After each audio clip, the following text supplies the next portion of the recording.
said it all. You told me that you wish I was somebody you never met. But baby, something's telling me this ain't over yet. No way it was our last night. I kissed your lips, make you grip the sheets with your fingertips. Last bottle of Jack, we split a fifth. Just talking about life, going sip for sip. Yeah, you know you love to fight, and I say shit I don't mean, but I'm still gonna wake up wanting you and me. I know that last night we let the liquor talk. I can't remember everything we said, but we said it all. You told me that you wish I was somebody you never met. But baby, something's telling me this ain't over yet. No way it was our last night. No way it was our last night. No way it was the last night that we break up. I see your taillights in the dust. You call your mama, I call your bluff. In the middle of the night, pull it right back up. Yeah, my friends say let her go. Your friends say what the hell, I wouldn't trade your kind of love for nothing else. Oh baby, last night we let the liquor talk. I can't remember everything we said, but we said it all. You told me that you wish I was somebody you never met. But baby, something's telling me this ain't over yet. No way it was our last night. We said we'd had enough. I can't remember everything we said, but we said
wanna sip it till the pain wears off.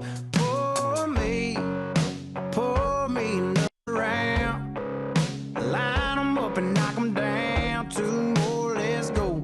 'Cause I ain't never heard like this before. Don't wanna think about her or wear a ring without her. Don't wanna hit the karaoke bar, can't sing without her. So make them drinks strong, 'cause brother, she's gone. And if I'm ever gonna move on, I'ma need some whiskey glasses, 'cause I don't wanna see the truth. She's probably making out on the couch right now with someone new. Yeah, I'ma need some whiskey glasses if I'm gonna make it through. If I'ma be single, I'ma need a double shot of that heartbreak proof, and see the world through whiskey glasses. Ain't nothing left to do but sip around the truth and see the world through whiskey glasses. I need a better view, or I don't drink it. You last call, I swear this'll be my last call. Now I ain't drunk, darling, no more at 3 a.m. Mr. Bartender, hit me again. Don't wanna think about her or wear a ring without her. Don't wanna hit the karaoke bar, can't sing without her. So make them drinks strong, 'cause brother, she's gone. And if I'm ever gonna move on, I'ma need some whiskey glasses, 'cause I don't wanna see the truth. She's probably making out on the couch right now with someone new. Yeah, I'ma need some whiskey glasses if I'm gonna make it through. If I'ma be single, I'ma need a double shot of that heartbreak proof, and see the world through whiskey glasses. Ain't nothing left to do but sip around the truth, see the world through whiskey glasses. Yeah, I don't drink it. Line 'em up, line 'em up, line 'em up, line 'em up. Knock 'em back, knock 'em back, knock 'em back, knock 'em back. Fill 'em up, fill 'em up, fill 'em up, fill 'em up. 'Cause if she ain't ever coming back, line 'em up, line 'em up, line 'em up, line 'em up. Knock 'em back, knock 'em back, knock 'em back, knock 'em back. Fill 'em up, fill 'em up, fill 'em up, fill 'em up. 'Cause if she ain't ever coming back, I'ma need some whiskey glasses, 'cause I don't wanna see the truth. She's probably making out on the couch right now with someone new. Yeah, I'ma need some whiskey glasses if I'm gonna make it through. If I'ma be single, I'ma need a double shot of that heartbreak proof, and see the world through whiskey glasses. Ain't nothing left to do but sip around the truth, see the world through whiskey glasses. Yeah, or I don't drink it. Ain't nothing left to do but sip around the truth and see the world through whiskey glasses. Yeah, or I don't drink it.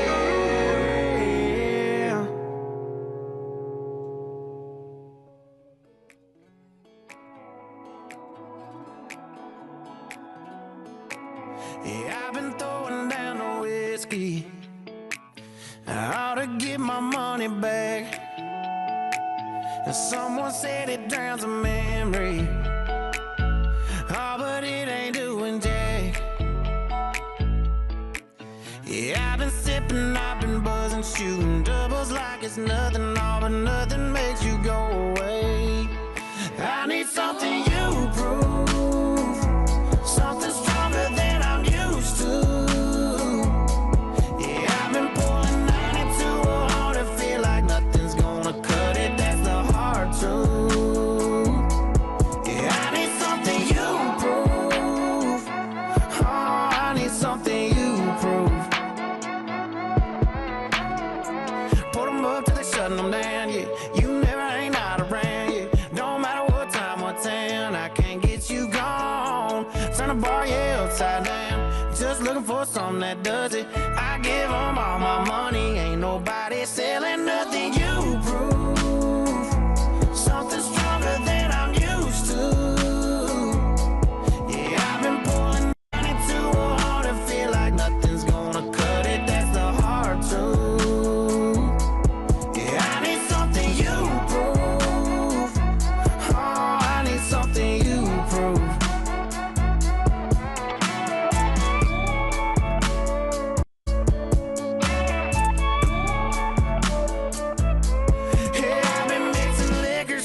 get you gone. Oh, but I must be doing something wrong, 'cause I've been working hard to fade your memory, baby, but the only thing faded is me. I need something you prove, something stronger than I'm used to. Yeah, I've been pulling 92 on to feel like nothing's gonna cut it. That's a hard truth. I need something you prove. Oh, I need something you prove.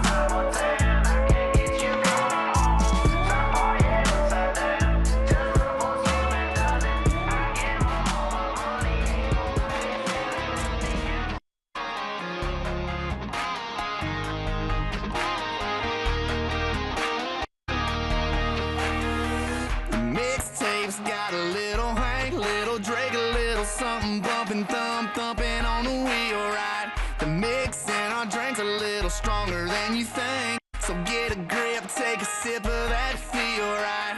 Trucks jacked up, flat bills flip back. Yeah, you can find us where the party's at. This is how we roll. We hanging around, singing down everything on the radio. We light it up with our hands up. This is how we roll. This is how we do. We burning down the night, shooting bullets at the moon, baby. This is how we roll.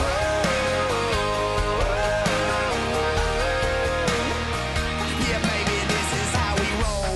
We rolling into town with nothing else to do. We take another lap around. Yeah, holla at your boy if you need a ride. If you roll with me, yeah, you know we rolling high up on them 37 needles, windows tinted, hard to see though how fresh my baby is in the shotgun seat though. Them kisses off of me though, automatic like a free throw. This life I live, it might not be for you, but it's for me though. This is how we roll. We hanging around, singing down everything on the radio. We light it up with our hands up. This is how we roll. This is how we do. When the world turns ugly, I just turn and look at you, baby. This is how we roll.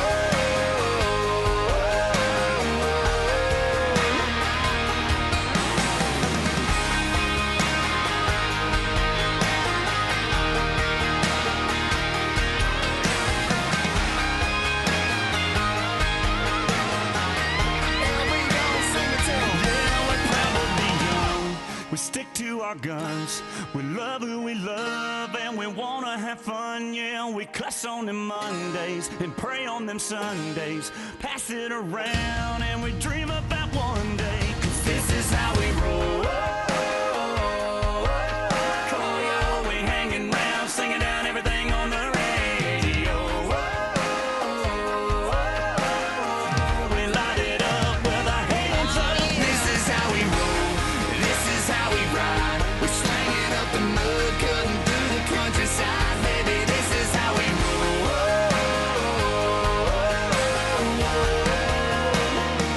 Yeah, this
going out late.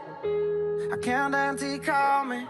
It's just one of those things that you do when you're lonely, and you're all about the chase, but you won't ever let me catch you. And I wish it was the same, but I know I'm gonna let you in again. And when I do, it's gonna hurt like hell, and you don't mean to. That's what I tell myself, but why you gotta be so heartless? I know you think it's all this. You're tearing me apart, and girl, the hardest part is you're so high on attention, taking my some inches.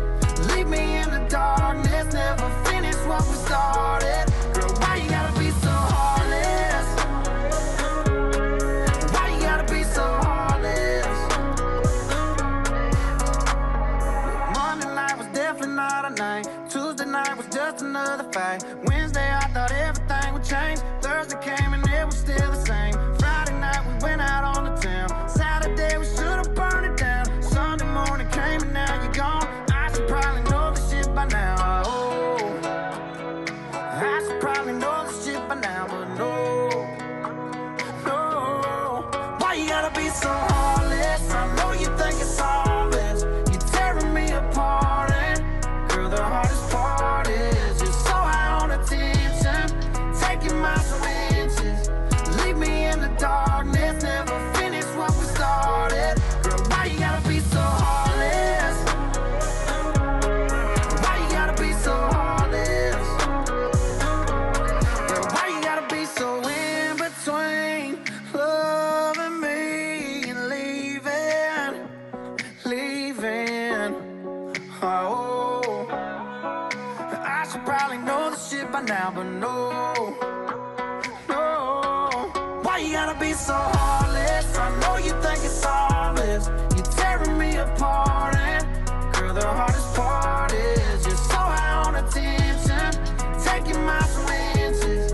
Leave me in the darkness, never finish what we started. Girl, why you gotta be so heartless? Why you gotta be so heartless? Why you gotta be so heartless? Girl, why you gotta be so heartless?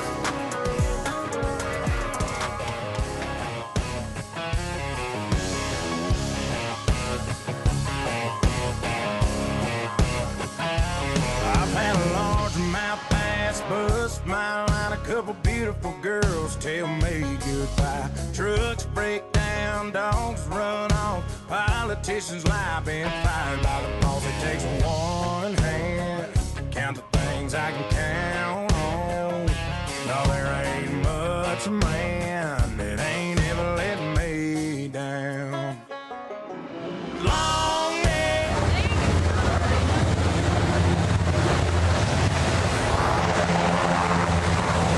That was rough.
might not get tomorrow.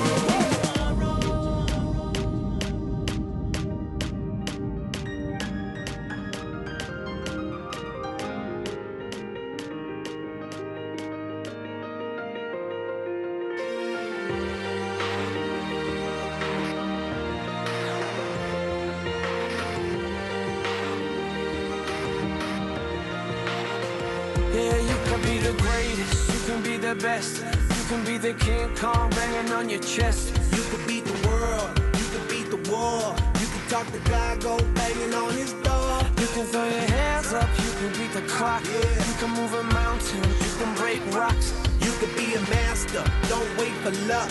Dedicate yourself and you go find yourself. Standing in the Hall of Fame, Yeah, and the world's gonna know your name.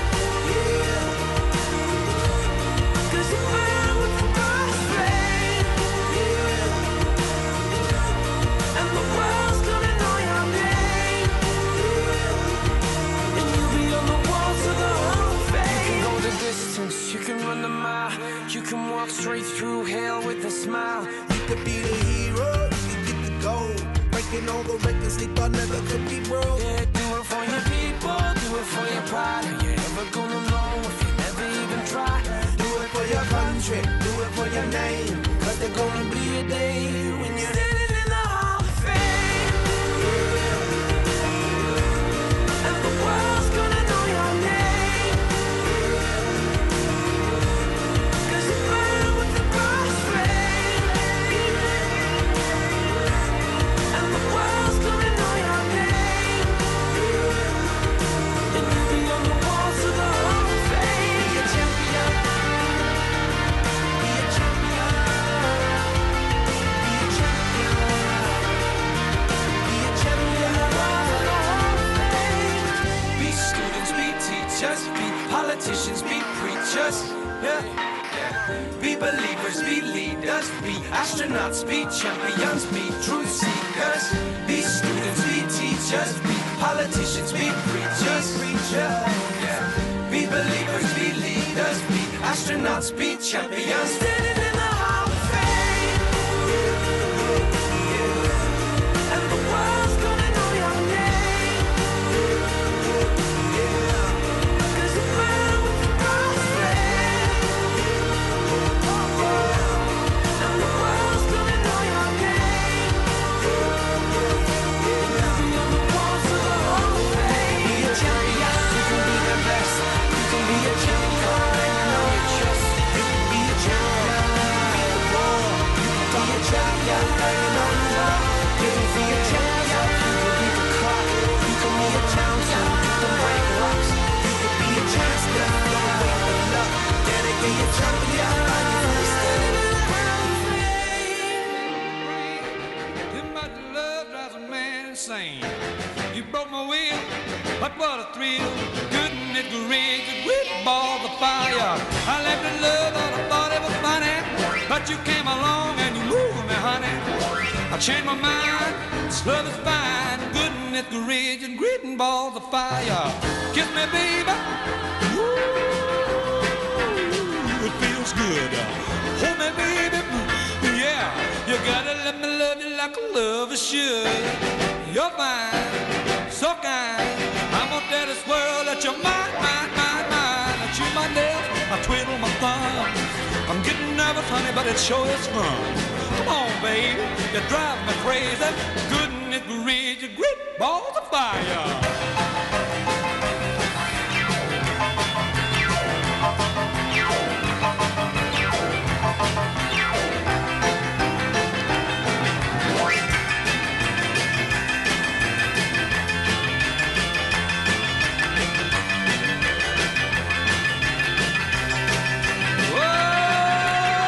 Kiss me, baby. Ooh, feels good. Yeah. Let me love you like a lover should. You're fine, so kind. I'm gonna tell this world that you're mine, mine, mine, mine. I chew my nails, Lord, I twiddle my thumb. I'm real nervous, but it sure is fun. Come on, baby, you're driving me crazy. Couldn't it reach and whip all the fire? You don't own me. I'm not just one of your many toys. You don't own me. Don't say I can't go with other boys. And don't tell me what to do. Don't tell me what to say. And please, when I go out with you, don't put me on display. 'Cause you don't own me. Don't try to change me in any way. You don't own me. Don't tie me down, 'cause I'd never stay. I don't tell you what to say. I don't tell you what to do. So just let me be myself. That's all I ask of you. I'm young and I love to be young. I'm free and I love to be free. To live my life the way I want. To say and do whatever I please.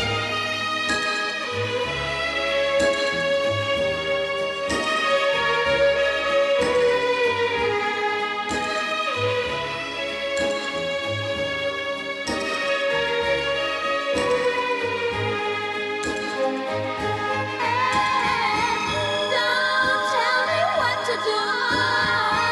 Don't tell me what to say.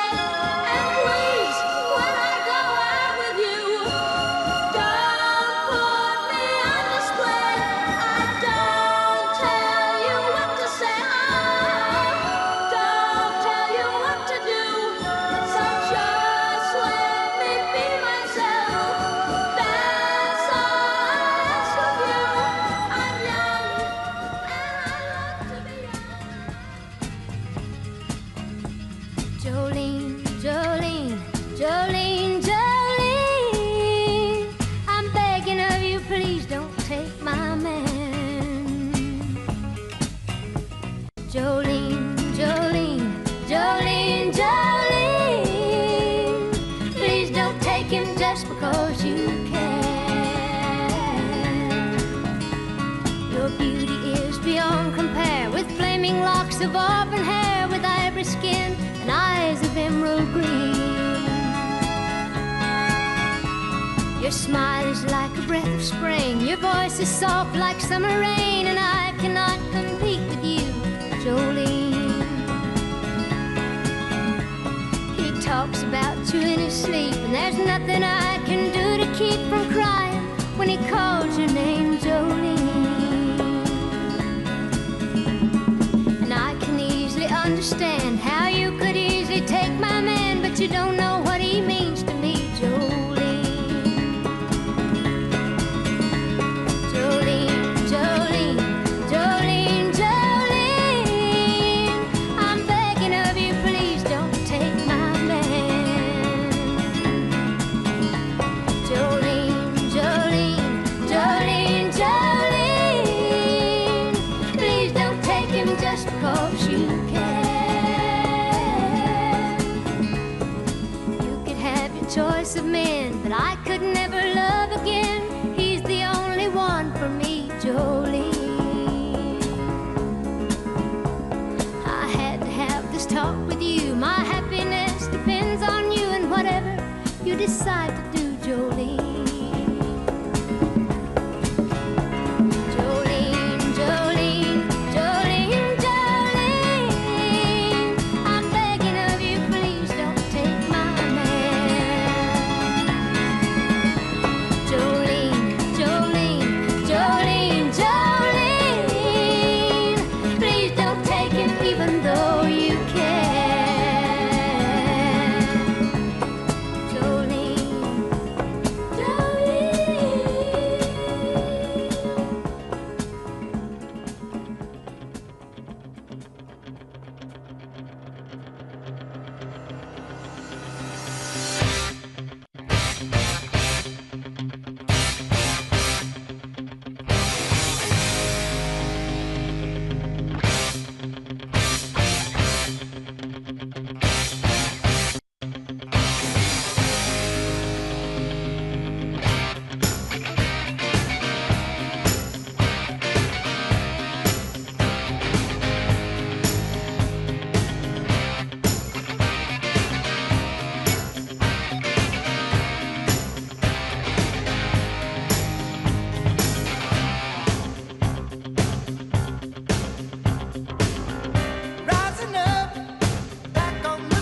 everybody be surfing like California.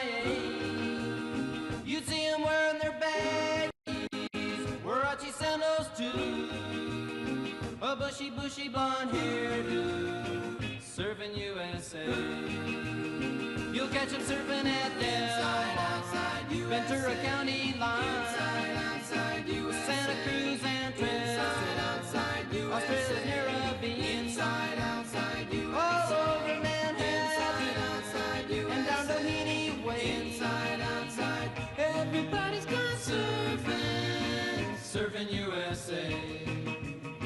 We'll all be planning out a route we're gonna take real soon. We're waxing down our surfboard, we can't wait for June. We'll all be gone for the summer, we're on safari to stay.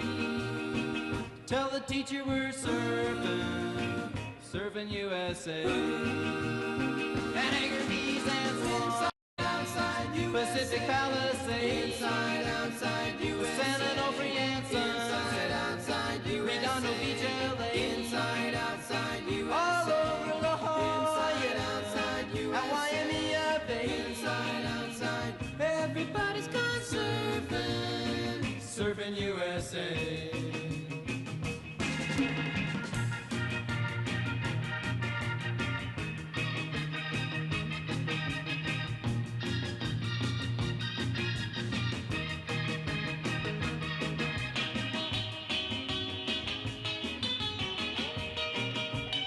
Everybody's gone surfing USA.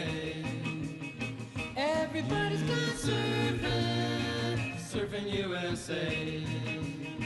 Everybody's gone surfing USA. Yeah, everybody's gone surfing USA. Yeah, everybody's gone surfing. Come on over, baby, whole lot of shaking going on. Yes, I say come on over, baby, baby, you can't go wrong. We ain't faking, whole lot of shaking going on. Well, I say come on over, baby, we got chicken in the corner. Woo, huh? Come on over, baby, well, they got the bull by the horn. We ain't faking, whole lot of shaking going on. Yeah, I said shake, baby, shake. I said shake, baby, shake. I said shake it, baby, shake it. I said shake, make it shake. Come on over, oh, a lot of shaking going on. Oh, let's go.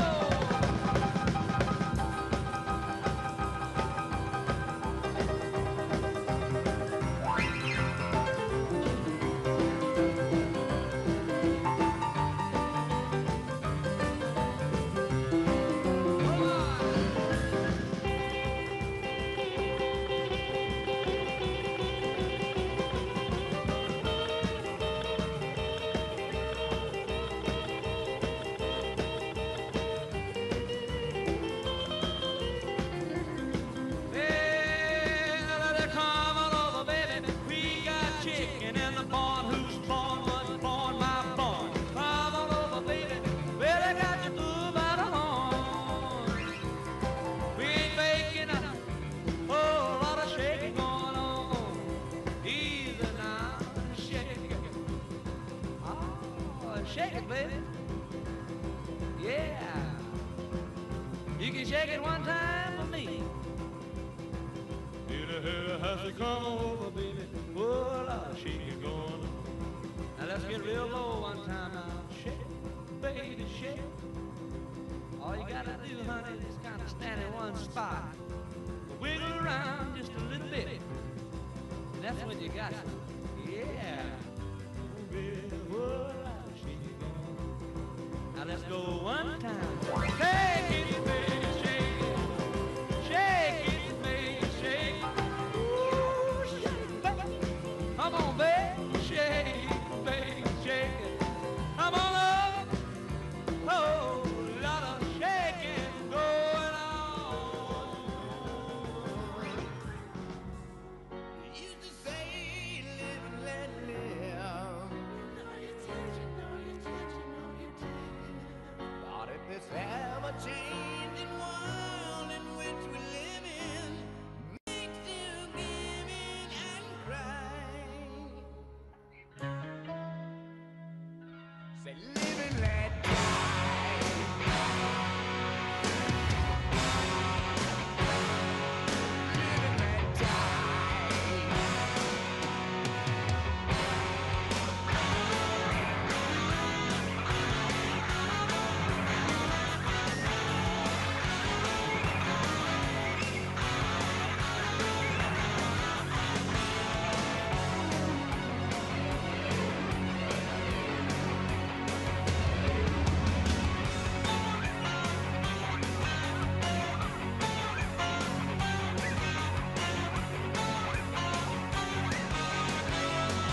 die.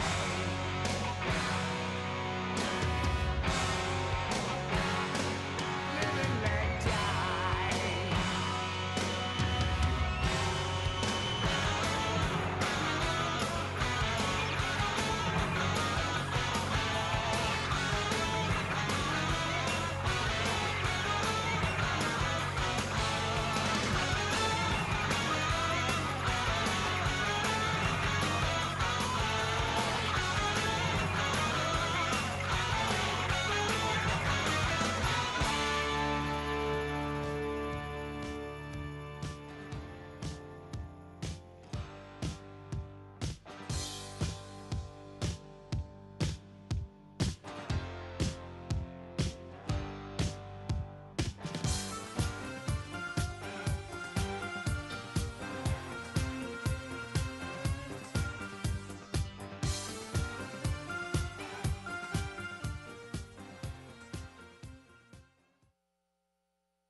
Ladies and gentlemen, the 45th and 47th President of the United States, Donald J. Trump. And I'm proud to be an American, where at least I know I'm free. And I won't forget the men who died, who gave that right to me. And I gladly stand up next to you and defend her still today. 'Cause there ain't no doubt I love this land. God bless the USA.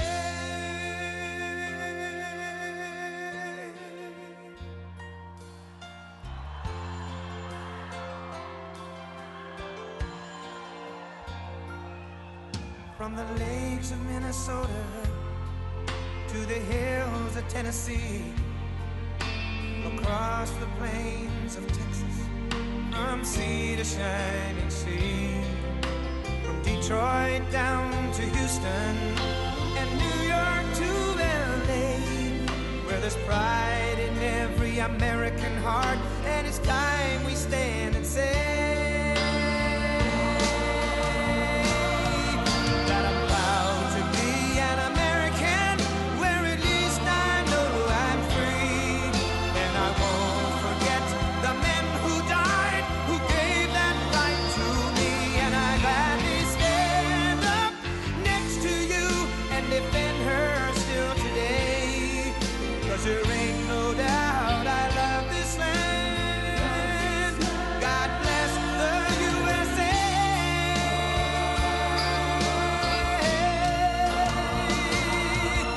And I'm proud to be an American, where at least I know I'm free. And I won't forget the men who died, who gave that right to me. And I gladly stand up next to you and defend her still today. 'Cause there ain't no doubt I love this land. God bless the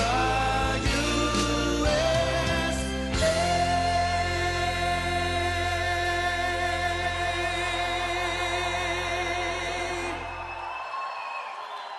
Thank you.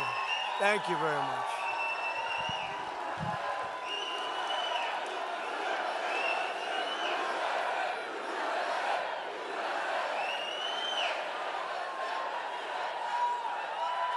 Thank you. Thank you very much, everybody. And it's great to be here. I'm thrilled to be back in the home of a great place. I love Florida. We love Florida. With all of the very proud, great American patriots of the villages. Are we happy with the villages? We like the villages.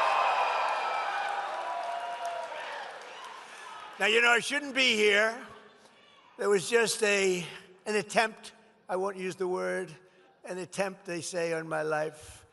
I should be indoors at a secure facility where I can quietly, beautifully, and safely play out my term, destroying everything that comes in our way, like bad countries that want to get nuclear weapons. We'll take care of that. So they want me to be in a secure place. I said, what's more secure than the villages? Here we go. No.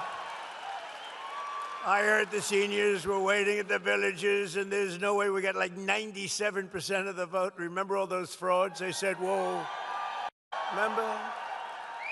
Remember Sleepy Joe and Kamala? They came up, oh, we love you more than Trump. And you said, no, you don't.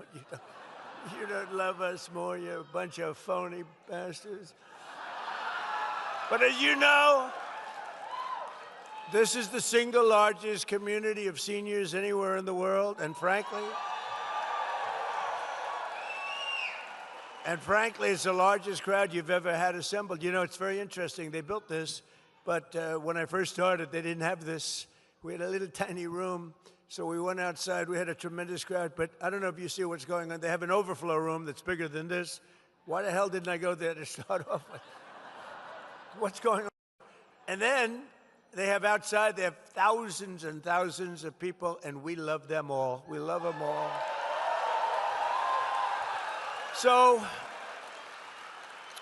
we're here to celebrate a policy that benefits every American senior all across this land, and it's called No Tax on Social Security. It's done. It's done. You know, I took a poll at one of the events. I said no tax on tips, no tax on overtime, or no tax on Social Security, all of them. So let's do it now. Let's do another poll. No tax on tips, no tax on overtime, no tax.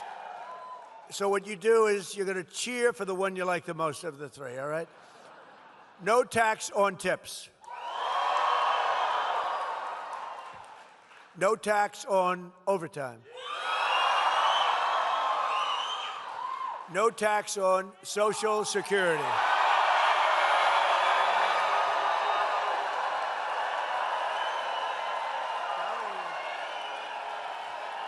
I'm telling you, Dr. Phil, that's the one they like. This Social Security, I thought that was maybe a sleeper. This is more than a sleeper. No, no tax on Social Security for our great seniors. That's what we like, right? So our great, big, beautiful bill was the largest tax cut in American history. And as a result, more than 51 million American seniors now pay a federal tax rate of 0. 0. And this isn't talk. This isn't, I'm going to get it for you. Look, these guys up here, front row Joes, they're all over. I can't get rid of them. What are you, 219? I think they're 219 rallies. They are sick individuals, but we love them. I don't know what the hell they do, but they have money someplace because they do a lot of traveling. Look at the front row Joes. But we provide seniors, and we have a record-setting average tax deduction this year of more than $7,500. Think of that. You know, it's been amazing. And on all of them, people, and I've seen it even on the fake news. Look at all the fake news back there. What? That's a lot of fake news. That's a lot of fake news. That's a lot of fakers. Did you see where they had a study done, and Trump on the evening news gets 93% bad publicity, 93. And yet, I won in a landslide. Now, you know what that means? Now think of it. 93%, and you know, like with Kamala, she made a bad statement on CBS 60 Minutes, and they had to pay me a lot of money, $38 million. You know what she did? Her statement was so bad the night before the election, it was so bad, that they took another answer that she gave, which was not bad. It wasn't good, it was nothing. And they put it in where she, and we found out they did it. They changed the answers. BBC has me, AI, saying about hate. We hate, we hate. I said, that's not me. They changed my lips. I couldn't even tell myself. I said, I didn't know. This gets very, but think of it, 93% bad stories, only bad. And if it's a good story, they make it bad. You know, you can make anything bad. You could have a baseball team won 21-2, and the writer says they should have won by more. That's where we are. We're winning 25-0, and they say we should be doing more. There's never been a first term of a president, they say, and even the radical left lunatics say it, that's accomplished more than we have. It's never happened. Never happened. But just to finish off, you know, I love the weave, because the weave is great. You go out, Pa, go out. You always have to come back. Someday I won't come back, and they'll say, all right, he's shot. That's it. The weave, I call it, the weave, because you get a lot of stories into one little sentence. But when you have 93% and you win in a landslide, you know what it means? It means that the media has lost total credibility. Nobody believes them. That's what it means. Very simple. But thanks to the massive tax cut, American seniors just received your largest tax refunds of all time, by far. And here in the Sunshine State, we've issued 2.5 million Florida seniors over $13 billion. Now think of that. Now, I don't happen to be a senior. I'm much younger than you. I'm a much younger man than you. Look at you old guys. Wouldn't you like to be my age? It's young, vital, vibrant. No, I'm much, much younger than the people in this room, but I feel I can relate to you anyway. See, now the fake news will go tonight, and they'll say, he's claiming to be younger than the people. Do you understand? That means more money to visit your grandkids, bigger budget for taking a trip to someplace that you want to go, or extra dinners out with your family. You're going to do a lot. You're going to do a lot. You know what to do with the money. But I saw it recently. People are being interviewed. And yeah, why don't you sit down here? Come on, front row, Joe. Sit down. Get them all to sit down. You know, it must be good when front row Joes still stand up after 300 or something, whatever the hell. They're still standing. That's pretty good. But it's been an amazing period of time. Our country is hot again. We have a great country again. We're respected as a country again. So these are your golden years, but these are really beyond your golden years. This is the golden age of America. This is where we are. We're in a period of time. And you've lived, and you're going to live a long time longer, but you're going right now through the golden age of America. The crooked Joe Biden people, these are radical left lunatics that almost destroyed our country. I'll tell you what, if we didn't win this election, I believe our country was dead. I don't think it could have sustained the open borders, transgender mutilization of your children. I believe our country, men playing in women's sports, they say that's an 80-20 issue. It's not. It's a 99-1 issue. The mutilization of your children, that's a 99-1 issue. These aren't 80-20. They say that's a 70-30 issue. It's not a 70. It's every one of them, and so many others. Frankly, look, they have the worst policy in history, but they stick together. Republicans have to stick together. If we stick together, we can't be, because we have great policy. Common sense policy. Under crooked Joe Biden, American seniors were ravaged by the worst inflation in the history of our country, devastating the budget, senior citizens. You know, when I say the history of our country, I'm always criticized because they correct me. They say it was 48 years. It wasn't history. It was 48. And I think that sounds pretty bad, too. I actually think 48 years, it sounds more specific. It actually is better. So they say the worst inflation in 48 years. I say the history of our country. But you had the worst inflation we've ever seen. Prices soared, health care costs skyrocketed, as Biden and the radical left Democrats in Congress allowed 25 million illegal aliens to pour into our country. This was an invasion of our country. Tell them to turn up the microphone, will you please? Turn up the mic.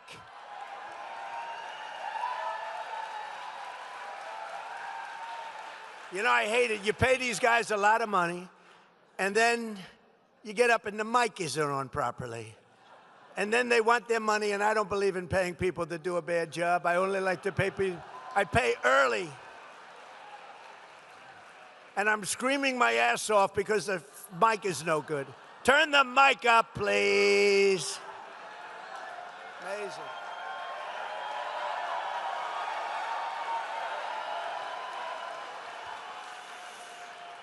But all of that changed the day I took the oath of office on January 20th, 2025. Under the Trump administration, we're standing up for American seniors like no president has ever stood up before.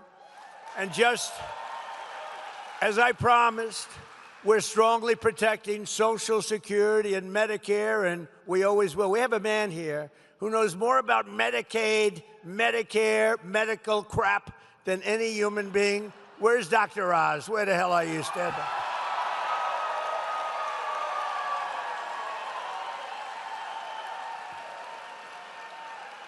He's great. It was the most boring trip I've ever made. He's telling me about Medicare, Medicaid. All I want to do is take care of you. I don't care. I said, you work out the details, but I did say give them the max. That's all I care about. Give them whatever the hell the max is. But Oz has been great. You have been great. And Bobby's been great. He's a little different. Do you agree? We needed somebody a little different, and we got him in Bobby Kennedy, right? But they work together, and it's great. You know, I brought somebody else with me. He's central casting for a Treasury Secretary. If you're casting a movie, look at them. They're already excited. You know, a lot of people didn't know him. He was very successful, great success, actually, but people didn't know him. Now he walks down the street and people are asking for his autograph. It's crazy. Scott, stand up, please. Scott Bassett.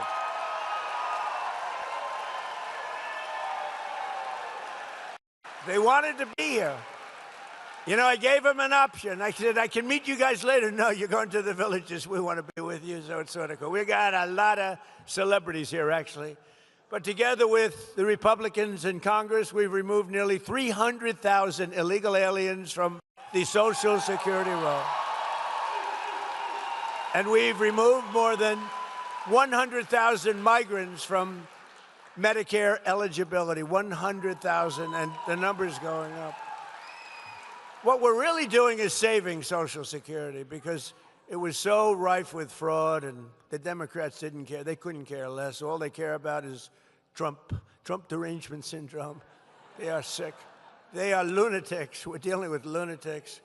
You can do, but I've learned, you know, with time, I've learned, if I want something, I go the opposite. In other words, if I want the wall, I say, I will not, under any circumstances, build the wall.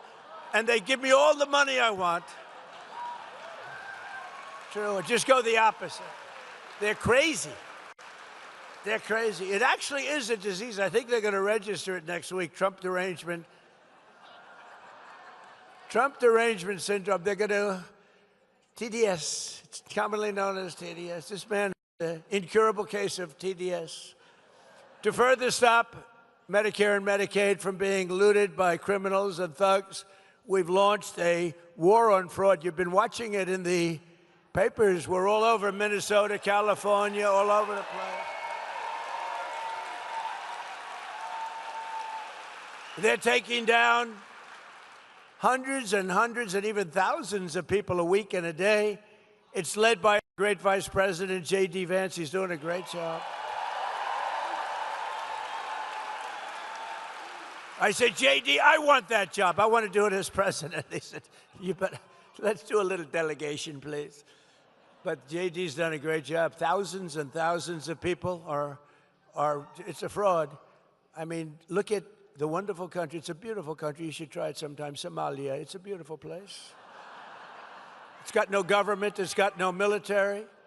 It's got no anything. It's got one thing that's really strong, crime. It's got a lot of crime. They have no police. All they do is run around shooting each other. It's filthy dirty, disgusting dirty. It's a horrible place. They come here, and Ilhan Omar, you ever hear of her? She heads it. And think of it. They have nothing but crime, poverty, pollution. Everything is horrible over there. Nothing good. They say it's the worst country anywhere in the world, and we got some beauties out there, but it's the worst. And then she comes here from Somalia, and she tells us how to run the United States of America. She says, the Constitution gives me certain rights. Gives me certain rights. And I demand that I be given these rights. Get the hell out. What a phony.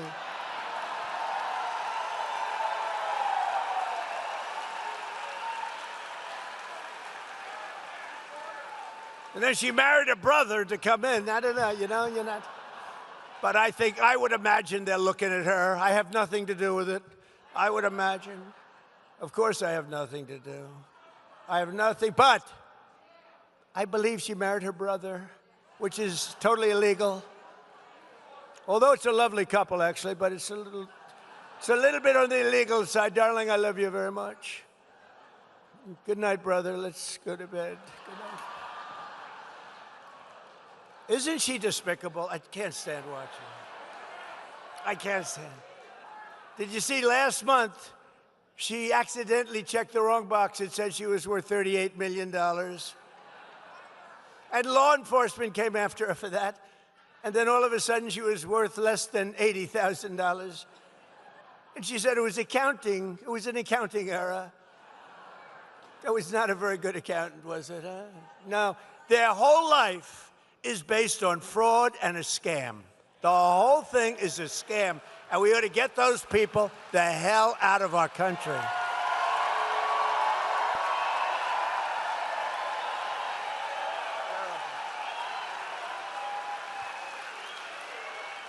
To get better care to our seniors much more quickly, my administration has dramatically accelerated Medicare prior authorization's a big deal. That's what used to take days and weeks and months to get, and now you're getting it done in a matter of minutes. Really, I mean, unbelievable job you've done. Minutes. And we have a big search for fraud. Very little. You know, when people get arrested all over Minnesota, all over California, wait till you see what we're coming up with in California. Gavin Newsom is not good. But he gave the worst interview a month ago. Did you see it? Where he said he was incompetent, he can't read, he can't write, he can't do it. He said he's horrible for testing. We should give him a cognitive test. I took 3 of them, aced all of them, by the way. 3 of them. You know, I'm the only president to take a cognitive test, because I don't think Obama could pass it. I don't. Didn't he get into Harvard with a C average? I don't know. What's that?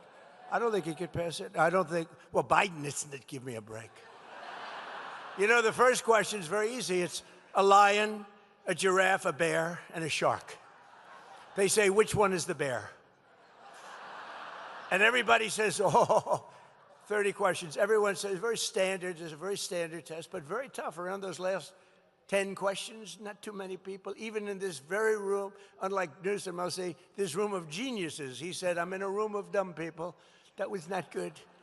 That was not good. You know what happened to him after that? It wasn't a pretty, but I'm in a room of brilliant people, but a lot of you wouldn't have been able to answer those 10 questions. And when I got the score in the test, the doctor said, wow, I've never seen, you know, you have 5 doctors lined up. They're all over the place. I said, should I take it? You know, I've had different phases. They've said, he's a mad genius. I didn't mind that too much. Then they said, he's a horrible human being. I don't like that much. Then they said, he's really not a smart person at all. I really hated that. So I took a cognitive test, and I said to the doctor, first doctor is Dr. Ronnie. You know Doc Ronnie. We all love Doc Ronnie. But he had a whole team of doctors at Walter Reed, a great place. I said, so should I do it? He said, well, it's a tough exam, actually. You know, those last 20 questions, they get tough. A lot of people can't do them. I said, well, what do you think? He said, well, if you do it, they're going to find out, because it's essentially a public, you know, it's a military hospital. If you do badly, they're going to find out, and it won't be pleasant. I said, well, I do well on things, so let's do it. And I got everyone right. And these are tough questions. These are tough questions, you know. They say, take a number, any number. Okay, I'll take 99. Multiply times 9, okay? Divide it by 3, good. Add 4,293, that's good. Divide by 2. Subtract 93. Divide by 9. What is your answer? Now, they go a little slower than that, but not much. I don't want to waste a lot of time. But there aren't a lot of people that get it right. I got it right, you know. It was actually longer and more complex. But no, it's a tough test, so I took it. And then, everyone said, all right, good, he's smart. He's smart. It's not really smart. It's like, you know what we are, really? We have common sense. We're people with common sense, right? We like strong borders. We don't like open borders for the world to pour into our country, right? From prisons all over the Congo, all over South America. The Congo, I tell you what, the Congo, they just used to think that we were just an open cesspool where they take all their prisoners and dump them into our country. Parts of South America, the same thing. It's terrible. So, as you know, we've done a fantastic job. But I just felt, and I put out yesterday a statement, I think anybody running for president or vice president should be forced to take a cognitive examination. Right? I mean, you get a guy, he gets in, he's got a good line of crap, he gets in, and all of a sudden you're stuck with a man who's a moron. You know, this is not good. This is not good. We went through 4 years of it. It's not a good situation. But we also dramatically increased coverage for outpatient clinical care known as site-neutral payments, stopping seniors from being ripped off by billions of dollars of outrageous fees that they charge, billions and billions of dollars, right? Oz.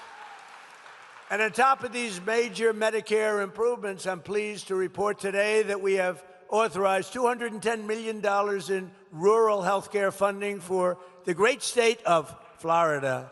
210.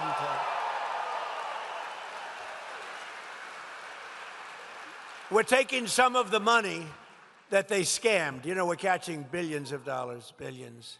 Minnesota, it's like you ever hear the expression, shooting fish in a barrel? It's like shooting fish in a barrel. And that governor and that attorney general are so crooked. It's so horrible. It's so horrible. Boy, oh boy, oh boy. Well, stranger things have happened, I will tell you. By the way, and our Attorney General is doing a very good job, isn't he? Todd Blanche, she's doing a very good job. A lot of action.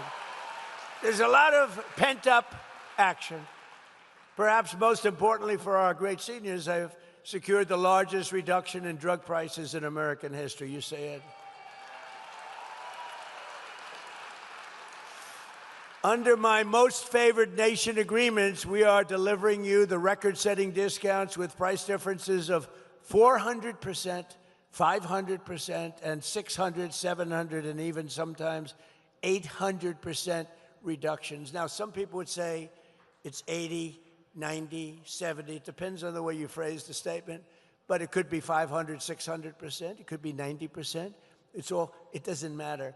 We've gotten you the largest reductions in history, the largest reductions. We were the most overpriced. We had the highest price for prescription drugs anywhere in the world, and now we have the lowest prices anywhere in the world. That's all you have to know. And to get that, because Oz said to me, you know, it's going to be very tough. The drug companies are going to be bad, but we had to get the approval of other nations. As an example, I talk about the fat drug. The fat drug, a friend of mine who's extremely fat and very wealthy and very obnoxious. He's a very unattractive individual, actually. But he's extremely smart, very, very successful. He's a highly neurotic person, semi-controlled. I would say, you know, usually I like to say I like a neurotic person, but it has to be controlled. This guy's only semi, but he's in London, and he calls me, he goes, President, in New York, I'm paying like $87 for the fat drug. He called it the fat shot. I've given it that name, the fat shot. And I said, well, it's not working too well for you. But he said, I pay $87 in London. In New York, I'm paying like $1,300. So I'm paying $1,300 and $87. What's that all about? And other people would call me the same, but he made a big imprint because he's a very smart guy. He said, you know what, I had it traced. It's made in the same factory. It's made by the same company. Everything's the same except the price. One's $87 and one's $1,300. He said, this is ridiculous. And it did hit me the right way. And we went to town, didn't we, Oz? We went to town.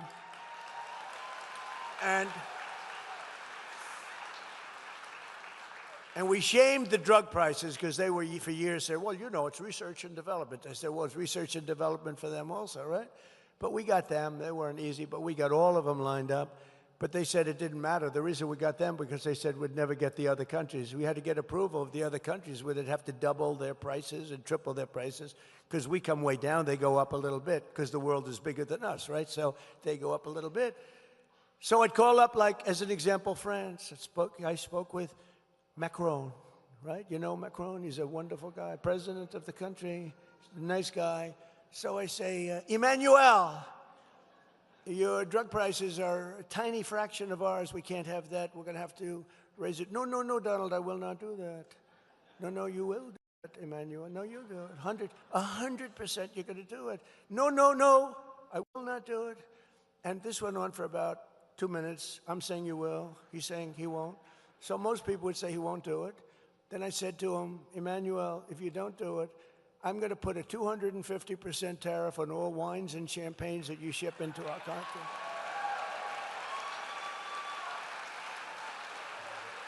And he said, Donald, how dare you? You should not do that. You cannot do that.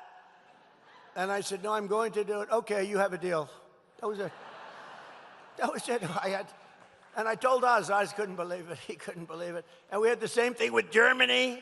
We had the same thing with the other countries. I said, look, you're not going to do it. We're going to tariff the hell out of you at double the number that you're talking about. And they all agreed. Every one of those countries agreed. And now you have the lowest drug prices anywhere in the world from the highest.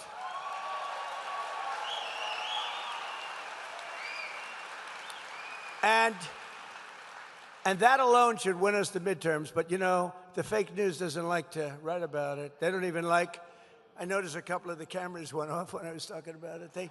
When I'm getting to a really juicy subject, to me, that's a juicy, think of it. I mean, you talk about healthcare, it's all around medicines and everything else. And Byron, how big a deal is that, right? By the way, this guy's going to be a great governor. Okay.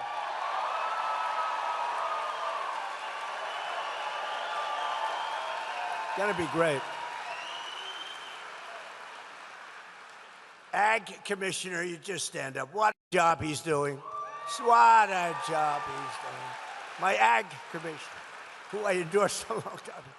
So I just want to thank you all. You guys are doing a great job. Byron, you're going to be fantastic. We have somebody named Ashley, who's very respected. Will you please stand up? Senator, our great senator.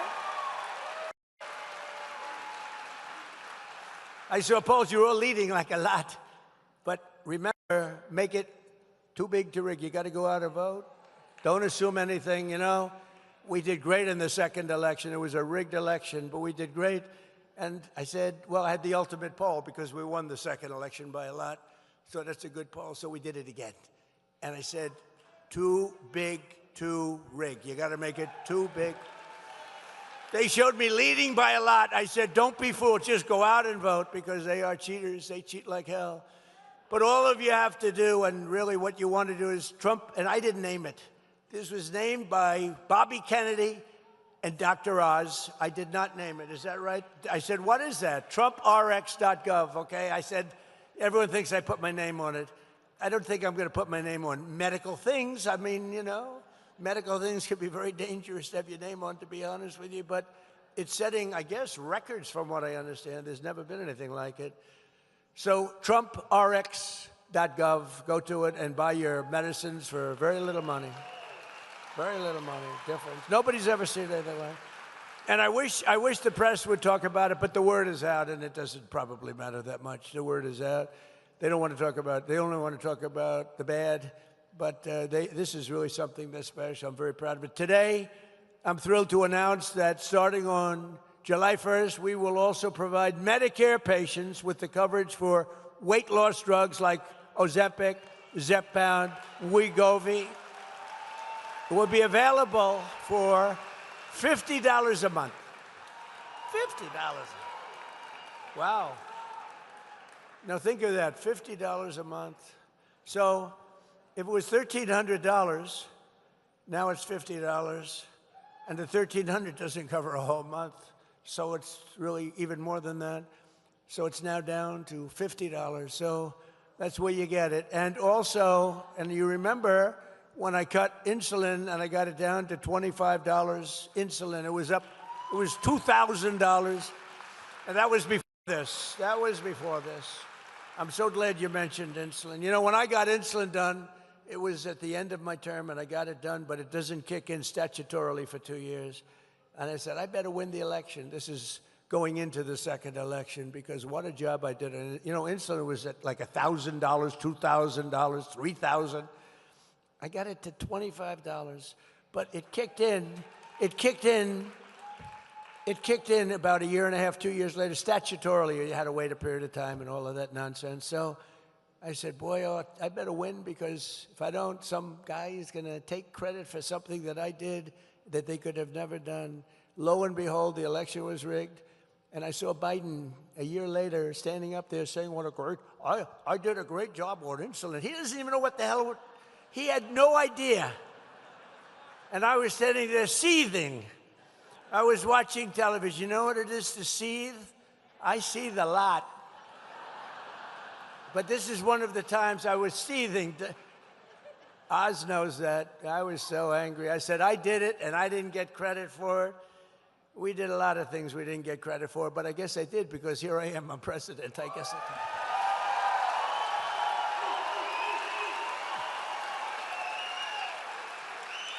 Not only are we taking care of your physical health, we're also taking care of the financial health of our seniors. As you have probably seen, the 401ks and retirement accounts of millions of American seniors are skyrocketing like never before. You know, we're in a war, because I think you would agree, we cannot let lunatics have a nuclear weapon. Do you agree?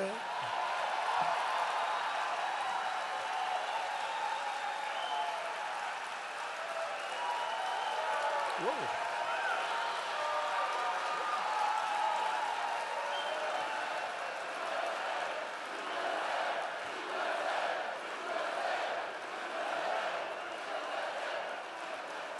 Because if you read the fake polls and things, it says, well, it's only a 20% or 25%. It's nonsense. Look at this. I'm talking about all these things you're getting, and you stand up when I talk about you can't let Iran have a nuclear weapon. We can't. But I did something that was, I don't know, foolish, brave, but it was smart. I would do it again, but I thought the numbers would be much worse. I thought the stock market would go down much more. I thought the oil prices would go up much more. I said, but we have no choice. Whether it does or doesn't, I have to do what's right. We can't let them have a nuclear weapon. So I called in. Scott Bassett and all of my people, mostly my financial people, and I said, all right, folks, congratulations. We just hit the highest price in the history of the stock market. So I said the Dow would never hit 50 during my 4 years, because it was too much of a raise. They thought 6, 7 years out, maybe it could hit 50,000. They said the S&P could never hit 7,000, right, Scott? That would be even more unlikely. Maybe at the end of the 4th year, but probably not. It would be 5, 6 years out. And we hit 50,000 on the Dow before the end of my first year. We hit 7,000 on the S&P before the end of my first year. The stock market is rocking and rolling. Your 401ks are at the highest they've ever been. I don't have to list. I don't know how the hell you could be doing badly. But your 401ks are setting records. I have people coming up to me and saying, you've made me a hero to my wife. You've made me a hero. I've had numerous policemen. I had one guy from years ago, because I did the same thing. We had the greatest financial markets in the history of our country in my first term. We're blowing it away now. We're blowing everything away. There's never been a country this successful in that sense before. But now I said, okay, you ever do this? Well, you're doing so well. I said, so we just set every record. We have the highest stock market in history. We have things that just go. And by the way, there are more jobs today in our country than at any time in the history of our country by far, right? So, but we have to think a little long term. And I said to Scott and Howard and all of the people that worked for me, great people, Jameson, Greer, all of them, I called them in and I said, fellas, congratulations. We have the highest stock market we've ever had. Everyone's doing great. oil prices were very low. They were 60 and 70. You were buying oil for $2 and even less. Remember, just a couple of months ago, you were at $2 and $1.85. In Iowa, it was $1.85 a gallon. I said, congratulations. Now I'm going to upset the apple cart for you because we have to take a little journey down to a beautiful country known as Iran, and we have to make sure that they don't have a nuclear weapon. We stopped them with the B-2 bombers. If we didn't do that, we would have had a nuclear weapon. Israel would have been blown to pieces. The Middle East would have been blown to pieces. I think Europe would have been blown to pieces. But under what we were doing, I said, look, we're going to have to make this journey. So it's almost like we built up this great thing, and then I said, now we have to break the eggs a little bit, and we have to go and do it. And the only thing that I'm surprised is that I really thought oil would be, Dr. Oz, we talked about it. I thought oil would be much, much higher than it turned out to be. I mean, it's not low. It's certainly not low. It's going to come crashing down as soon as this war is over, and they're getting decimated. They have no Navy. They have no Air Force. They have no anti-aircraft equipment. They have no radar. They have no leaders. Their leaders are all gone. Very sad. Very fine people. But with all of that, I said we have to do it. So I think you understand. But I am surprised. I thought the stock market would go down by 25%. I thought that oil prices would be at much higher than they are right now. They're not nearly as high as I thought. And we're going to, look, we're winning so big. We're winning again. Their Air Force is gone. Their ships are gone. They have a Navy, 159 ships. That's a pretty good Navy. Within the first week, 159 out of 159 ships are right now lying at the bottom of the sea. Their Navy is gone.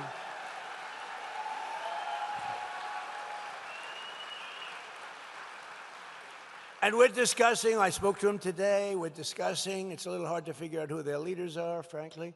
You know, their leaders are gone. The first set is gone. The second set is gone. Khomeini was gone. And they were pretty evil people. Not pretty evil, they were evil. They killed 42,000 protesters. 42,000! And in a period of 2 weeks, they killed 42,000 protesters. But we had to get this done, and we're really doing well. We're just winning. If it were a fight, they'd stop it. If this were a fight, they'd stop it. You know that expression, it's true. But they're not coming through with the kind of deal that we have to have, and we're going to get this thing done properly. We're not going to leave early and then have the problem arise in 3 more years.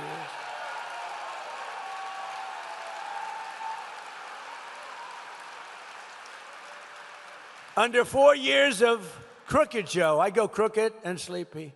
Which is better, Sleepy Joe or Crooked Joe? Ready? Sleepy Joe. Crooked Joe. I love it. It's free polls. You know, if I went to a pollster, they're all phony. If I went to a pollster, I'd pay $1 million for that question. Give me $1 million, sir. And then they don't go to interview. They just put it down, whatever they want. You know? They say, we scoured the countryside. They didn't scour. They sit in their room watching television. They say, oh, let's give Trump a little bit of an advantage. It makes him happy. Under 4 years of Crooked Joe Biden, the average 401k rose at the rate of $875 a year. Okay, that's something, a little raise. But you know why he rose? Because of me with the 4 years that we had. Because after that, there was nothing. He would have gone down. They took over the momentum of what we created in the first 4 years, which was incredible. Under Trump, so it's $875. Under Trump, the number 875 is the rise, $30,000. So it's $875 versus $30,000. For seniors, that number is $50,000, $60,000, even $70,000 or more a year. That's what you went up. And just yesterday, I signed an executive order that will, for the first time, expand matching IRA contributions to the millions and millions of Americans who lack employer-sponsored plans. Obviously, some of you. And starting next year, every citizen will be able to go to TrumpIRA.gov and sign up for a high-quality, low-cost IRA so that everyone can benefit from the rising stock market. Go sign up. These are all things that people have been talking about for years, right, Scott? They've been talking about them for years. In 4 years, the Biden administration got less than $1 trillion of new investment. So in 4 years, he got much less than $1 trillion people investing in the country, other countries, other people. In my first 11 months, we secured commitments for more than $18 trillion now pouring into our country from all over the globe. Think of that. Think of that. Less than $1 trillion in 4 years, and 11 months. Of 12th month hasn't come out yet. That's long enough. But in 11 months, $18 trillion. So that's 18 times more. But think of it. It's really almost 100 times more if you really multiply it out properly. A short time ago, we were a dead country. Now we're the hottest country anywhere in the world. Congratulations. Core inflation has dropped to a 5-year low. And I tell you, the only thing, we got a little raise with gasoline. It's going to come down lower than what it was. Don't forget, we had that gasoline down to $2 and below $2 in many cases. It's going to come tumbling down. There is so much oil out there. It's pent up. It's locked up in the Strait of Hormuz, a beautiful place. It's, I think they have close to 400 ships loaded up with oil. When all of that gets released, when all of that comes out, these people tried to hold up our country for years and years, the world, by closing up the Strait of Hormuz. When all of that stuff comes out, you're going to see prices dropping on gasoline like you've never seen, and all of that, electricity, gasoline, anything having to do with energy. Grocery prices are way down. Used car prices are way down. Look at eggs. Eggs are down by 4, even 5 times. Remember when I took over, eggs were so high? Remember my first news conference as president of second term? 2 days in, I said, ladies and gentlemen, do you have any questions? What about eggs? I said, what? Eggs. Egg prices are 4 times higher than they were a year ago. I said, I just got here. I've only been here for a day and a half. And we had a problem with eggs. The prices were through the roof. I got them down to now they're lower than they were at the lowest point 4 years ago. Think of that. But I got them down. Does anybody write about it? No. That's why I like doing speeches. You know, they don't write about it, so I do speeches. That way I can talk about it. Sometimes you got to do it yourself. Earlier this year, I directed Fannie and Freddie to buy, you know what that is? Well, where's Bill? Where's Bill Pulte? He's around here someplace. He's done what a great job. He's created $1 trillion value. Look at him over there. He's jumping. Smart guy. During my first term, I was offered, sounds like a lot of money, but it's very little compared to what, less than $100 million to buy Fannie and Freddie. And I said, nope, I don't want to sell it. Don't sell it. They wanted to sell it so badly. And now it's worth over $1 trillion. If I would have sold it, I would have felt like a schmuck, you know, to be honest. It's worth over $1 trillion. What is it, about $1 trillion now, right? He says higher. No, we could have sold it. We could have given it away for nothing, practically nothing. So I directed Fannie and Freddie to buy $200 billion in mortgage bonds, bringing interest rates plummeting down from nearly 8% under Sleepy Joe and 6% even lower. And don't forget, we had a hostile Fed. We had a guy, too late. We call him too late. He's too late with interest reductions. Jerome Too Late Powell. We had I haven't figured out, is he a bad guy or a dumb guy? But it doesn't matter.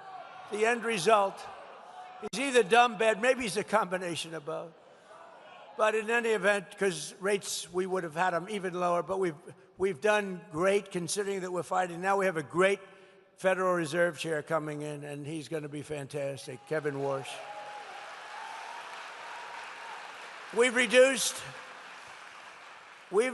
the annual cost of a typical new mortgage by $4,000. Think of that, $4,000 a year after decades of other countries stealing our jobs and plundering our wealth, taking advantage of our country like we're a bunch of fools. Thanks to our strong policy on tariffs, I love those tariffs. We cut our gaping trade deficit by 55% this year alone. So we had a trade deficit with massive when I took over. And if you cut it by 1%, 2%, you're considered like a genius. I cut it by 55%. And next year is even better. And that's despite the Supreme Court making me do the tariffs a different way. I cannot believe they did that, but they did it. They shouldn't have done that, but it doesn't matter. I'm doing it a different way, a little more work, a little more time. Pay back $159 billion of the money that you got in. But we're doing it. It's actually very solid. It's 100%, can't be challenged. And we informed the very beautiful country of Germany that because of the fact that they and other European nations have not adhered to our trade deal. They haven't adhered to our trade deal. We have a trade deal that Scott and me and Howard and all our great people, Jameson, we all did a great trade deal, but the European Union has not adhered to it. So we've increased the tariffs on all cars coming into the United States by 25% and trucks. Knowing that if Mercedes and BMW and the truck companies and all of the people out there that send stuff in and didn't pay anything for years, they ripped us off, they took our jobs away from us. Not anymore, it's the opposite. They're all coming back. You know, factories are pouring back into our country, but they're all coming back. But we informed them that we're going to charge them, we're going to increase their tariff to 25%, knowing that if they build their plants in the United States, there is no tariff. They have to hire our great American workers, and there is no tariff. Think of it. And we've added now, we are now building AI plants, all of everything. But we have part of that $18 trillion. But we have more construction going on and what they call plant and equipment than we've ever had before, and car plants. We had a period of time that for 25 years we didn't build one plant. They took our car industry away. It went to Germany, Japan, Mexico, Canada. It went to the European Union like crazy. Germany, think of it. It went to the European Union. We went for a period of almost 30 years with barely building a plant. Now we're building more plants for cars and trucks than we've ever built in the history of our country, including prime time from many years ago. They're all coming back because they don't want to pay tariffs. Very simple. Very simple. They don't want to pay tariffs. If you don't want to pay tariffs, that's fine. Build your plant here. Build it in Florida. I don't think of you too much as, you don't need the cars, but build it in Florida. Any place in the United States is okay with me, but they're building them all over our country. We added 186,000 private sector jobs in March. Jobless claims just hit the lowest level since 1969. Think of it, jobless claims. So, since 1969. The lowest level since 1969. And more Americans are working today, as I said, than at any time in the history of our country by far. It's not even close. And with our no tax on tips, no tax on overtime, no tax on Social Security, we're doing something that has never been done. And the consumer, which is you have more money to spend than you have in many, many decades. Very importantly, for our great seniors, I hate to mention this, it's so negative. It's called the estate tax, because nobody in this room will ever die. But just in case you should, if you have children that you love, it's very important. If you don't love your children, then it doesn't matter too much. Who cares? Oh, I know some that won't leave their kids. They hate their kids, but, you know, these are bad people. They're usually very wealthy, too. I don't know what that's all about. But we have no inheritance tax. We have no death tax.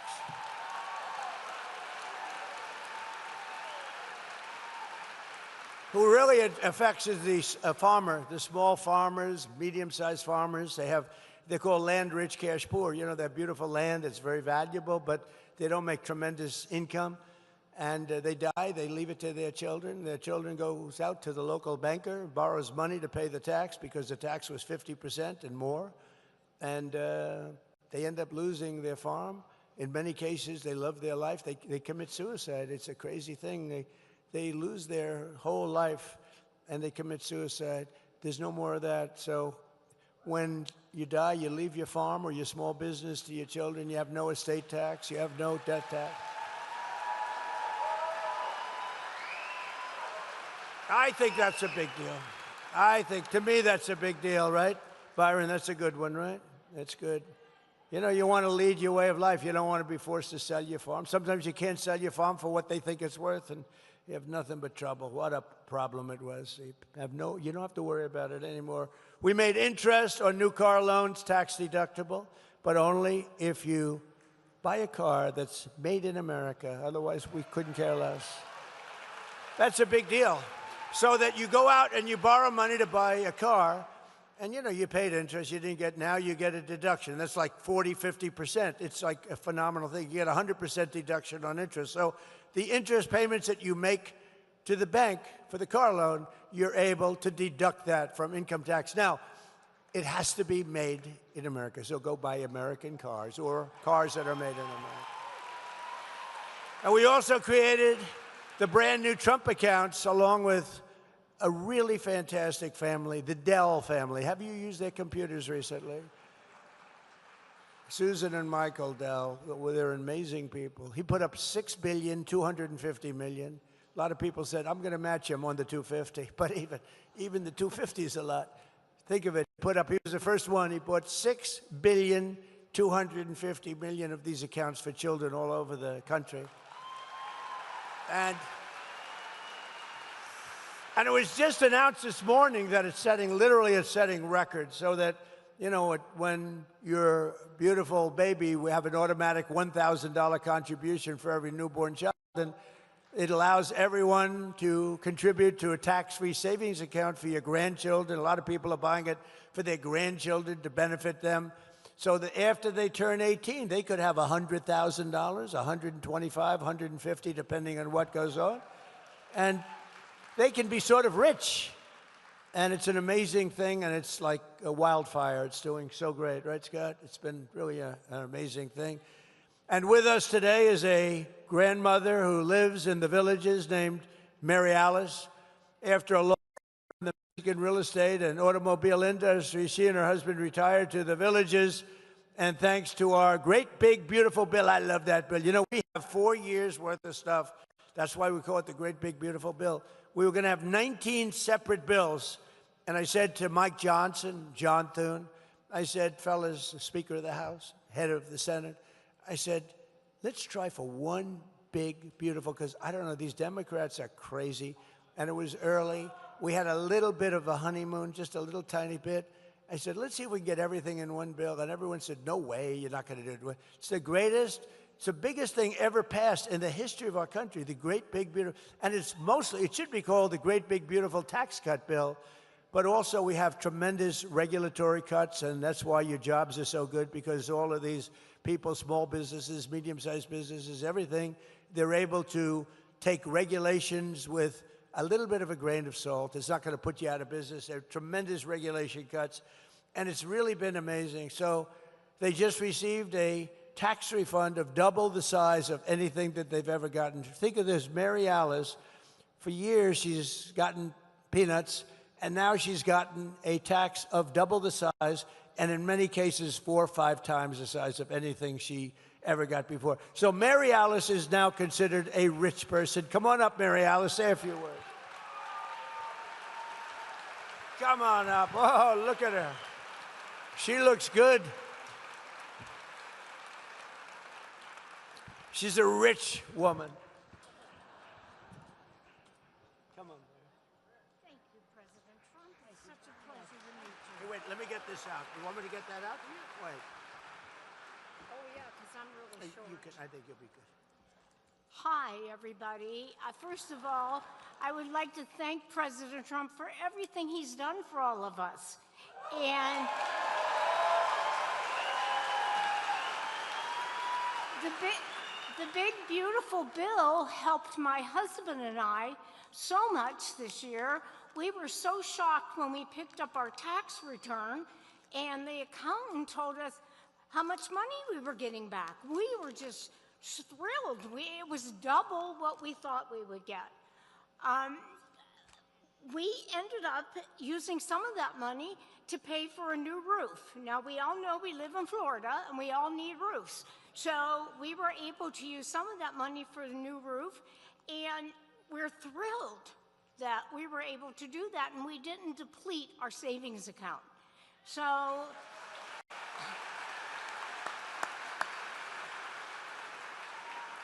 and this is all because of the no tax on Social Security. And, you know, we live on a income that's fixed. And so we have to be careful how we spend our money. And thanks to President Trump and his administration, we've been able to live a great life here in Florida. So thank you, everyone. Thank you, President. Thank you. Thank you, darling. Be careful. Be ready. Thank you. Wow. That's better than I can do, I'll tell you right now. No, it's a great story. Thank you, Mary Alice. You're really something special. Thank you. Congratulations. But never forget, every single Democrat in Congress voted against no tax on Social Security. They voted against it, every single one. We didn't get one vote positive because they're just like a sick unit of people. Just like the State of the Union speech.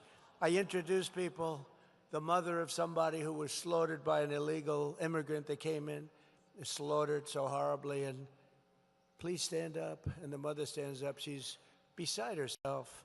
The Democrats are sitting here. They didn't move. They're just sitting here. No. They're sitting here long fast.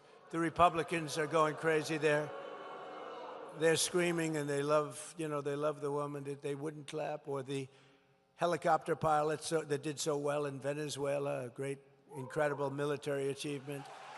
And he was shot in the legs, bringing down a lot of men in the helicopters, a big Chinook. And he was shot in the legs, and you operate those things with the legs more than anything else. And he was very badly hit hard in the legs, and he brought that helicopter down, and then he says, take over, because I'm going to be passing out now, after it was perfectly landed in exactly the location they had to be. Otherwise, we could have had a problem like Jimmy Carter had. You remember that problem with helicopters crashing back and forth? It was not good, but that was Venezuela. How good did that work out, right? And we introduced him, handsome guy, beautiful looking guy. We introduced him. We gave him the Congressional Medal of Honor. The first time it's ever been done at a State of the Union. We gave him the Congressional Medal of Honor.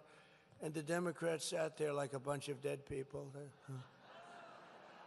They didn't move. And I called them out. I said, you people are crazy. There's something wrong with you. But they voted against income tax cuts for seniors. They voted in favor of the largest tax hike in the history of our country. They wanted the largest tax hike in the history of our country. They also created the catastrophic inflation that I told you about, worst really in our history. If congressional Democrats had their way, Florida seniors would be paying higher taxes, higher prices, while Republicans have given you much lower taxes, much lower prices. You know, I use the word affordability, but I was the one that received these high prices. You know, it's amazing. I come into office and I say, wow, look at how high these prices are. And the Democrats start screaming, affordability, affordability. They're the ones that caused the problem. I'll tell you one thing. They got one good line of bullshit. That's one thing I'll say about it. They are so bad. They are so bad. It's true. Affordability. It's the first time I heard the word. I'm 2 days in, and I watch this sleazebag, one of these crazy congressmen, get up, and he's being interviewed. He said, affordability, prices are too high. I've just got there. But we brought prices way down. They gave us tremendously high prices, and they'll give them to you again. They take over. You have to get out and vote in the midterms, because they'll give them to you again. And we're pleased to be joined today by some of those great warriors from the House and Senate, including someone who is representing your great state really well. And I introduced her just briefly before, but she's fantastic. She's a great person, a great senator, Ashley Moody. Thank you for being here, Ashley. Thank you, Ashley. And I also want to introduce Randy Fine, who's back there, Kat Kamek, who's over here, Daniel Webster, who, by the way, is retiring. I don't like that. Where's Daniel? You're around here someplace. Daniel, stand up, Daniel. What a career. He's retiring. And I know we have a good Republican taking your place, if that's possible to take your place. Thank you, Daniel. Great career. We appreciate it. Long time. How many years? Long time. He's been there a long time. Great gentleman. And a man who never stops fighting for the state of Florida. I know it. He is a fighter. Byron Donalds. Byron. Special. Special guy. Thank you. Thank you. He's so far ahead in the polls, I don't have to ask him to come up. I would ask him, but when you know, my theory is when you're up by more than 20 points, I don't want to waste the time, okay? Is that all right? He's killing him. Another great friend of mine, Florida Agriculture Commissioner Wilton Simpson, who's running and going to be great. He's a great guy. And the Florida CFO, Blas Ingolia. Blas, where are you? Yes, Blas, thank you. Thank you, good job. We're also joined by very much of a legend. He's really an amazing guy. He straightens you out mentally, probably has his own problems, but we don't have to know about that. But we've all grown up watching him. I've watched him for so many years. I did a show before the election, and I thought I was sort of doing him a favor by doing him this show. I said, I'm hotter than he is. Why the hell should I do a show? But I did it, and I have never had such a response as I had on that show. Where's Dr. Phil? Are you here? Come here. Come here, Dr. Phil. No, I did his show. Wow.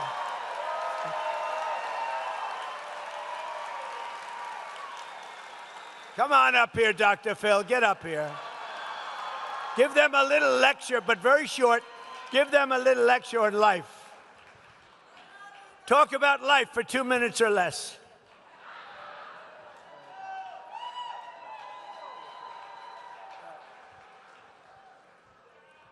Well, hello. I had a different reaction than the president when I told my wife I was coming to the villages. She said, oh, no. No. Not without me, you're not. Those people are crazy partiers. She says, Robin says, give you her love. She really wanted to be here, but we have grandchildren, so I'm now 5th in line. By the way, Mr. President, I've given that cognitive test that he took. I used to administer those, where you give them 9,000 divided by 2, 6, 7.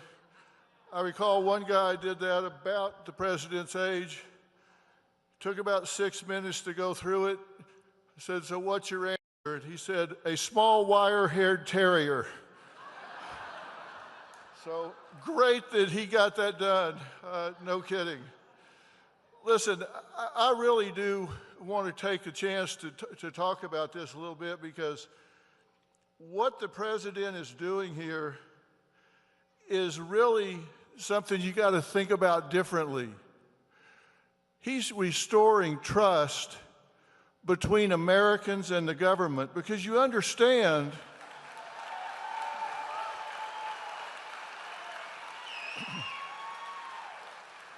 you understand that this was, your benefits were never supposed to be taxed to begin with. That was the deal the American government made with the American people. And from 1935 until 1983, that was the deal. And then they changed the deal. That wasn't what you started with. That wasn't the deal. And President Trump is trying to bring the deal back and say you can trust your government to do what they tell you they will do.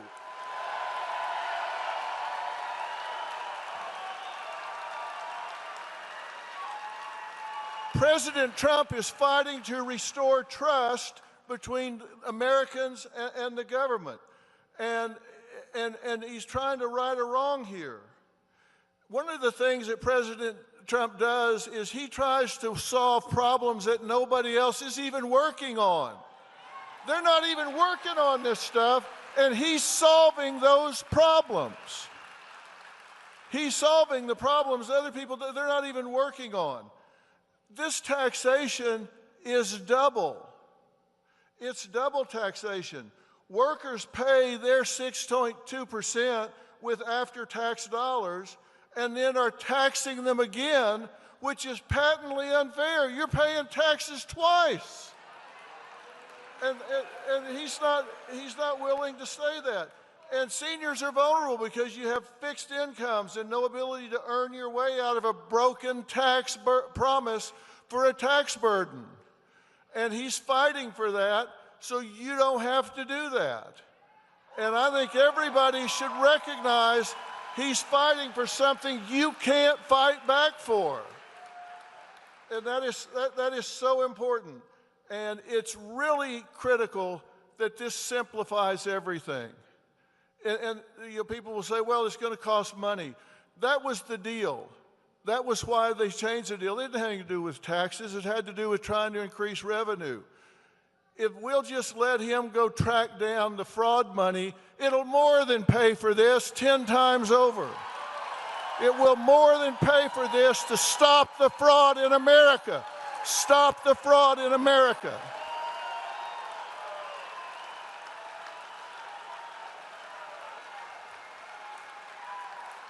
And here's a little reminder.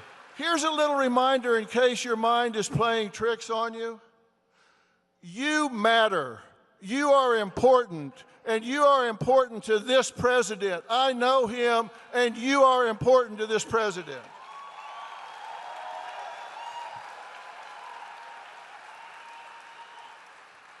And I will tell you a quick story.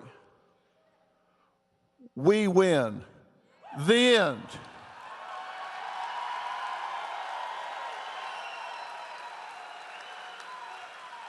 You know, I've spent most of my life, certainly as a professional, actually since I was 12 years old, studying why people do what they do and don't do what they don't do.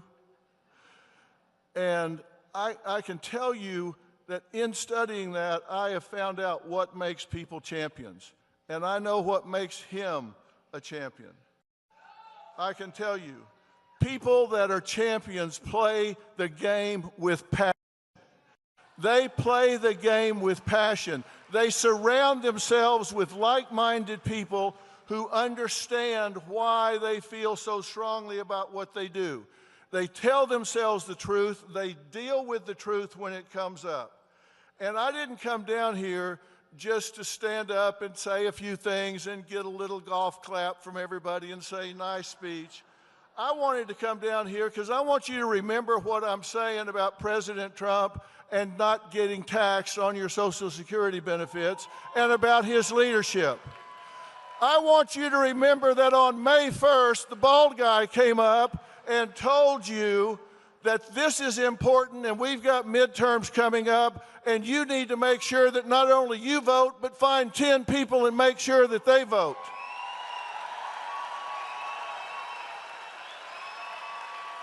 Because we have a president that stopped apologizing for America and started taking pride in this country.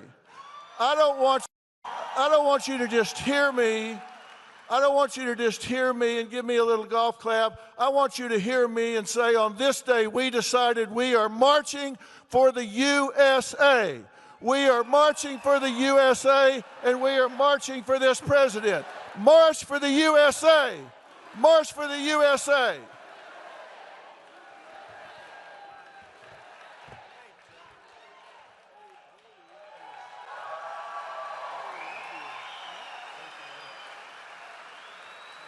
Thank you, guys.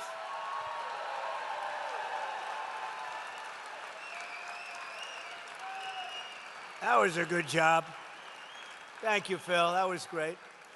So just in finishing up, I just want to say, Phil, that was fantastic. Thank you. So true. You weren't supposed to be paying those taxes, but now you're not. So today we delivered the huge win for our great fishermen and anglers here in Florida. I don't know how many people fish. Does anybody fish? We've just officially approved something they've been looking for a long time, all state permits for the 2026 red snapper recreational season. For years, our great fishermen have been punished with very short federal fishing seasons despite record high fish populations, and the states are begging, they're just begging.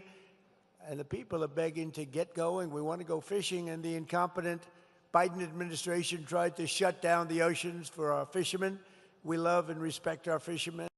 Unlike the Democrats, will only do them good. So to all of those who fish red snapper and other fish, Trump and Noah are delivering for you. So just enjoy it. We're all set. It's all done. You got fish. If you catch some extra fish, enjoy it. We've got plenty of fish. There are a lot of fish in the ocean.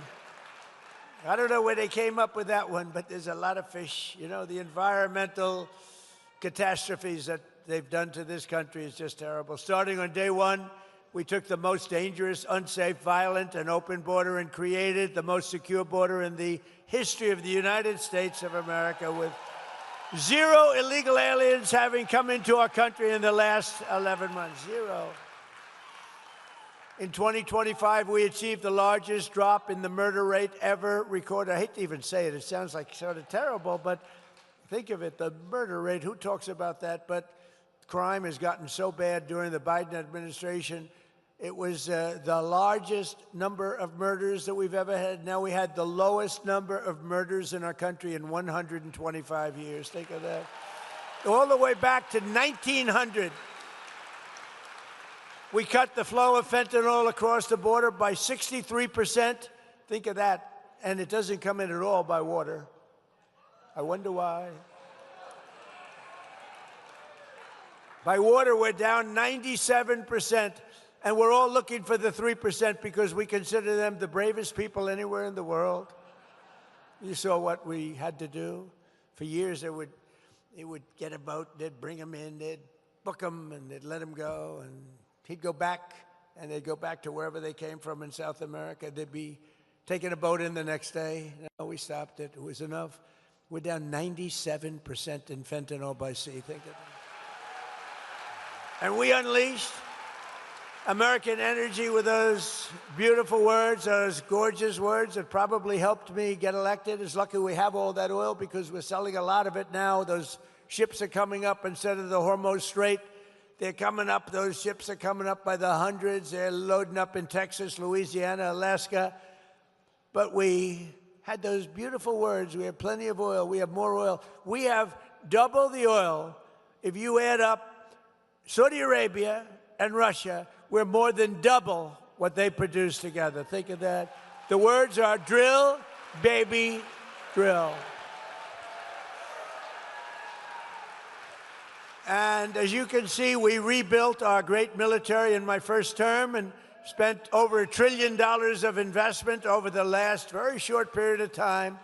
And despite the fact that they embarrassed us in Afghanistan by leaving a lot of equipment behind, those fools, but it was still a lot of equipment, but not a lot compared to what we did. But we rebuilt it during my first term and my first year.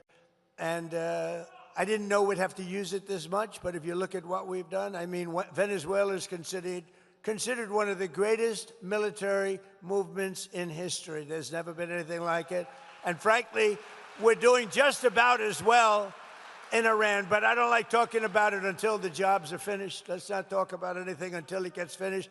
But think of it, their Navy's gone, their Air Force is gone, their whole place is gone. And then we get people to say that we're not winning. You know, we get the radical left to say, we're not winning. They don't have any military left. It's unbelievable. It's actually, I believe it's treasonous. Okay, you want to know the truth? It's treasonous. So we rebuilt our military, and we have the greatest military anywhere in the world, and we've proven that. In Venezuela, we're proving it right now in Iran. They're looking at this saying, what the hell is this?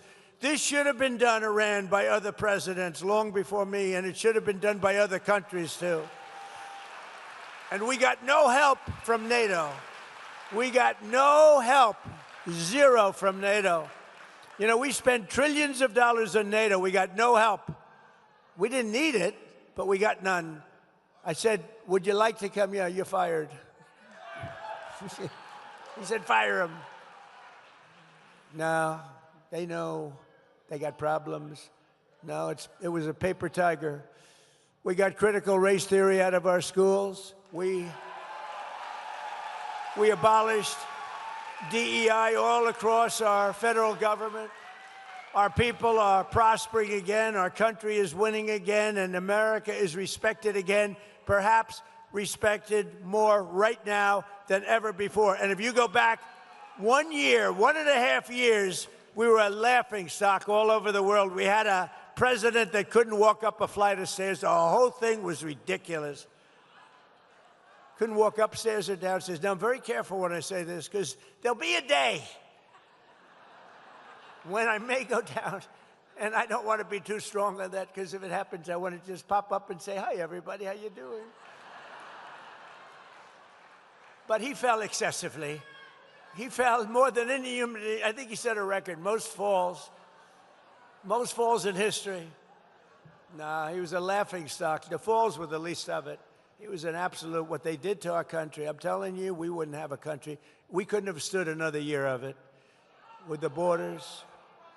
Our borders were being, that wasn't people coming, that was an invasion of our country. 11,888 murderers, 50% of which, more than that, killed more than one person. These are the people they allowed into our country. The good news is we're getting them back, and we're getting them out. We're getting them out. And I want to thank Border Patrol, and I want to thank ICE for the abuse that they have to take from the Democrats.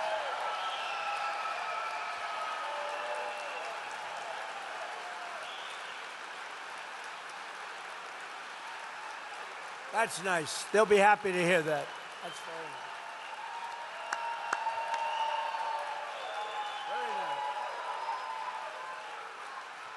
Very nice. Thank you. They'll be happy to hear that. They watch.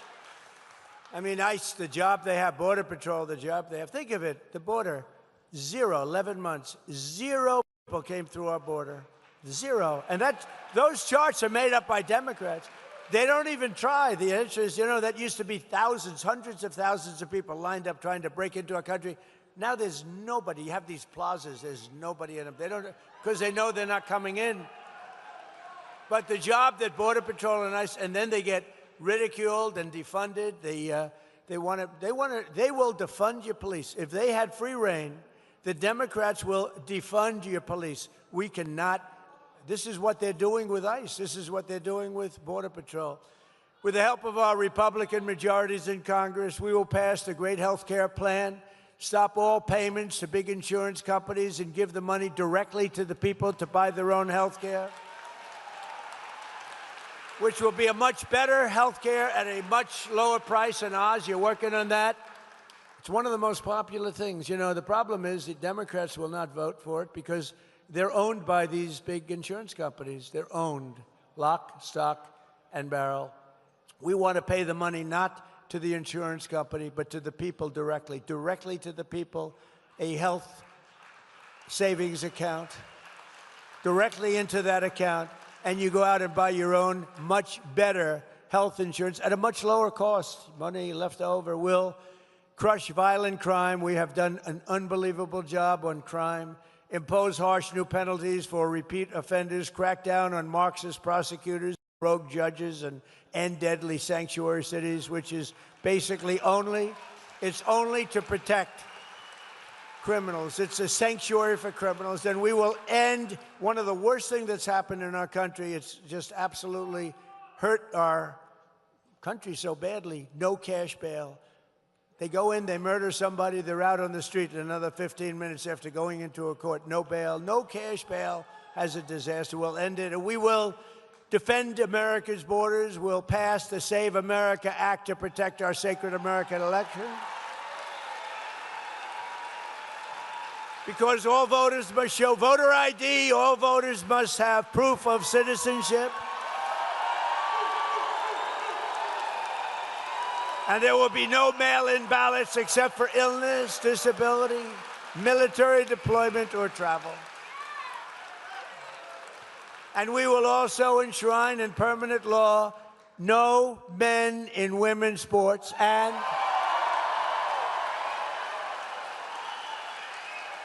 did you ever hear of something like that? I'm just, as I say it a lot. Can you imagine 15 years ago saying that? There will be no men in women's sports. People would say he's crazy. There's something wrong with that guy. It's a real fight. I watched one of these local congressmen the other day saying, we must have men and women sports. The whole thing is crazy. You ever see the weightlifting records? It's like a 112-pound difference. A record stands for 19 years. And a woman, great athlete, beautiful woman, slightly muscular, slightly, a little bit more than normal, but she's a great weightlifter and stood for 19. They put an eighth of an ounce on one side of the barbell, an eighth of an ounce on the other. She's going for Olympic gold, and she wants to qualify. It's easy. It's going to be easy. She's better than the other women. And she gets up and she works and she works, and my wife hates when I do this. My wife, our great first lady, how about it? She's a movie star now. Can you believe it? Terrible.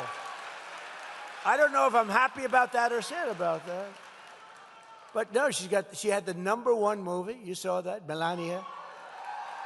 And then it was #1 streaming, and I said to her, no family can have 2 stars. What do you think about that, Dr. Phil? No family can have 2 stars, Dr. Phil. This is not a good situation. I don't like it. Dr. Phil would tell me I'm right, but don't say it. No, she's done a great job, but she hates it when I do the thing on weightlifting. She says it's so unpresidential. And she hates when I dance, too, at the end, too. She hates when I dance to what's sometimes referred to as the gay national anthem. You know that. She hates it. You know, that song was #5 32 years ago, and it went to #1 32 years later. There's never been anything like it. It never hit #1. It was #5 32 years ago, and it went to #1 for months during the last months of the game. We love that song. But she goes, darling, please. You know, she's a very elegant woman. She goes, darling, please don't dance. It's not presidential. I said, it may not be presidential, but I'm leading by 20 points in the poll, so something. But she particularly hates the image of me showing sweat and strain of the young woman trying to win the weightlifting contest against a group of women and one gentleman who decided to go on to the other side. He transferred to the other side. And transgender anyone? And she got up. And her mother was down there. Oh, her mother was so proud with the American flag, a little American flag, like you remember George Foreman, the great George Foreman, had that little tiny flag when he went. She had one of them too, and she was screaming for her child, who was a weightlifter, a real good one. And she got up, and she grabbed it. She grabbed it. Oz is a big physical fitness guy, and she got it. Come on, baby, you can do it. The mother's screaming. The father didn't care because he doesn't believe that his daughter can beat the person that's coming up next. The father's saying there's no way she's beating that guy. So she gets up and and she's ready. Now she's just got to do that fun. She's almost home. 1/8 of a pound more on each. 1/8, just a tiny little bit.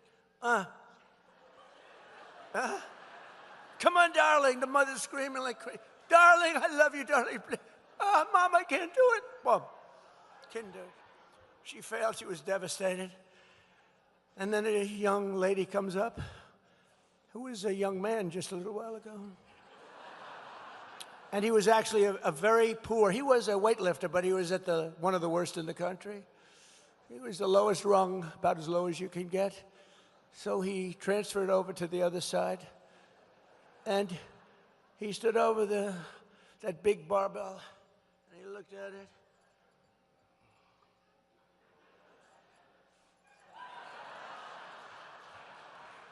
The guy could have lifted another 150 pounds. The whole thing is crazy, okay? But the Democrats want men to play in women's sports. And I won't go into swimming or anything else, but the whole thing is ridiculous. And we want no transgender surgery and mutilation of our children. So with the help of everyone in the villages, I only got 97% of the vote. You know, we're still looking for that 3% also. Could all of those that voted for don't forget, I had to run against 2 candidates. One was Sleepy Joe, and then he petered out. You know, typically when you're 30 points down, you're not going to win. Think of it. It's like you're in a fight. UFC, the great Dana White, you're in a fight.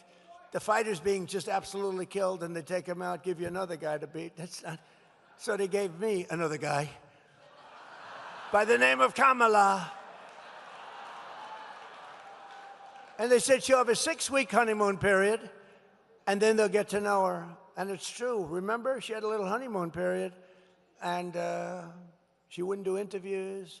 She wouldn't do. I said, there must be something wrong with her. Why wouldn't she do even favorable interviews like Dr. Phil? Dr. Phil would have done an interview. I don't know if he would have been so nice to her. Actually, he might have been tough. He might have been tough on her, Phil. But so then I had Kamala. We beat Kamala by a landslide. Think of it. We won every swing state. We won all 7. They said Trump could win 3 swing states and still win the election. He's leading by so much, he could win. We won all 7 swing states. We won the Electoral College in a landslide. We won the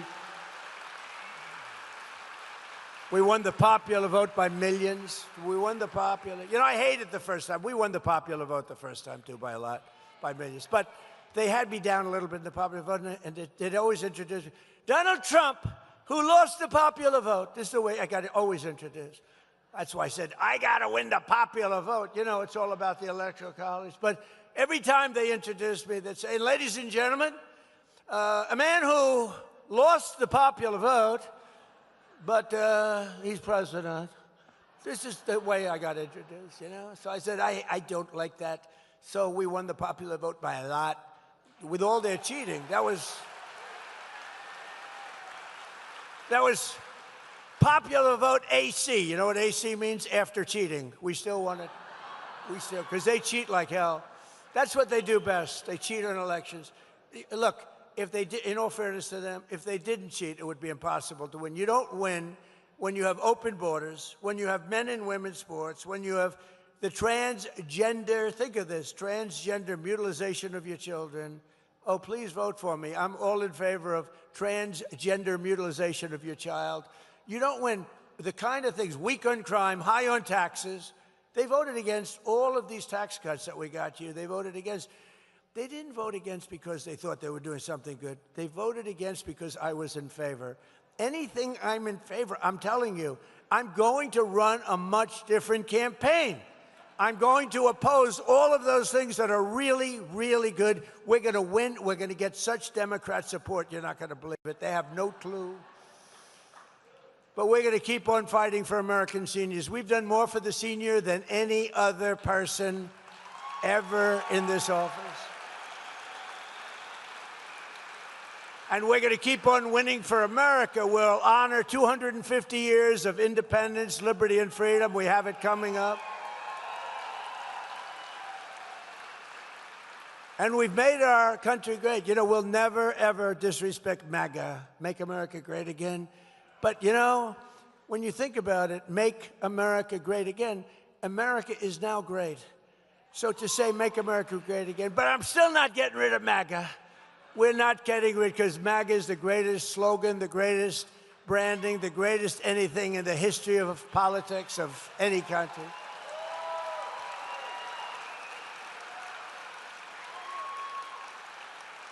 You remember last time, because we were doing so well, I had a potential slogan, Keep America Great. So instead of Make America Great Again, it was Keep America Great. Here's the problem, CAG.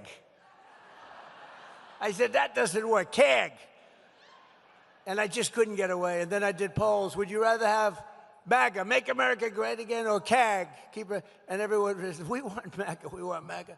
But what we do have is a new kind of a thing. It's America is back. And that's really true. America is back. Bigger, better, and stronger than ever. It's back bigger, better, and stronger than ever. And just to put it in some words that you've heard before, together we will make America powerful again. We will make America wealthy again.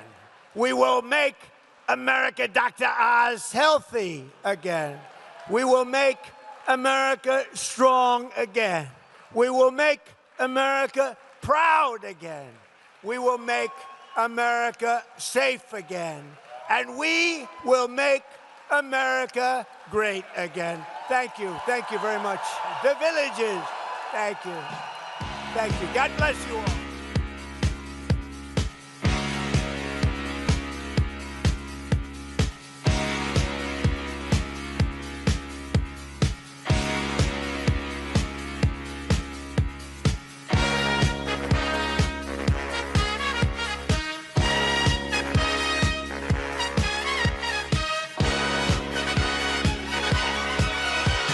Young man, there's no need to feel down. I said, young man.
personal, reach out and touch that person type of experiences is so special and unique.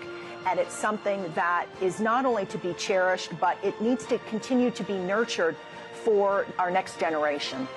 My hope is that 50 years from today, this organization is just as strong and just as relevant in our community as we continue to grow into what Palm Beach County will become in the next generation. I have every confidence that we're going to be there and do that. Make sure that we stay nonpartisan, unbiased, and always welcoming people that challenge us to think differently. As we mark our 50th anniversary season, we honor our past and look boldly to the future. We look forward to the conversations that lie ahead. Thank you for coming to the Forum Club of the Palm Beaches.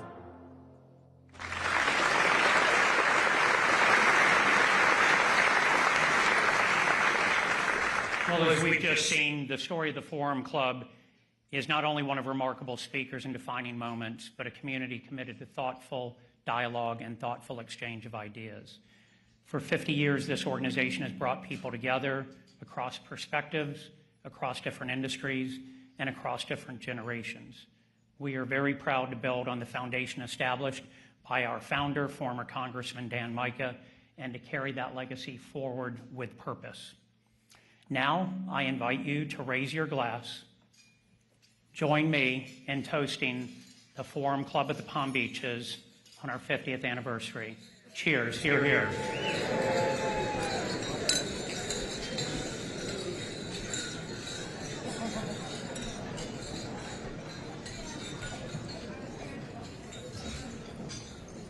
Sarah took my glass of champagne away from me.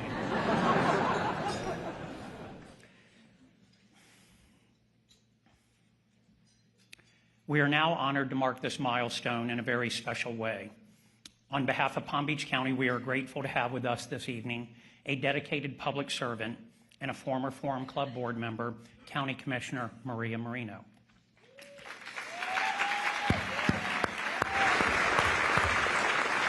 As all of you know, Commissioner Marino has been a tireless advocate for the residents and businesses of Palm Beach County, and we are truly appreciative of her leadership and service.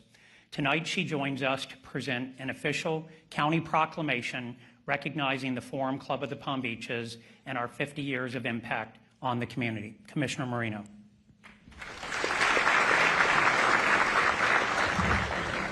Thank you, Harvey. It was probably 7 months ago when Sarah Kreiser and I were sorry, I'm a little nervous. Oh, my heavens.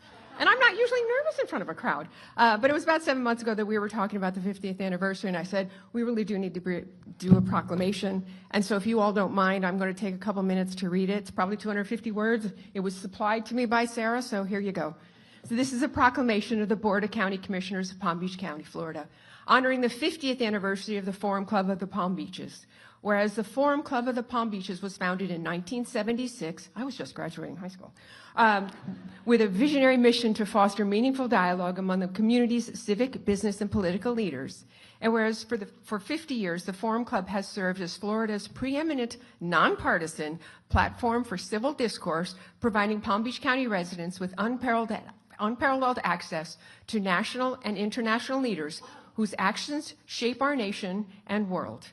Whereas the Forum Club has distinguished itself as a cornerstone of informed citizens, hosting an impressive array of prominent leaders, ensuring that our community remains engaged and discusses the matter. And whereas the organization has demonstrated an unwavering commitment to the next generation by welcoming thousands of students to participate in programs furthering their learning both inside and outside the classroom. And whereas the Forum Club's dedication to public service extends beyond its live events as it continues to broaden its reach through digital programming, educational partnership, and community collaborations that strengthen democratic engagement. And whereas throughout 5 decades, the Forum Club of the Palm Beaches has upheld the principles of respect, openness, and intellectual curiosity, values essential to a thriving, informed, and connected community. And whereas the year 2026 marks the Forum Club of the Palm Beaches' golden anniversary, celebrating 50 years of elevating public dialogue, deepening civic understanding, and enriching the civic life of Palm Beach County. Now, therefore, be it proclaimed by the Board of County Commissioners assembled in regular session on the 14th day of April 2026 that Palm Beach County honors the 50th anniversary of the Forum Club of the Palm Beaches. Thank you.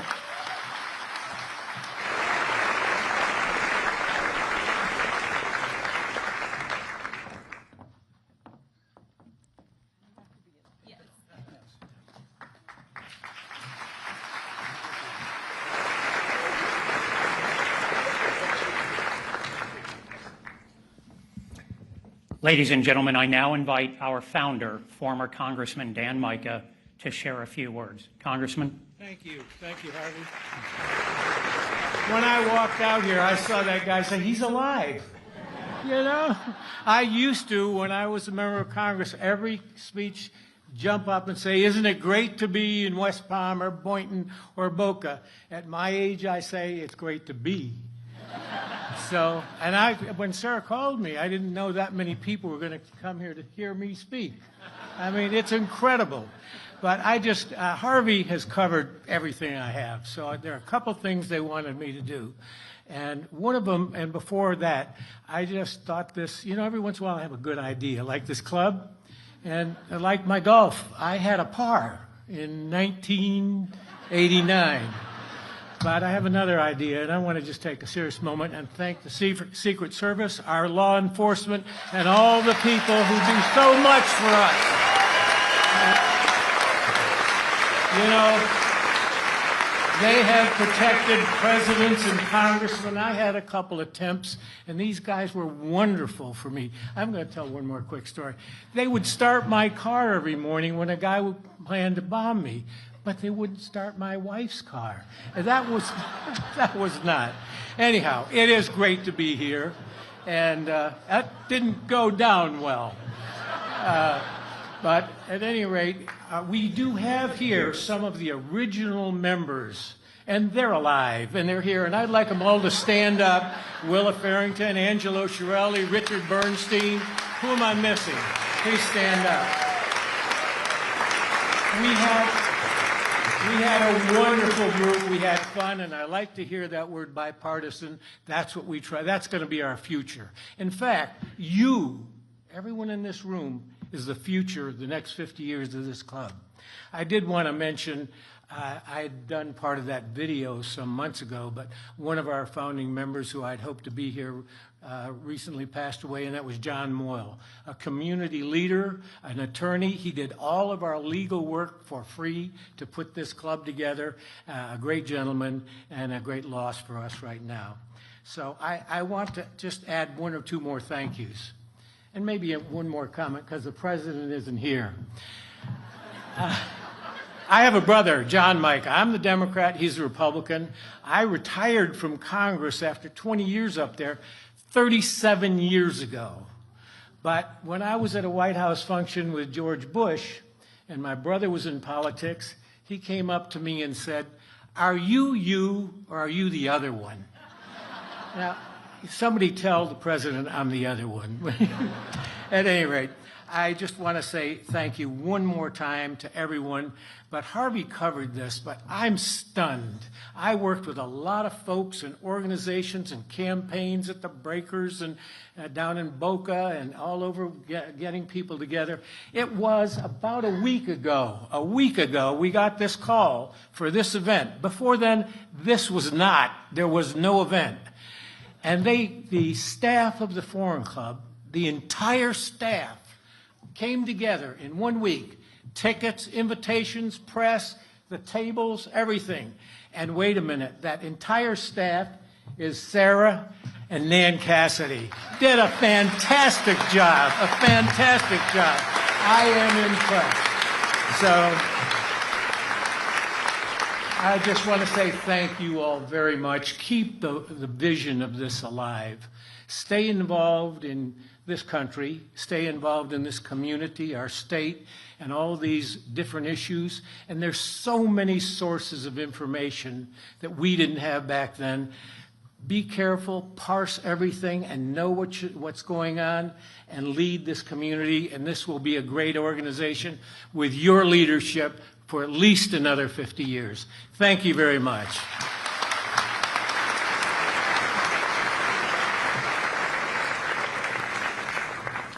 Thank you, Congressman Micah, and all of the founders. Thank you. As our pre-program comes to a close this evening, I want to take a moment and thank each and every one of you for being here. Tonight has been a truly special occasion, one that not only celebrates an extraordinary milestone in the life of our club, but also reflects the strength, engagement, and spirit of this community. We are deeply grateful to our founder, our past presidents, our sponsors, our board of directors, for their leadership, and to all of our members and guests who continue to bring our mission to life through your participation. This evening also reminded us of what makes the Forum Club so unique, the opportunity to come together, to listen, to learn, and to engage in thoughtful dialogue on issues shaping our world. As we conclude our 50th anniversary season, we do so with a deep sense of pride in all that has been accomplished and great excitement for what lies ahead. At this time, we will pause briefly before the President takes the stage. Please remain in your seats. We thank you for your patience. He is en route or on the ground here, so it will take us a few more minutes, and we will resume our program shortly. Thank you.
I've been singing, I've been screaming, I've been going all night till my throat's bleeding.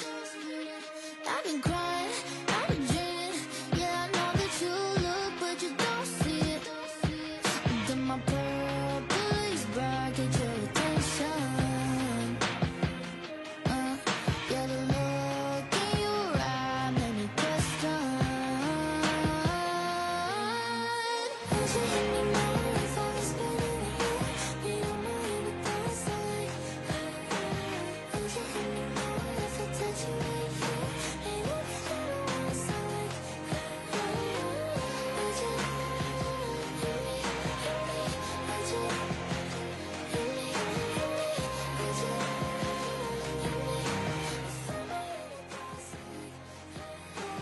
I can take it out for you and tell you what I'm gonna do. 'Cause my body positioning determines if you're listening.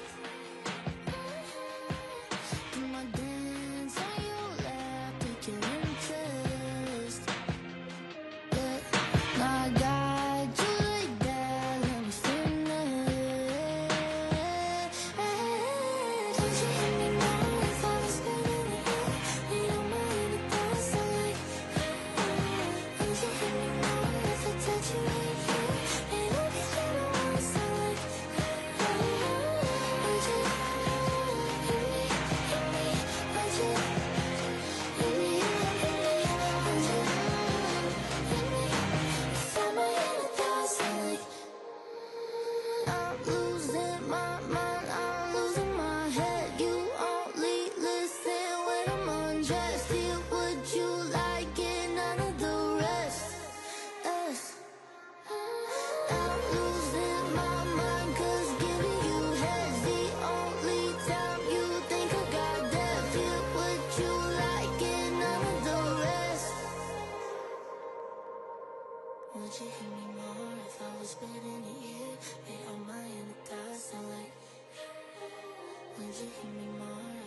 touch you right here. Make everything I want sound like. Would you hit me more if I was spinning it here? You don't mind it don't sound like. Would you hit me more if I touch you right here? Make everything I want sound like. Would you hit me, would you?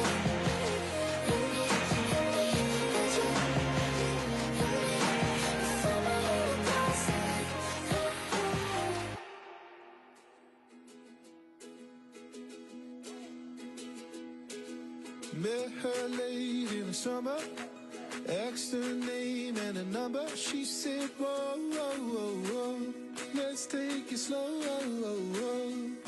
That stolen kiss by the river made me shake, made me shiver. Down to my bones that I need you more.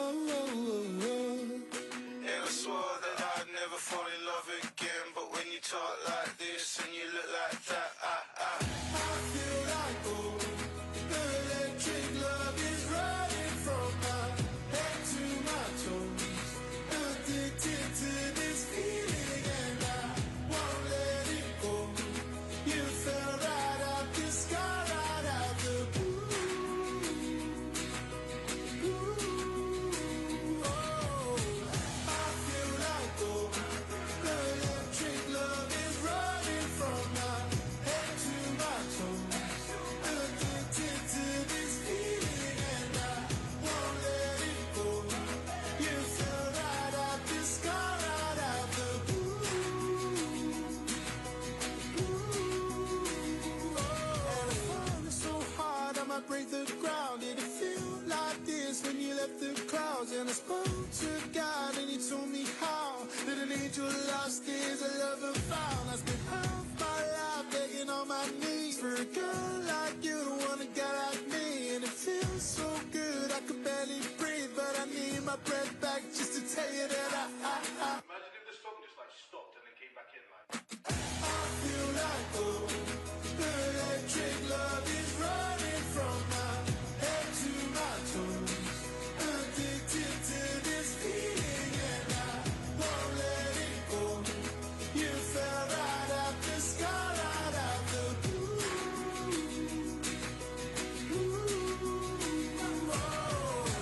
I feel like gold. The electric love is running from my head to my toes. Addicted to this feeling and I won't let it go. You fell right out the sky, right out the blue.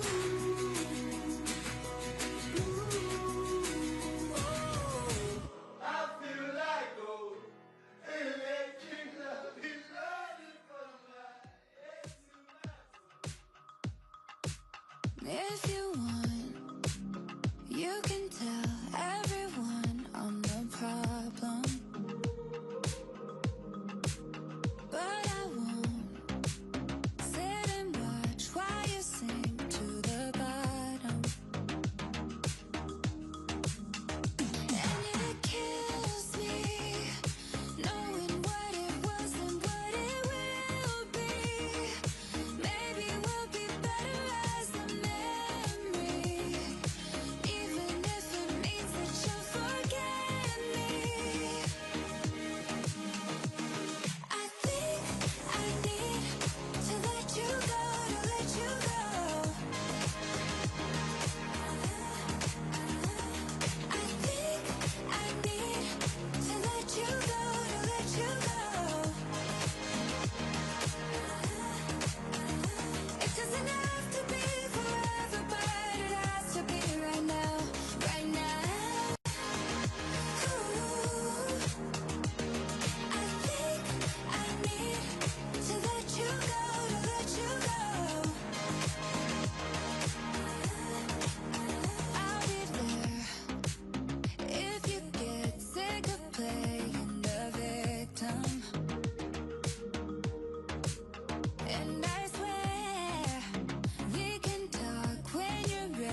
meet you. Anyway, it's nice to meet you. Anyway, it's nice to meet you. Anyway, it's nice to meet you. I was buying you those flowers. I was listening for hours. I was shutting up those doubters. Hey, yeah. She was jealous of our relationship. She hated that we were making it. She's smiling, but she faking it. Yeah, yeah. Praying that we make it through the weekend. When it's in December, we are sinking. Hammer and a nail and now we're leaking. Hey, yeah, yeah. Painted on the wall is something freaking. She been throwing punches like a TK. Knocking at the door, being sneaky. Get away, yeah. Anyway, it's nice to meet you. Nice to meet you. Anyway, it's nice to meet you. It's nice to meet you. Anyway, it's nice to meet you. I hope to see you. Anyway, it's nice to meet you.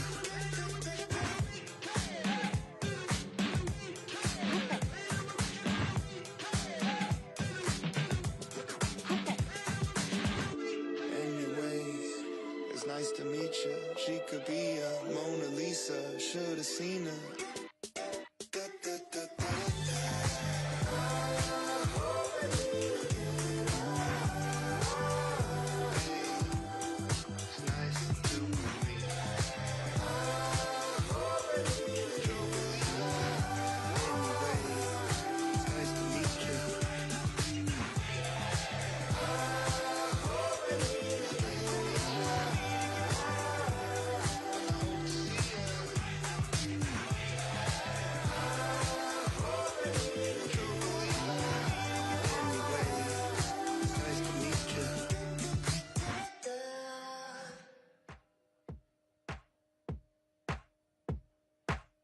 No tears in the club tonight.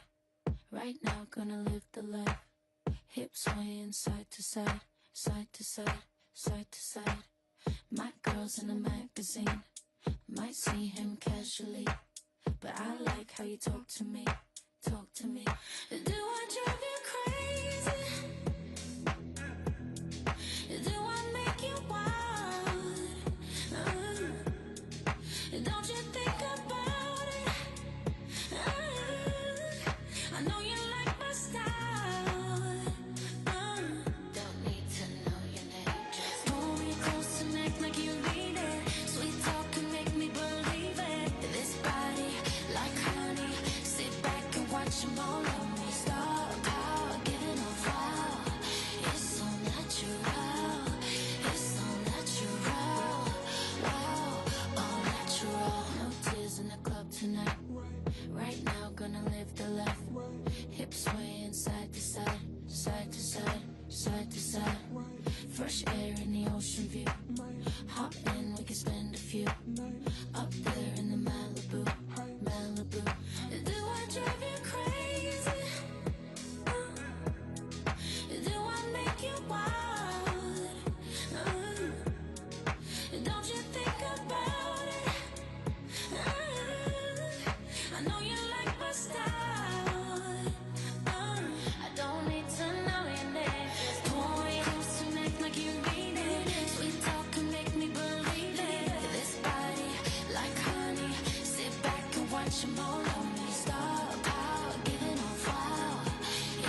Usually not the type to keep him waiting.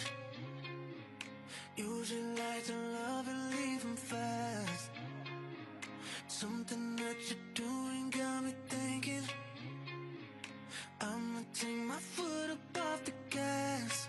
She said, hey, I like when it's just going, so let's just take it slow, slow motion. Been waiting all day to get you in this moment, so let's just take it slow, slow motion. Oh yeah, oh yeah, oh yeah. Alright, alright, alright. So let's just take it slow, slow motion. All day, all day, all day. All night, all night, all night. Yeah, I'ma take it slow, slow motion.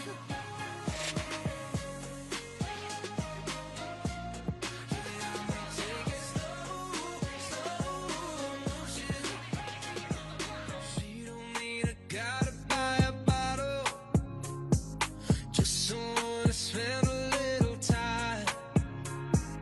Baby, I can promise I'll still be here by tomorrow, but I can give you all of me tonight. She said, hey, I like when it's just going, so let's just take it slow, slow motion. Been waiting all day to get you in this moment, so let's just take it slow, slow motion. Oh yeah, oh yeah, oh yeah. Alright, alright, alright. Oh, yes. No, all I'm thinking is, let's have them at the event, make them stand up and go.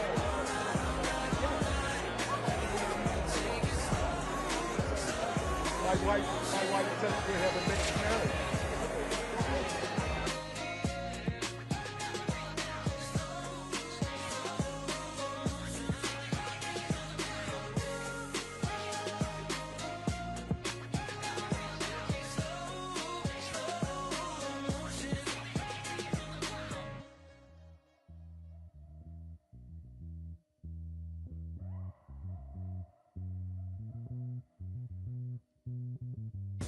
Thought you said you were in love, so I done sad face.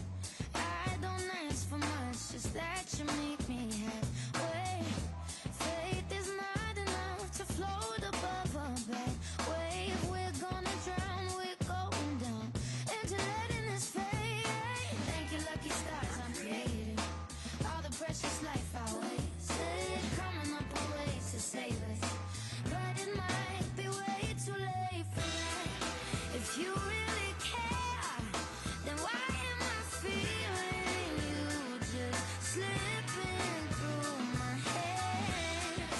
If you're really there, then why can't I walk right through you, talking to a dead man?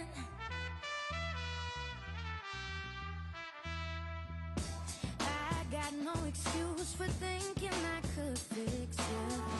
You leave me hanging just 'cause you don't get the picture. No matter how nice I paint it, no matter the way I frame it, there's no easy way to say it. You're about to lose me now. Thank you, lucky stars I'm creating. All the precious life I wasted, coming up with ways to save it, but it might be way too late for that.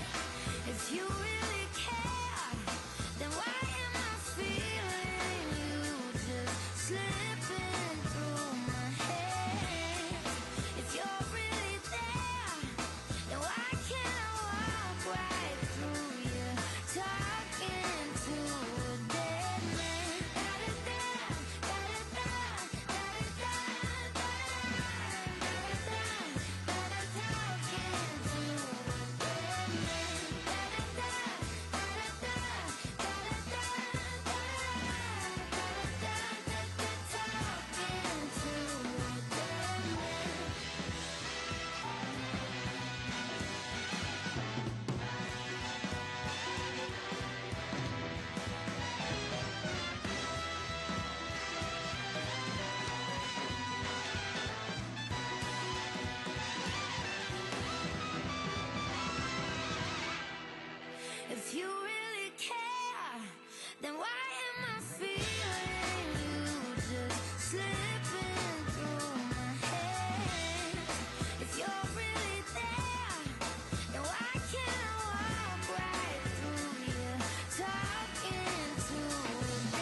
but I miss so bad. Baby girl, just don't cry. Tell me what I gotta do so I can make you mine. I say, but baby, I know that you ain't fine. Who's mine? But baby, I know that none of this is killing you. Tell me what I gotta do, how I do it all for you, how I do it. I'm seeing visions for you and do. Tell me what I gotta do, how I do it all for you, how I do it. Stay far from the light. I know you did it for love. Say that one more time. Darling, if this what you want, say that you're on your knees asking me for more. Why? I believe I was on. And none of this is killing you. Tell me what I gotta do, how I do it all for you, how I do it. I'm seeing visions for you and do. Tell me what I gotta do, how I do it all for you, how I do it. Turn the lights out, don't make your sound. Tell me why you wanna take it now. Silence is too loud. I know that. I know that this is killing you. Tell me what I gotta do, how I do it all for you, how I do it. I'm seeing visions of you and do. Tell me what I gotta do, how I do it all for you, how I do it.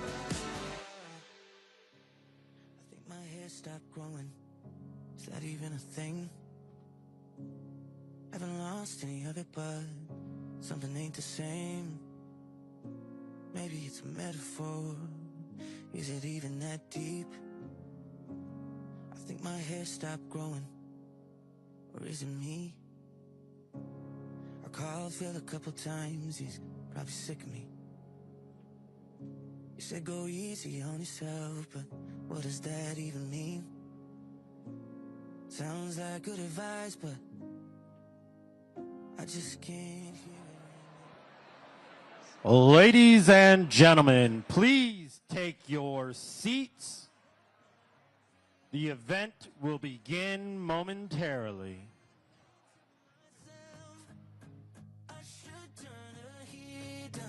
Tell myself to chill out.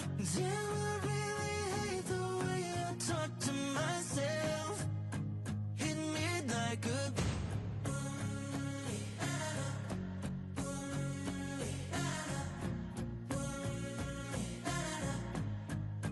hit me like a. When the hell did I start trying to be perfect? And people pleasing, is it ever really worth it? Fake smiling just to pass the time. It's the only way I've been getting by. Looked at myself and I can't even recognize who I am behind those eyes. One big disguise. Hit me like a gut punch. I hurt my own feelings. How did I get so good at being mean to myself? I should turn the heat down. Tell myself to chill out. Damn, I really hate the way I talk to myself. Hit me like a. Now what would it be like if I just try being nice to the person that I'm seeing in the mirror? Yeah. If you find that in a child, haven't seen him for a while, let him know he's doing fine. Hit me like a gut punch. I hurt my own feelings. How did I get so good at being mean to myself? I should turn the heat down. Tell myself to chill out. Damn, I really hate the way I talk to myself. Hit me like a.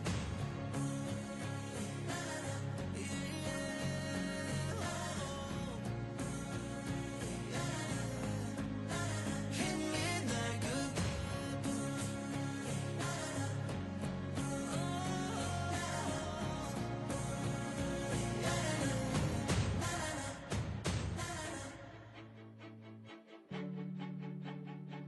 I think I like you like that.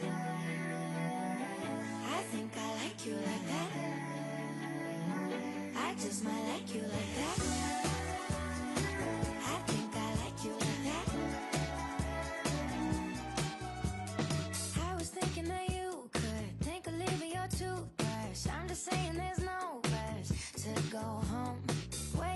my cheeks blush. Got me feeling like you just might be more than a small crush. Now I know we don't gotta be just a nighttime thing. Maybe we could see what the sunlight brings. All the other guys couldn't find where my heart is. Now I'm picking petals from gardens. I think I like you like that. I think I like you like that. I just might like you like that. I think I like you like that. I wanna make you some breakfast while you're stretching and yawning. I'll give you love at 2 p.m., not just at 2 in the morning. I wanna know all your secrets, if we're just being honest. Got a lot of clothes, but I can make some room in my closet. We don't gotta be just a nighttime thing. Maybe we could see what the sunlight brings. All the other guys couldn't find where my heart is. Now I'm picking petals. I think I like you like that. I think I like you like that. I just might like you like that. I think I like you like that. Didn't see it coming, oh I didn't see it coming. I'm feeling something, boy, I think I'm feeling something. Didn't see it coming, oh I didn't see it coming. I'm feeling something, yeah. This ain't gotta be just a nighttime thing. This ain't gotta be just a nighttime thing. I think I like you like that.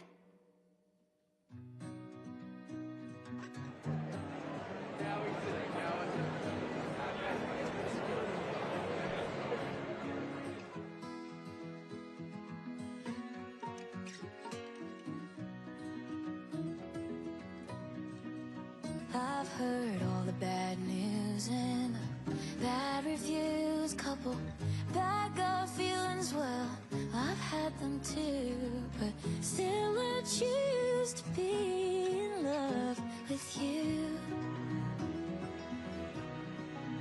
Been alone for so long, I've got something to prove. If I close an eye, it's almost like your red flags are blue. So still I choose to be in love with you.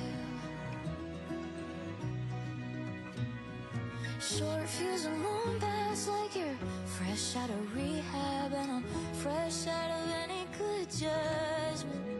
I'm intentionally carelessly sorry. Got self-awareness, just want someone to love me who doesn't.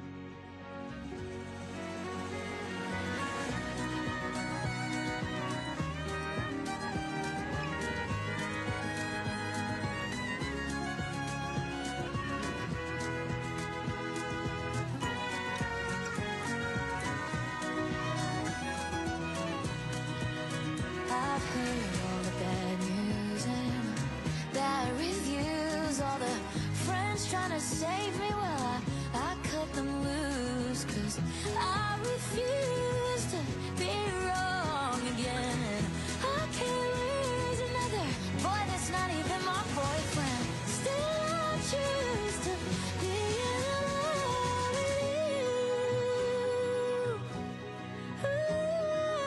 Still I choose to be in love with you.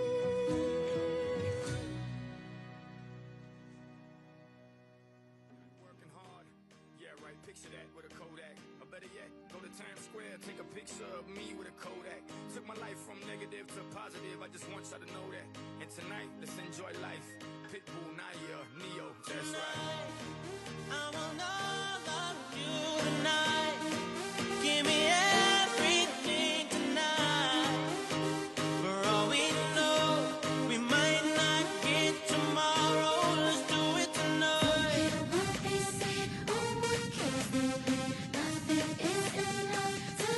Let's do it tonight.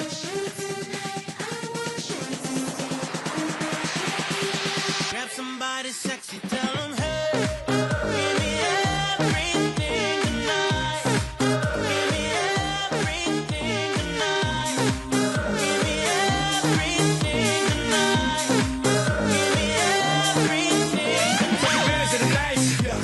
I'm off to Dubai to perform for a princess. But tonight, I can make you my queen and make love to you endless. It's insane the way the name growing, money keep flowing. Hustlers moving silent, so I'm tiptoeing. So keep blowing, I got it locked up like Lindsay Lohan. Put it on my life, baby. I'll make it feel right, baby. Can't promise tomorrow, but I promise tonight. Excuse me, and I might drink a little more than I should tonight. And I might take you home with me if I could tonight. And baby, I'ma make you feel so good tonight. 'Cause we might not get tomorrow.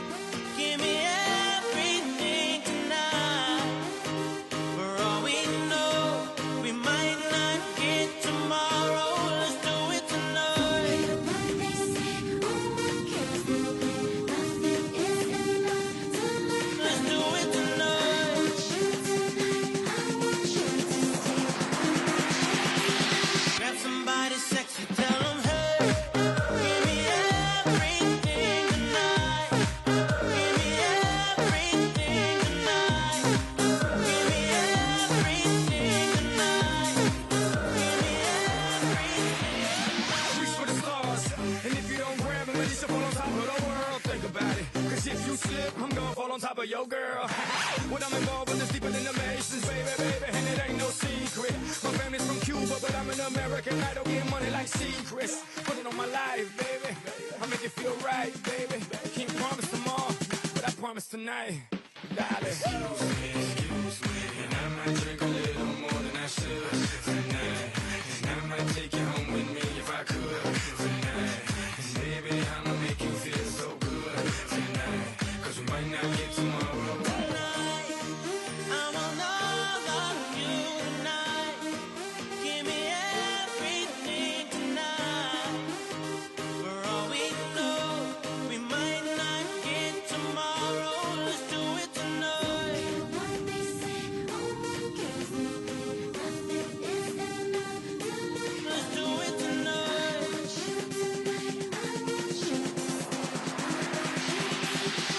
Somebody sexy, tell them, hey, give me everything tonight. Give me everything tonight. Give me everything tonight. Give me everything tonight. Excuse me, and I might drink a little more than I should tonight. And I might take you home with me if I could tonight. And baby, I'ma make you feel so good tonight. 'Cause we might not get tomorrow.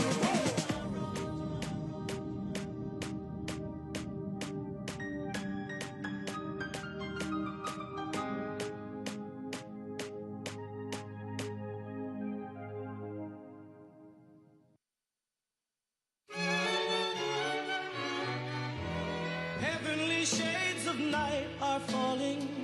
It's twilight time. Out of the mist your voice is calling. 'Tis twilight time. When purple colored curtains mark the end of day, I'll hear you, my dear, at twilight time. Deepening shadows gather splendor as day is done.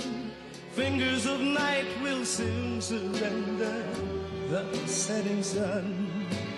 I count the moments, darling, till you're here with me. Together at last at twilight time. Here in the afterglow of day, we keep our rendezvous beneath the blue air. In the sweet and same old way, I fall in love again as I did then.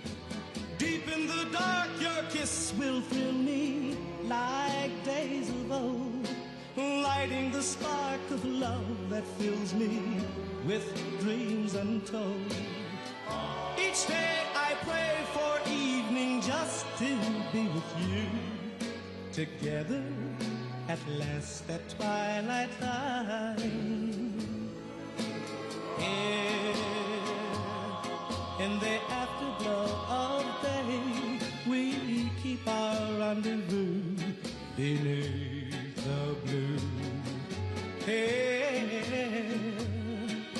the sweet and same old way, I fall in love again, as I did then.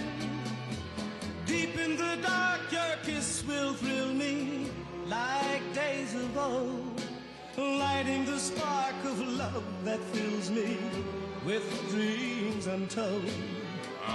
Each day I pray for evening just to be with you, together at last at twilight time. Together at last at twilight time.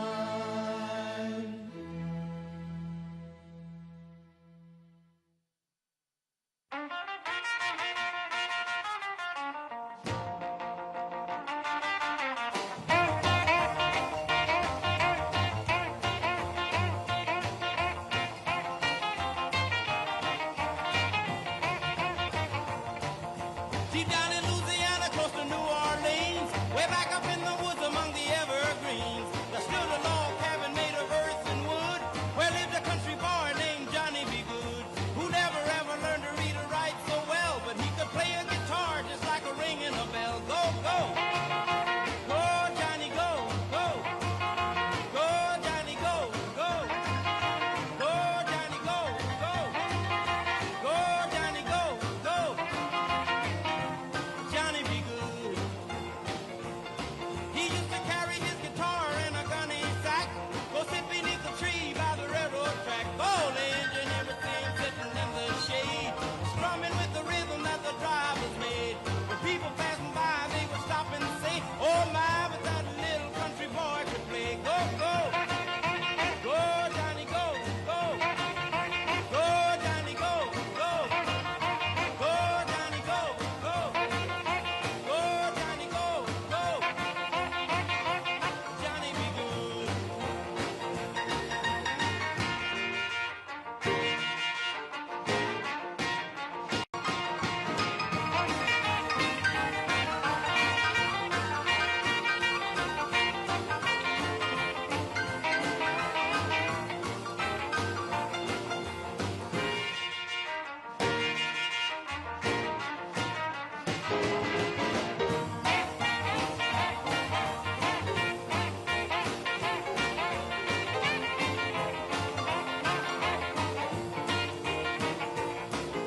His mother told him someday you will be a man, and you will be the leader of a big old band. Many people coming from miles around to hear you play your music when the sun go down. Maybe someday your name will be in lights saying, Johnny be good tonight. Go, go, go, Johnny, go. Go, go, go, Johnny, go. Go, go, go, Johnny, go. Go, go, go, Johnny, go. Go. Johnny be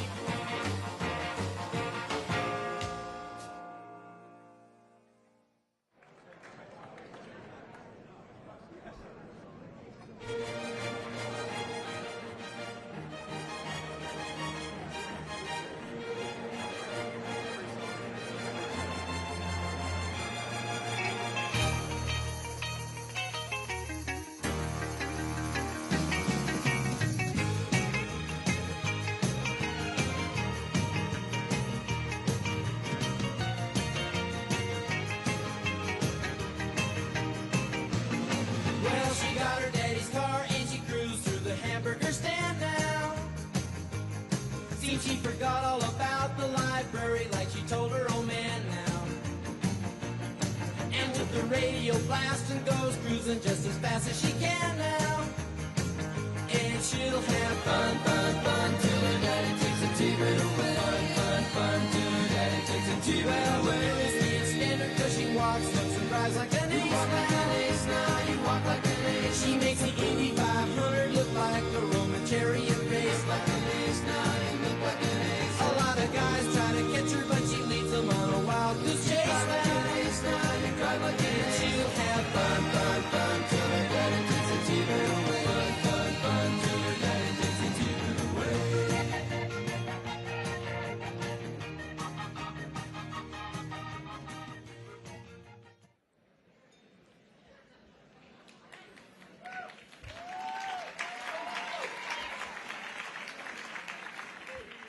Ladies and gentlemen, at the Forum Club of the Palm Beaches, we are privileged to welcome leaders who are actively shaping the direction of our nation. Tonight, we welcome the person who is shaping not only our nation, but our world. We are deeply honored by his presence and willingness to share his valuable time with us. Ladies and gentlemen, please rise and join me in welcoming the 45th and 47th President of the United States of America, President Donald J. Trump. And I'm proud to be an American, where at least I know I'm free. And I won't forget the men who died, who gave that right to me. And I gladly stand up next to you and defend her still today. 'Cause there ain't no doubt I love this land. God bless the USA.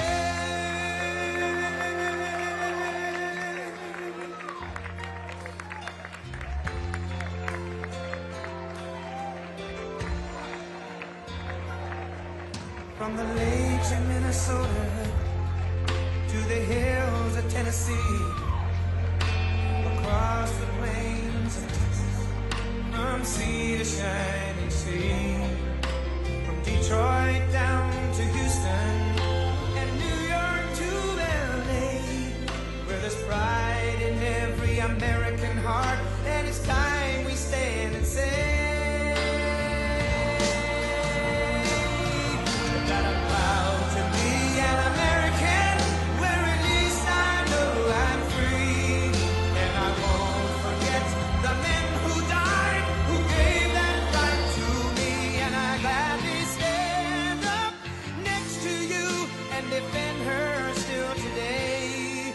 'Cause there ain't no doubt I love this land. God bless the USA.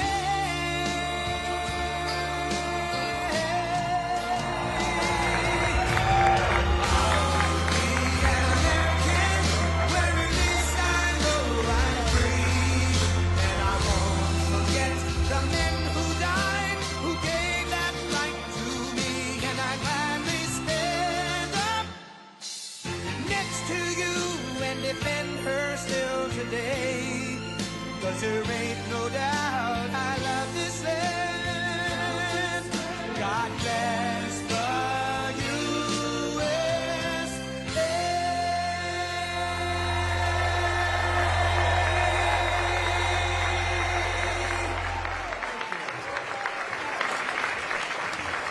Harvey's book. Anybody want a folder?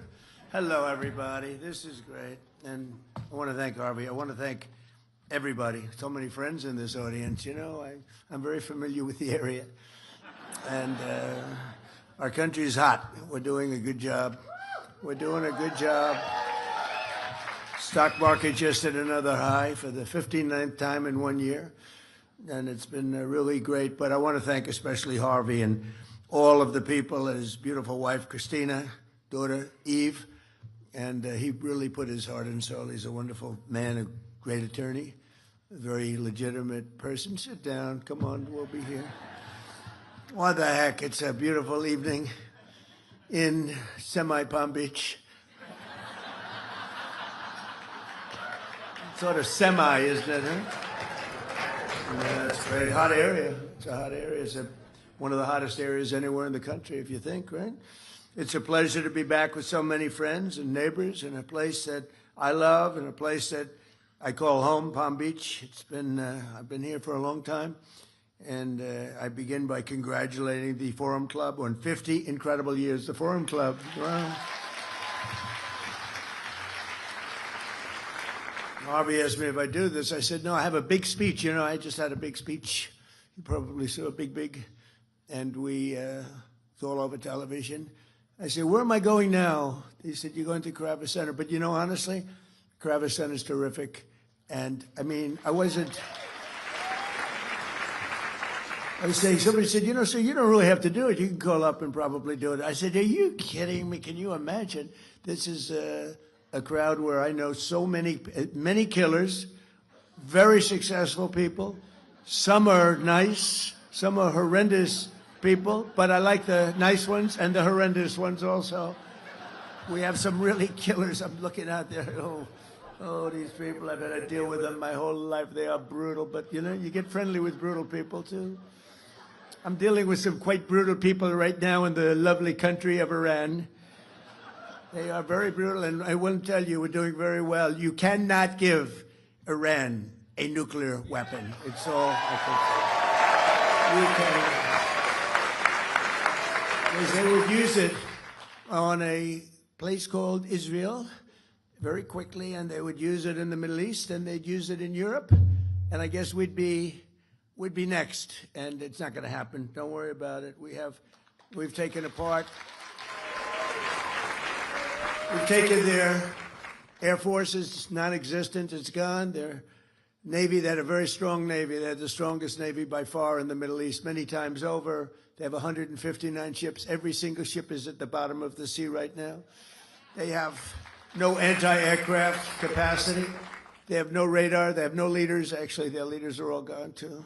It's part of our problem. We don't know who the hell we're dealing with. They call up, this is Mohammed, so-and-so. And I say, are you a leader? We're looking for a leader. It's the only country in the world. Nobody wants to be a leader. You know, they say, would anybody like to be president? And there are no takers. But I think we're doing a great job over there, actually. We have the, they used the Hormuz Strait as a weapon for many, many years. They said they'll close it. So they closed it, then I closed it on them, which is sort of, they want a little business. They get no business.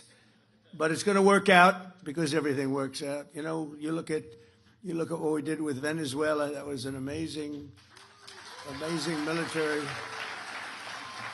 maneuver. And now we have a great relationship with Venezuela. 100 million barrels of oil we've already sold. It goes down to Texas. It goes to be refined in Texas. 100 million. We're going to be another, over the next month, it's going to be another 100 million. And you'll be happy to hear this because you're a lot of great business people here. This is the first war that you've seen in the United States for a long time where we actually have paid for the cost of the war by about 37 times already. In other words, it cost us a lot. We had those big, beautiful aircraft carriers, lots of planes and everything else, but we've paid for it many, many times over.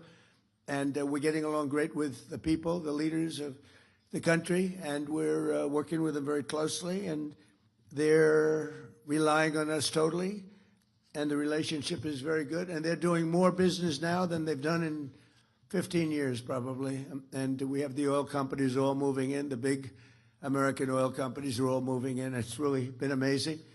And then I said, well, now we can take a little pause. We ended up doing the I mean, you all know, you people that probably see the stock market more than almost anybody in the world. There's no group in the world that's more stock market oriented than the people in front of me. Many of you are responsible for some of those successful stocks, but the stock market hit today an all-time high again. It hit one yesterday, hit one the day before, during what they call a military operation. You know, they don't like the word war, and they call it a military operation, because that way you don't have a war, you don't have legal problems. But you ever hear a situation where we're knocking the hell out of somebody and we have a Congress, please, you've only got 3 days left. We spent 19 years in Vietnam. We spent 12 years in Iraq. We spent 7 years in another place, 2 years in another one, 7 years in another one. We had another one for 14 years, and we're in there for 6 weeks. What's taking so long? Now, we could leave right now. If we left right now, it would take them 20 years, 25 years to rebuild the place. But we're not doing it because we have to do it totally right. We don't want to have somebody coming back in 5 years and you have an incompetent president, which we just went through 4 years of a very terrible situation, very incompetent.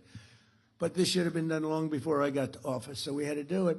The crazy thing is I had all my financial people, Scott, you know, Howard, you know, all of the different people. And we're celebrating the success because we have the highest stock market. We broke 50,000 on the Dow. Nobody thought it was possible. They said maybe at the end of the fourth year but probably in 6 years, 5 years, but not during this term. It's too much. We did it at the end of the first year. Then we broke 7,000 on the S&P. We did that at the end of this year, long ahead of schedule. And then I said, you know, we have the most successful, by the way, more oil is being drilled right now than at any time in the history of our country.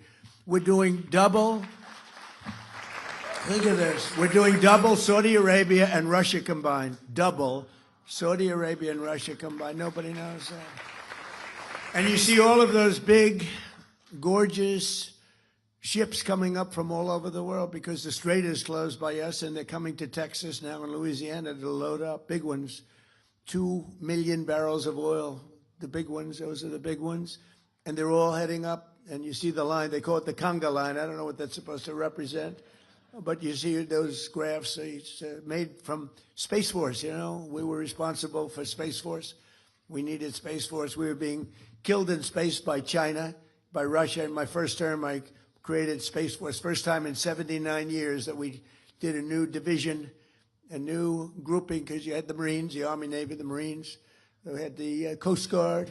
We have all of the different branches of government, the Air Force.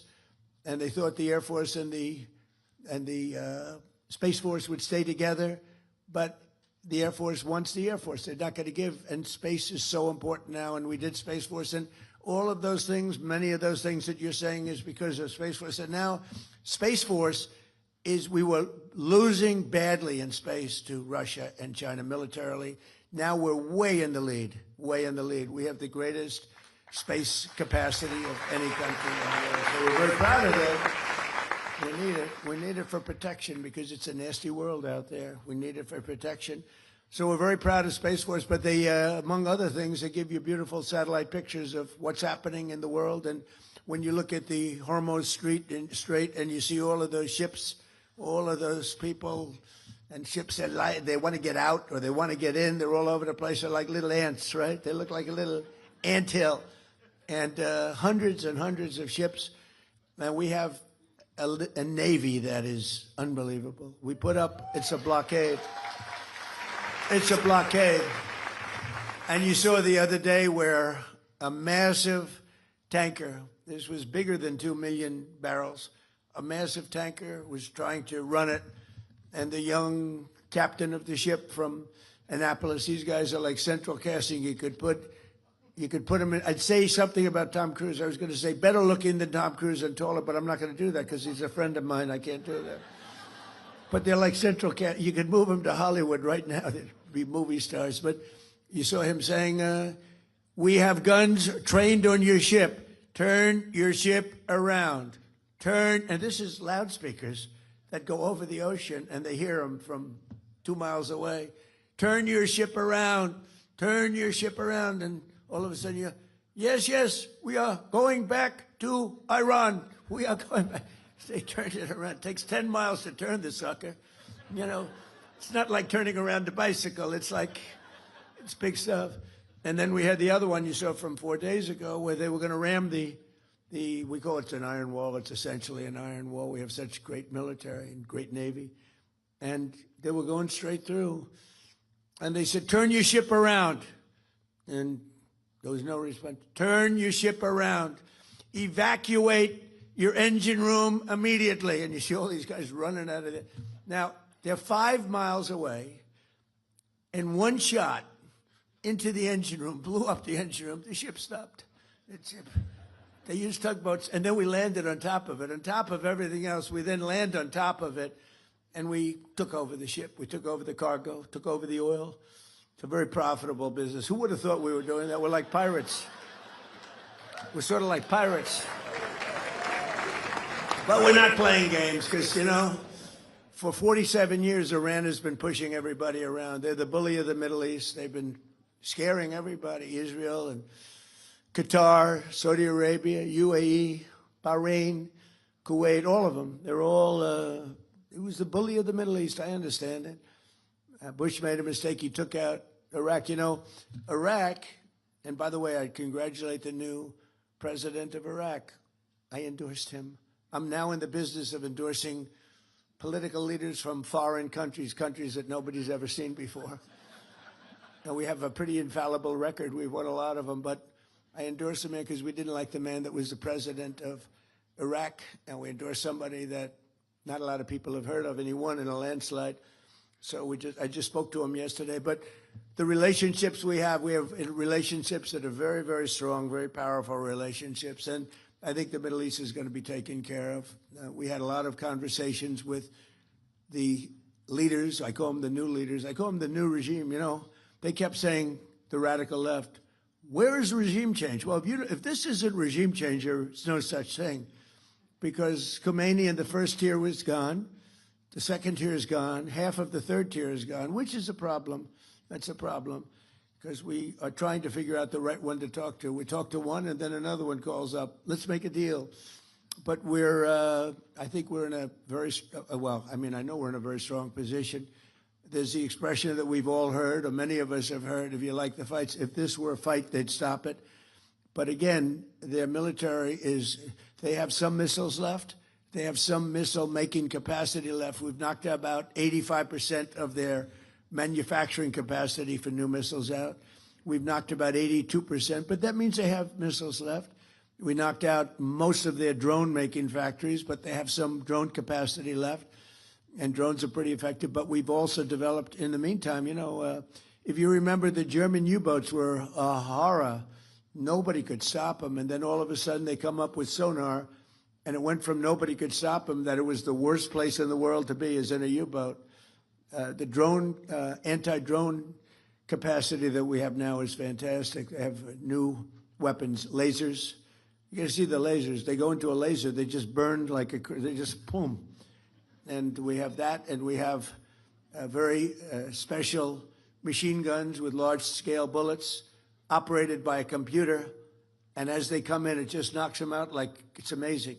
But with all of that being said, there's still danger. There's always danger with war. With war, you never know what happens. Look at Russia. It was supposed to be a one-day war, and it's 4 years, right? And you see that, and it's really a terrible war. And it's a lot of people died. Last month, they had 25,000 soldiers, mostly soldiers, killed. It's like a bloodbath over there, and I think we'll get that. We've settled 8 wars, and that should be the 9th. I think we're going to get it done, but it's a rough one. It's a rough one. But we're joined tonight by a lot of my friends and very distinguished people that are great people. The Palm Beach Mayor, Danielle Moore. Where's Danielle? Where are you, Danielle? Hi, Danielle. How are you? Great person. We're working on a couple of things for good water. Let's say a nice water product, right? Like desalinization.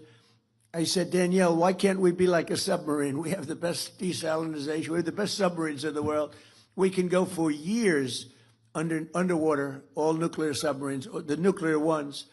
And one of the things we have is great water on the submarines, desalinization. So I'm saying, how does that sound for Palm Beach? So we're looking at it. We're going to play with it and see, boy, would that be nice from the standpoint of unbelievably clean, pure water. It would be great. So we're working with Danielle, and we're working with the council. And I think something's going to come up, whether it's filtering or desalinization. Desalinization's a little bit better and a little bit more expensive, like a lot. But, anything used by the Navy is the most expensive. But think of it, they can go forever in a submarine. Nuclear submarine can guide at just about top speed for 35 years without refueling. Can you believe it? Going at a very fast. We have the greatest submarines anywhere in the world. Nobody close. We're 15 years ahead of any other net. We have the greatest military in the world. I rebuilt it. I rebuilt the military in my first term, and I didn't know I'd be using it this much my second term, but certain things have to be done. It was sad when in Afghanistan, some of it was left behind by people that should have never happened. Getting out, we wanted to get out. We were going to get out easily. We would have won. We would have won and then gotten out. We would have gotten out with great pride. But we left some of the military, but it was really just a small percent. It sounds like a lot, and it is a lot, but it was 2% of what we built up. We built a great military. But our submarines can go by nuclear power. Think of that. They can go for many years without stopping. They have water capacity, Danielle, unlimited water capacity. The one thing they don't have, you know what it is? Food. They have to come up every 90 days for food. The only thing we can't figure out is food. A little simple thing like that. So, but it's really amazing, some of the things that we're able to do with the military, with a lot of other things too. Palm Beach Town Council President Ted Cooney. Thank you, Ted. Thank you, Ted. Good job. Good. Palm Beach County Administrator Joe Abruzzo, who's a phenomenal. You got a diamond there. Hey, it's you have. I know a lot of town administrators, and you don't want to. This guy is a diamond. Thank you very much. You're doing a fantastic job. Thank you, Joe. A friend of mine, even though he's a Democrat, sort of a Democrat. I don't know if he's a Democrat, but he goes as I'll tell you one thing, he's a great sheriff, and he's a popular guy. Sheriff Rick Bradshaw.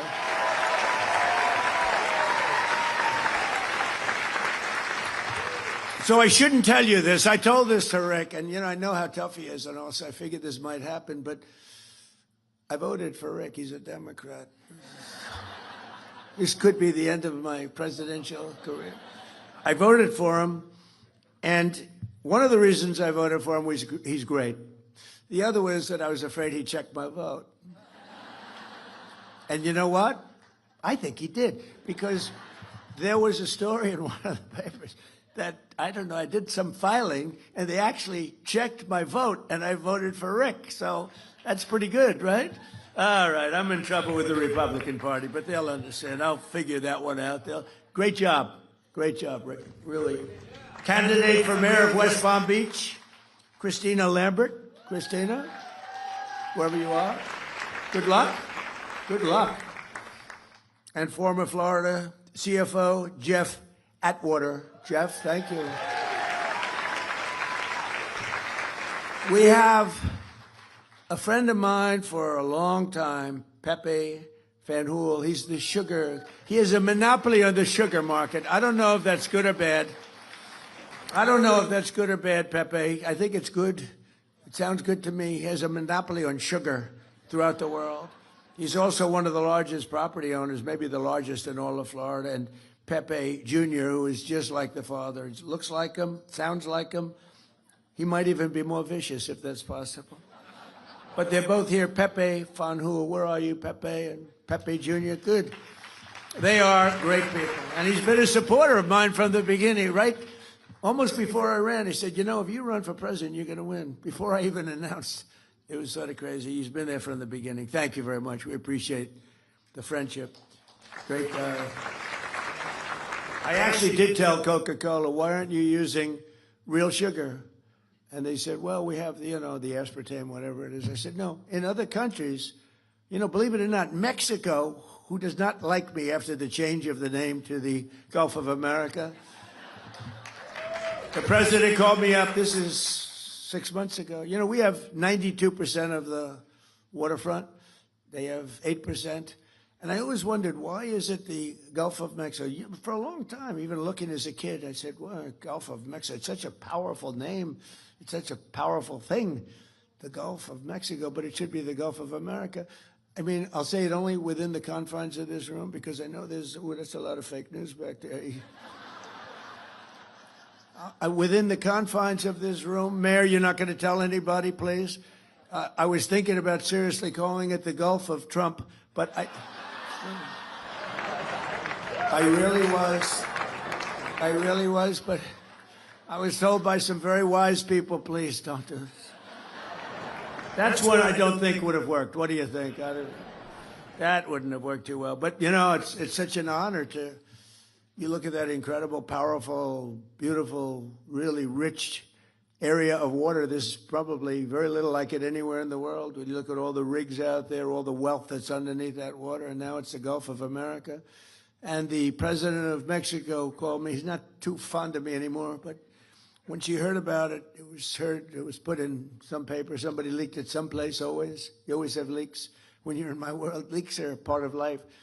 And it was leaked that I was going to change the name of the Gulf of Mexico to the Gulf of America. And she's a beautiful woman, a very nice, I never like to talk about beauty because it's usually the end of a political career. If you say somebody's a beautiful woman, they say, what a terrible, terrible thing. Everybody hates it except the woman that you're talking about. They love it. So I won't say she's a beautiful woman, but she's a fine woman. And she is. And she's got this incredible, beautiful voice, elegant voice. She was a ballet dancer. She's got this beautiful voice, and she goes, President, no, President, tell me, you're only kidding. You're not going to change the name of the Gulf of Mexico. Yes, I am. I'm sorry. No, please. Anyway, so they don't love me too much in Mexico right now, That's why guys like me are in a lot of danger, consequential people get in a lot of danger. You know what I'm talking about? Saturday night, it was good for one thing. People are loving my ballroom now. That's the only thing. They love my ballroom. They love my ballroom. It's going to be the best in the world, although I like the one at Mar-a-Lago very much too, Mayor. And we have County Commissioner Maria Marino. Thank you. Commissioner, thank you. Good job. And former Congressman Dan Micah. Where is Dan Micah? Thank you, Dan. Good job. An architect who's really talented. He's done a lot of work for him. He's got a flair, a beautiful Hispanic flair in particular. And he comes from originally a place called Cuba, which we will be taking over almost immediately. No, Cuba's got problems. We'll finish one first. I like to finish a job. On the way back from Iran, we'll have one of our big, maybe the USS Abraham Lincoln aircraft carrier, the biggest in the world. We'll have that come in, stop about 100 yards offshore, and they'll say, thank you very much, we give up. But this man really is great. Rick Gonzalez, he's a great architect. Where is he? He's doing a couple of projects for us now. He's doing some beautiful little projects that we have going with my son, Eric, who's fantastic. He's done a great job. And former Ambassador Robin Bernstein is here. She went out and learned Spanish. Like Dominican Republic. She went out and learned the language, and she learned it well. Congratulations. Not a lot of people aren't smart enough to do that, Robin. Most people don't bother doing it. I wouldn't do it, to be honest with you. But Palm Beach County is a very special place, and Palm Beach is a very special place. And it should be no surprise that across my first and second terms, residents of this community have served our country with exceptional devotion and skill. I'll meet people, I didn't know them, but I'll meet people at the club, or I'll meet people in Palm Beach or West Palm Beach. I love West Palm Beach. It's one of the really great stories is West Palm Beach. Palm Beach has been incredible. It's never been run better. We appreciate it. West Palm Beach is really hot. It's coming along so fast and so good. It's all over, one of the hottest. And I'm so honored with what's happened with Joe and with Meg. Where's Meg? Are you like, stand up, please. Meg is, she's fantastic. But I do want to thank you, and I want to thank everybody that voted. We had really bipartisan vote, if you can believe it. I'm not used to that, when you have Democrats voting, but with the name change on the Southern Boulevard and the airport, and I can only tell you we will work to deserve that name, and we love you guys, and we're working with you in Washington on a lot of different things, and I think it's been a great partnership. Florida generally, but this area, I feel so strongly about it. We have to help and make it even better. All over the world, they love it, and they talk about it, and we have to make it and keep it first class and the best. But I want to thank you very much. I know how hard you worked on that. She's a really great person, and I don't know what her future is, but I think it's really good politically. I think she's fantastic, and she loves animals, right? She loves her and her husband. They love animals, and that's good. That usually is very good for votes. I was never as much, they all wanted me to buy a dog when I went to the White House. They said, sir, you'll be the first president in 68 years or something that doesn't have a dog. I said, it's not going to work for me. No, they like pictures of like Biden walking his dog all that, but his dog was a vicious dog, kept biting our Secret Service people. No, we had 28 bite problems, 28. This was a violent dog. That's not a dog I'd want. But for 60 years, I guess, even longer, every president's had a dog because they do it for votes. Some of them do it because they love the dog. Probably most of them do it for votes. And I thought it would look quite fake. Like the fake news, it was quite fake. Can you imagine? Donald Trump has purchased a lovely, lovely little poodle. And he walks him religiously every day on the White House grounds as he's inspecting the ballroom that's going up. They walk deep down into a foundation that's going down to China. There's a lot of stuff going on in that foundation, let me tell you. A friend of mine said, boy, that's the deepest foundation I've ever seen for a ballroom. I said, yeah, a lot of things happening there. But we have several friends of mine that were great with us past and present. We have Secretary of Commerce, former Wilbur Ross is here. Thank you, Wilbur. Thank you, Wilbur. We have former Ambassador Woody Johnson, who's a great guy and you were a great ambassador. We appreciate it, Woody. Great guy, the owner of the Jets, and current director of the Federal Housing Finance Agency, a man who has taken the Fannie Mae and Freddie Mac, but Fannie Mae, it's over $1 trillion in value. When I gave it to him, it was not doing well, and he's turned it around, and it's worth over it. We're thinking about taking it public, taking a little chunk out of it. I don't know what the hell we're going to do. It's peanuts compared to the values of, you buy 15 missiles. You take it public, it buys 15 missiles. But Bill Pulte, where are you, Bill? Bill. No, it's true. My first term, I was offered $100 million for that. And I turned it down because the guys that were offering me were very sharp. 2 of them are sitting in the room, by the way. They're not happy. But I turned it down because I didn't want to. Did you ever hear of schmuck insurance, right? I didn't want to be a schmuck. I didn't want to have them flip it for $500 million in 2 weeks, which is always a possibility. It's always a little scary, especially in the world of politics. I was with a bank, a very good bank, a very hot banker who's going to the head of one of the biggest banks in the world, and he was also in charge of real estate for the bank, and they had a corner building on 57th and 5th Avenue in New York, and he wanted to sell it, and he made a deal, quick deal, nobody even knew about it. It was quick, and he sold it for $25 million, and the person that bought it flipped it the following week for $97 million, and that was the end of his job. That was the end of his rise to the chairman of the bank. So I don't want to be in that category, but we kept it. I put Bill Pulte in charge, and I think it's worth over $1 trillion now, right? So we kept it, and we didn't sell it, and that's good. That's good.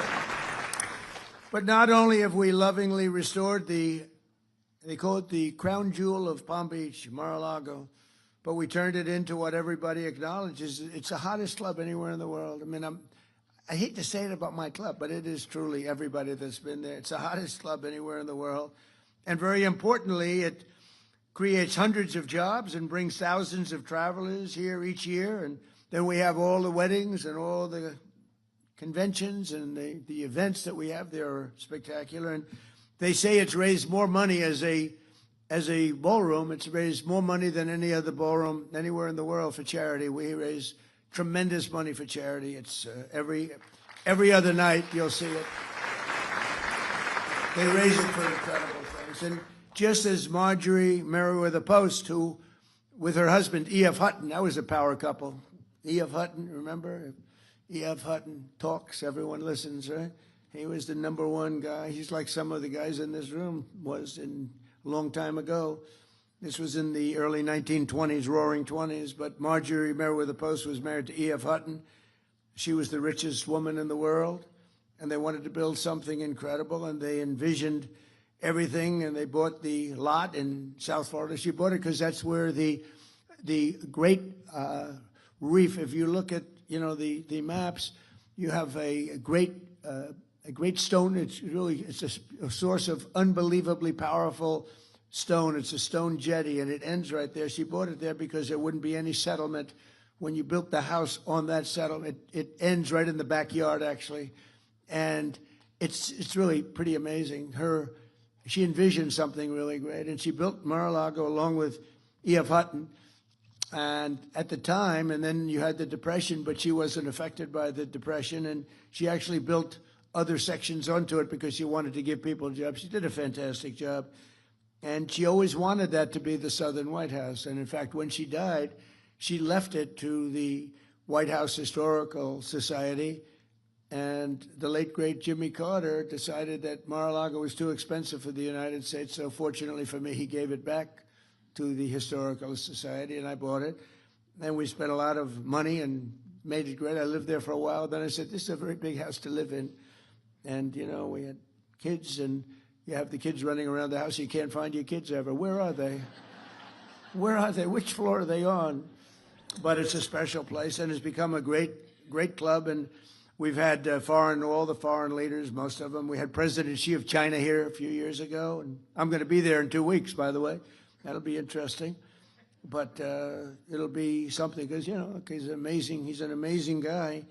And the trip is going to be a very important trip that I'm making. And we had the late Prime Minister Abe of Japan. He was a fantastic man. He was a great friend of mine. He was assassinated in Japan with probably the only gun in Japan. They don't have guns in Japan at all.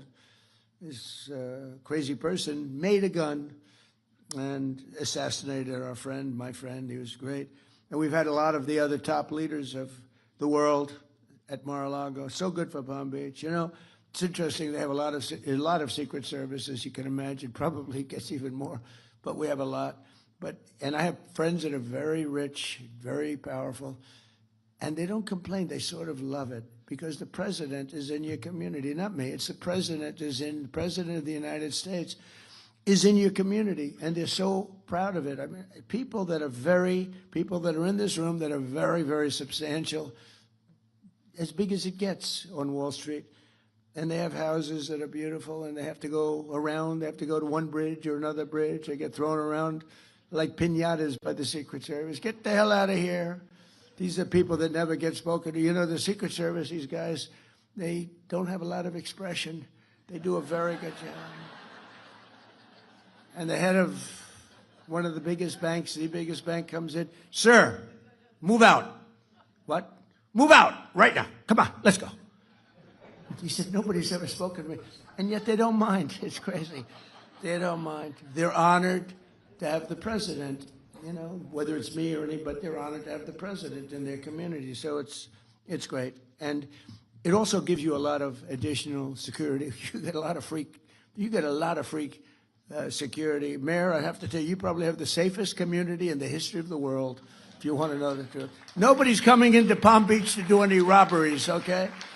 In addition to a really great police group that you have, they work very closely, and the firemen and policemen, and we have the ball over, the policeman and firemen's ball, and I think it's become the hottest ball over with John Scarpa and all the people, Tim, all of the people that do it. I think it's the hottest ball, but it's an honor to work with the police. I also based my campaign here on election night in 2024. We had a great victory party just across the street in the convention center, and that was quite an evening. We were waiting for the decision, and it came early. It was around 9:02, and they said, Donald Trump will be the next president of the United States of America. It was very cool, actually, I thought. And it was right across the street. It was right across the street, and then we had some crowd. Joe, you could use a little bit larger convention center, whatever you can do. Get that thing. I know you are. If you're working on it, it gets done. And so it was from Mar-a-Lago. We were there, and then we came over here, and we had a tremendous crowd. And we celebrated a tremendous thing. And our country now is just amazing. And we were laughed at and mocked. For 4 years, we were mocked. We were laughed at as being a stupid country. And now we're thought of with great respect, like we haven't been thought of for many, many decades. I want to thank the entire Palm Beach community for the extraordinary support that you've shown me and my family over the years, and I especially want to express my profound gratitude to the recent renamings. I want to just tell you that we have a lot of things in store. I know that a lot of tremendous elements are going to be added to the airport, making it bigger and better, and it's really going to be, I don't think there'll be anything as good as your airport will be anywhere in the country, anywhere in the world. So that's the way I feel, and that's very important. In Washington, they say, "Sir, which airport would you like most to fix up?" I said, "How about Palm Beach?" You know? So you'll be all very happy. And, you know, it's right now, I own Doral, and right now we have a tournament. I'm so busy. And we have the big Cadillac Championship going on, all the great players, the PGA Tour. And they're there, and yesterday somebody came up, said, "Sir, the tournament is great." I said, "What tournament are you talking about?" "I'm so busy with the Iranians calling, trying to make a good deal, and we're not going to let that happen. But they've got to make a bad deal. But if they make a deal at all, because frankly, maybe we're better off not making a deal at all. Do you want to know the truth? Because we can't let this thing go on. Been going on too long. But under the leadership of Secretary of State Marco Rubio, person from Florida, right? We're working hard to bring the 2035 World Expo to Miami, to Florida, and we'll support the jobs. It'll be bringing hundreds of millions of dollars, and it looks like we've got a real good shot. You know, I brought the Olympics here in my first term. I was the one, I got the Olympics, and I got the World Cup, both of them, and then the election was rigged. You see that now? How about the Southern Law, Poverty, whatever the hell they call it, where they supported the Ku Klux Klan and all sorts of other things, only to fight the Ku Klux Klan politically. They out there, "We are fighting the Ku Klux Klan." They're the ones that are supporting it, giving it hundreds of, and many others, some even worse if that's possible. And now we found out, we got a whole lot of stuff coming. But I got the Olympics and I got the World Cup, and they're coming in now. And, you know, it's interesting how things work out, because I missed my second term the traditional way, right? It was very sad. I had to make a decision what to do. And I said, you know, when I got the Olympics, I said, boy, it's really sad because I got it. Nobody else, I got it. And I was dealing with those guys politically, and they said, "Sir, we're going to choose the United States of America." I said, "Wow, that's great." It was the Olympics and the World Cup. Johnny Infantino, who's the head of it, he's a friend of mine. I said, "Johnny, you got to give us the World Cup." And he gave it to us. The problem was it wasn't in the next 4 years. It was in 6 years and 7 years, so I wouldn't be president.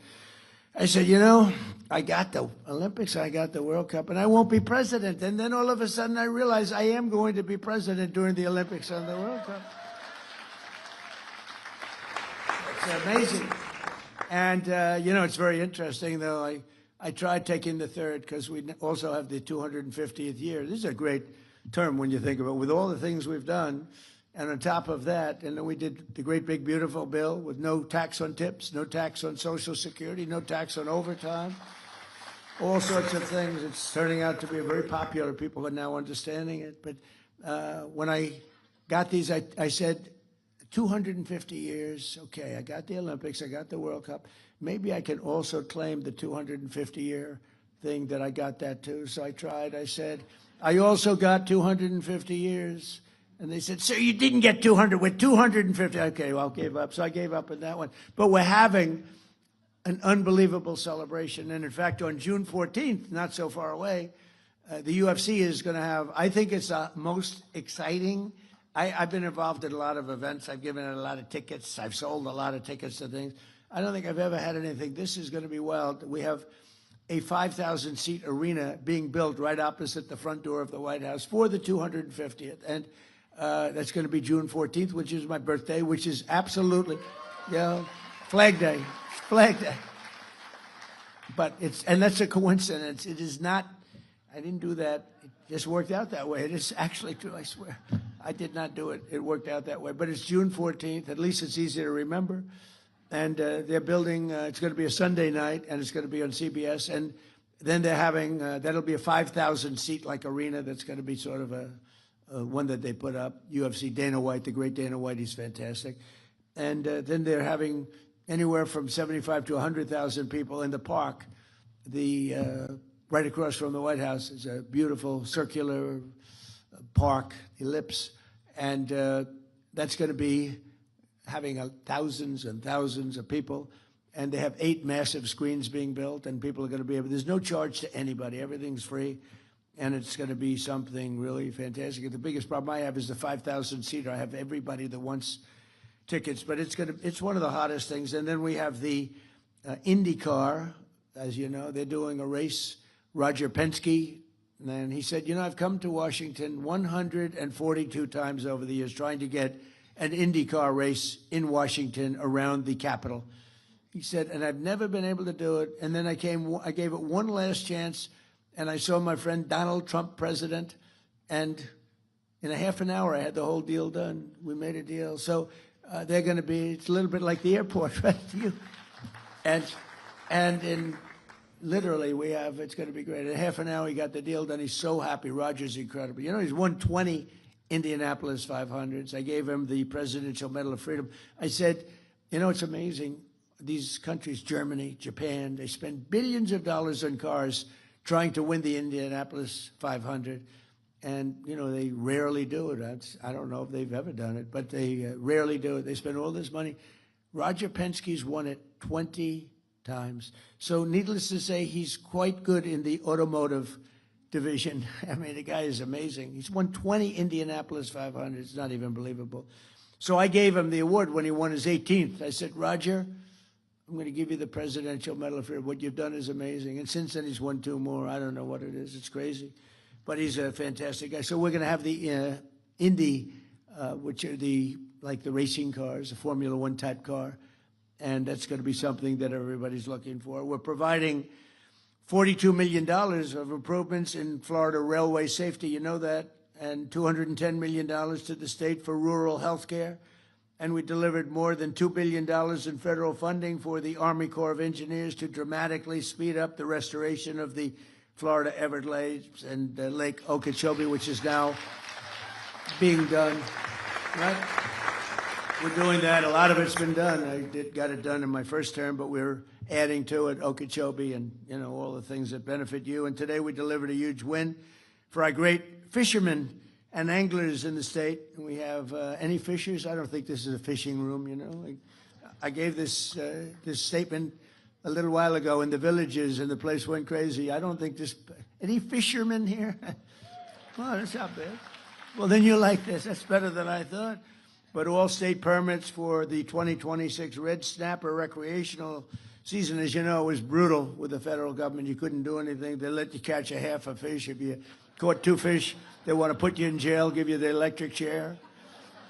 If you're lucky, you'll go to jail for the rest of your life instead of the chair.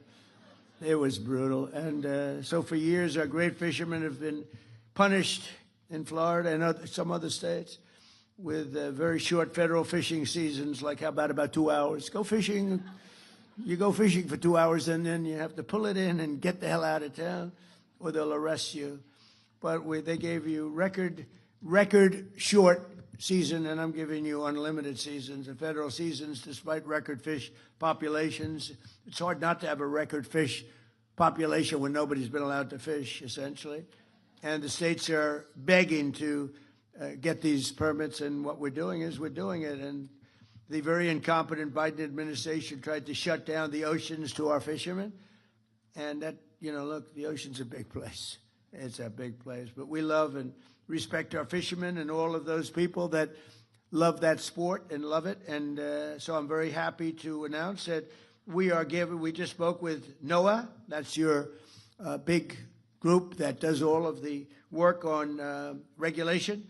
And we're delivering to you all of the permits that you need for long-term fishing and lots of fishing. And enjoy the red snapper or whatever the hell you catch, because you're allowed to catch it now without going to jail for the rest of your life, okay?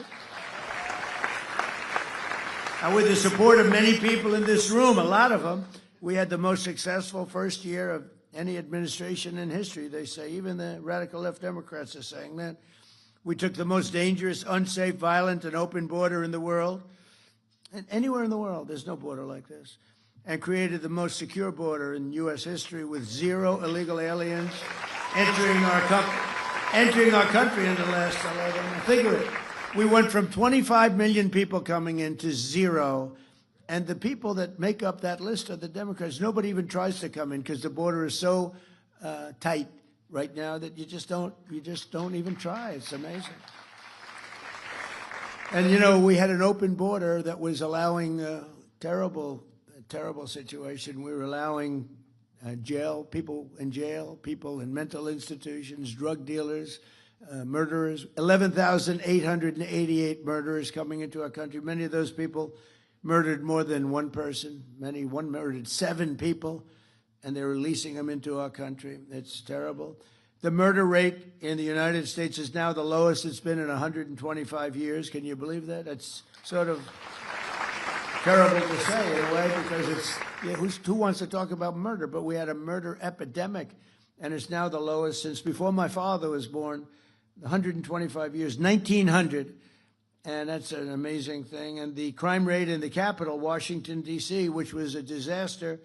When I came in, it was one of the more dangerous cities in the country. It's now the lowest, it's considered now one of the safest cities in the country, which it should be. We moved in the national road. We took out over 5,000 hardened career criminals. Many of them came in during the open border of Joe Biden, and they made it just a horrible place. It was never that safe, believe it or not. It was, people were getting killed. But they were losing 3 people a week on average, murdered 3 people, 150 people a year. Kids would come in to see the Washington Monument or the Lincoln Memorial, and they'd go home in a casket. They'd call their parents and say, "I'm sorry, your son's been killed." And we moved some very strong people into the area. And in a period of a month, it was much better. 2 months, it was better yet. And now it's considered a very safe city. Restaurants which were closing all over town. They were even dangerous if you got there. They'd rob the interior of the restaurant. They'd go and raise your hands, give you money. It was terrible.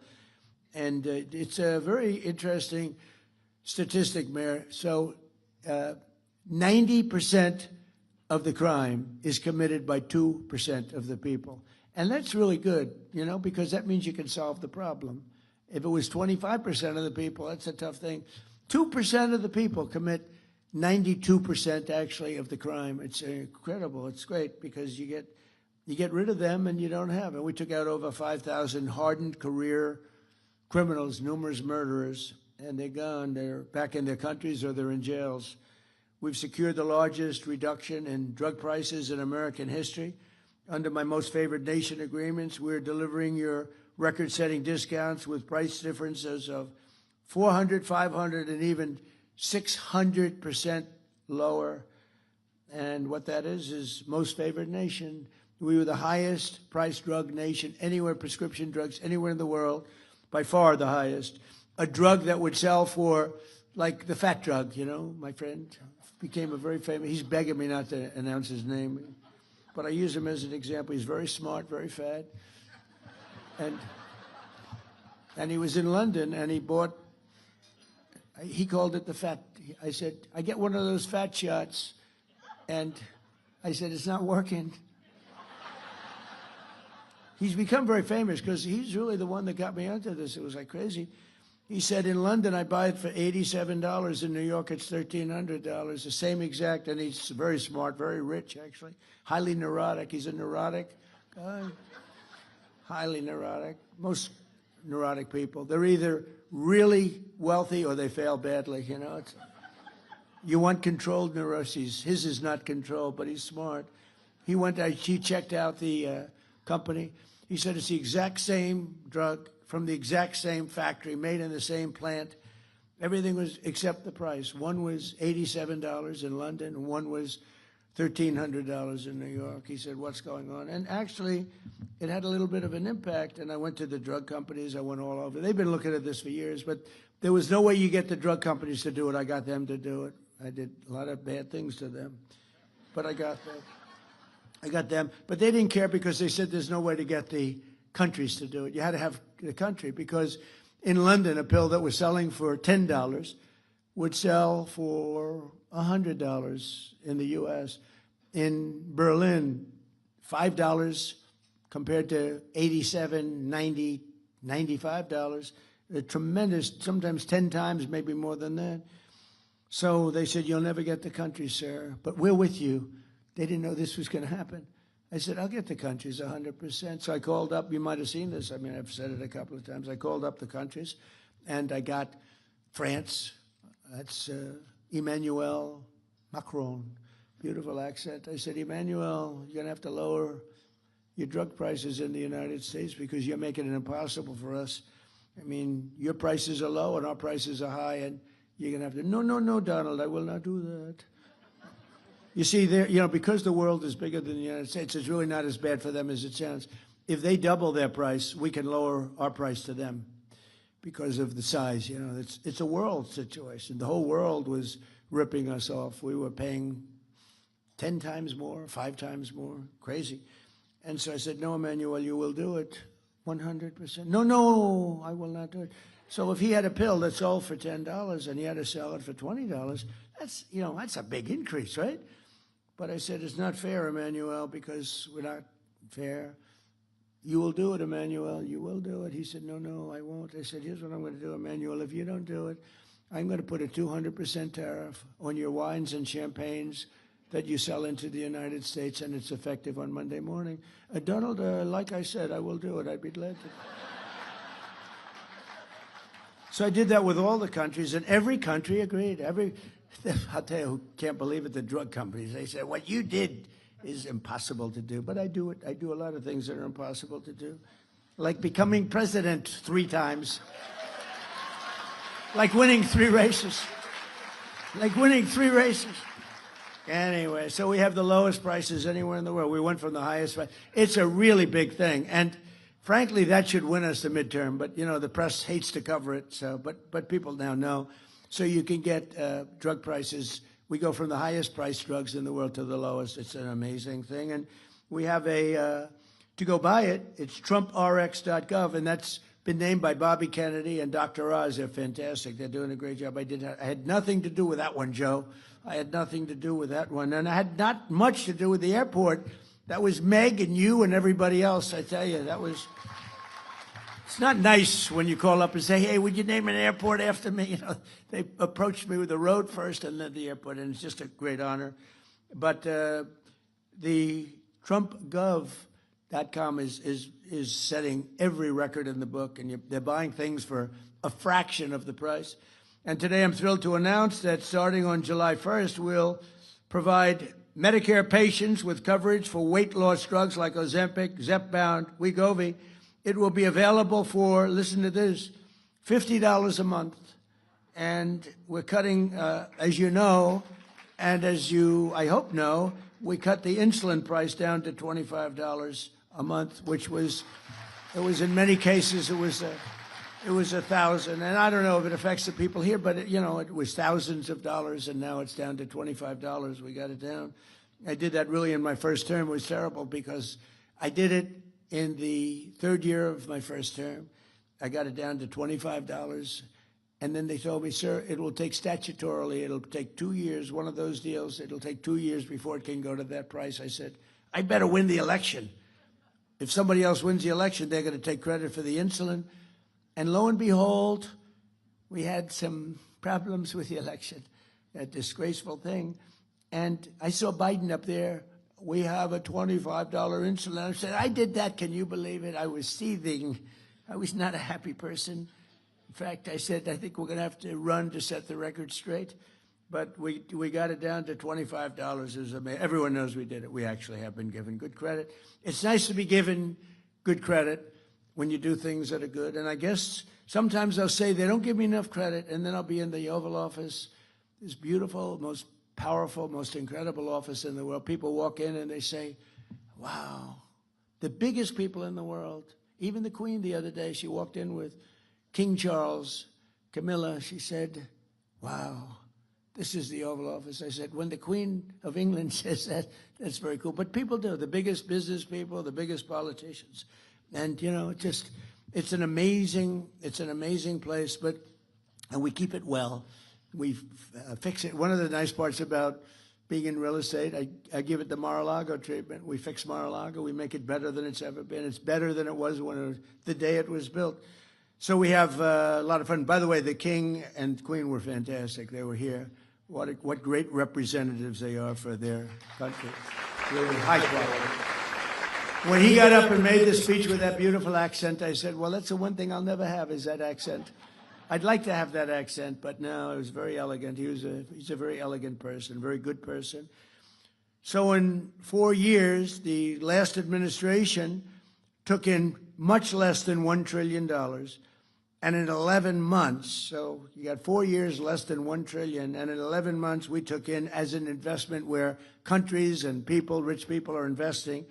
In 11 months, we took in over $18 trillion, which is a record. And we passed the largest tax cuts in American history.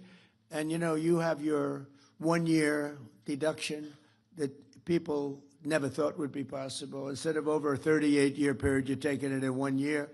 And nobody believed a thing like that was possible. I did that actually for a shorter period of time in the first administration. I think we had the greatest economy in history in my first administration. And in the second, I think we're blowing it away. But we had to make a detour. I'm sorry. We had to make a detour to Iran. Everything will snap back. We were down to less than $2 for gasoline in Iowa. I was in Iowa 2 months ago, just before the little skirmish took place, is taking place. And price for gasoline was $1.85 a gallon. And we were a lot of places were $2, some below $2. And I believe it'll snap back very, very quickly as soon. There's so much oil. These ships are loaded up with oil. They can't get out of the strait. I think we're going to have it solved. I think everyone in this room is going to be very happy and very impressed. Our tax cuts supported an estimated 408,000 full-time Florida jobs. You know that. And we delivered no tax on tips, no tax on overtime, no tax on Social Security for our seniors, which I think is the last one. I wasn't sure if that was the biggest one, but I can tell you in Florida it's the biggest one. No tax on Social Security for our seniors. We virtually eliminated the estate tax or death tax for people with small business and farms. So many farmers where they leave their farm, you know, they're land rich and cash poor. They have a farm that's of value. They leave it to their children, their great children who they love so much. If they don't love their children, I say don't bother. It's nothing much. But if you do, if you want to leave your farm or your small business to your children, we have no estate tax. You know, we have, they call it a death tax. That's what it is.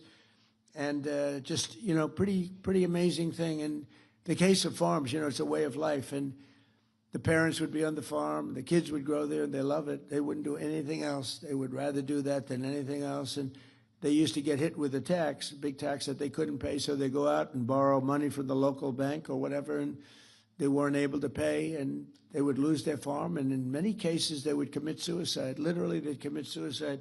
We don't have any death tax or inheritance tax anymore for the small farms and small businesses. So when you leave your business to your kid, you don't have that. And we made interest on car loans fully tax deductible so that if you borrow money, if you buy an American car only, you have to buy an American-made car. But you can borrow money from the bank. Your interest is deductible for income tax purposes. And that's a big deal that we've never seen. You know, middle-income people have never been big on deductions. Rich people have gotten used to deductions, but those other people haven't. We added 186,000 private sector jobs in March. Jobless claims just hit the lowest level since 1969, and more Americans are working today, as I said, than ever before. And since the election, 89 times we've hit new highs, and we're adding $9 trillion. We've added in just 11 months, we've added over $9 trillion in value to the stock markets, and people with 401ks have really, I mean, it saved marriages, actually. One policeman told me my wife thought very little of me.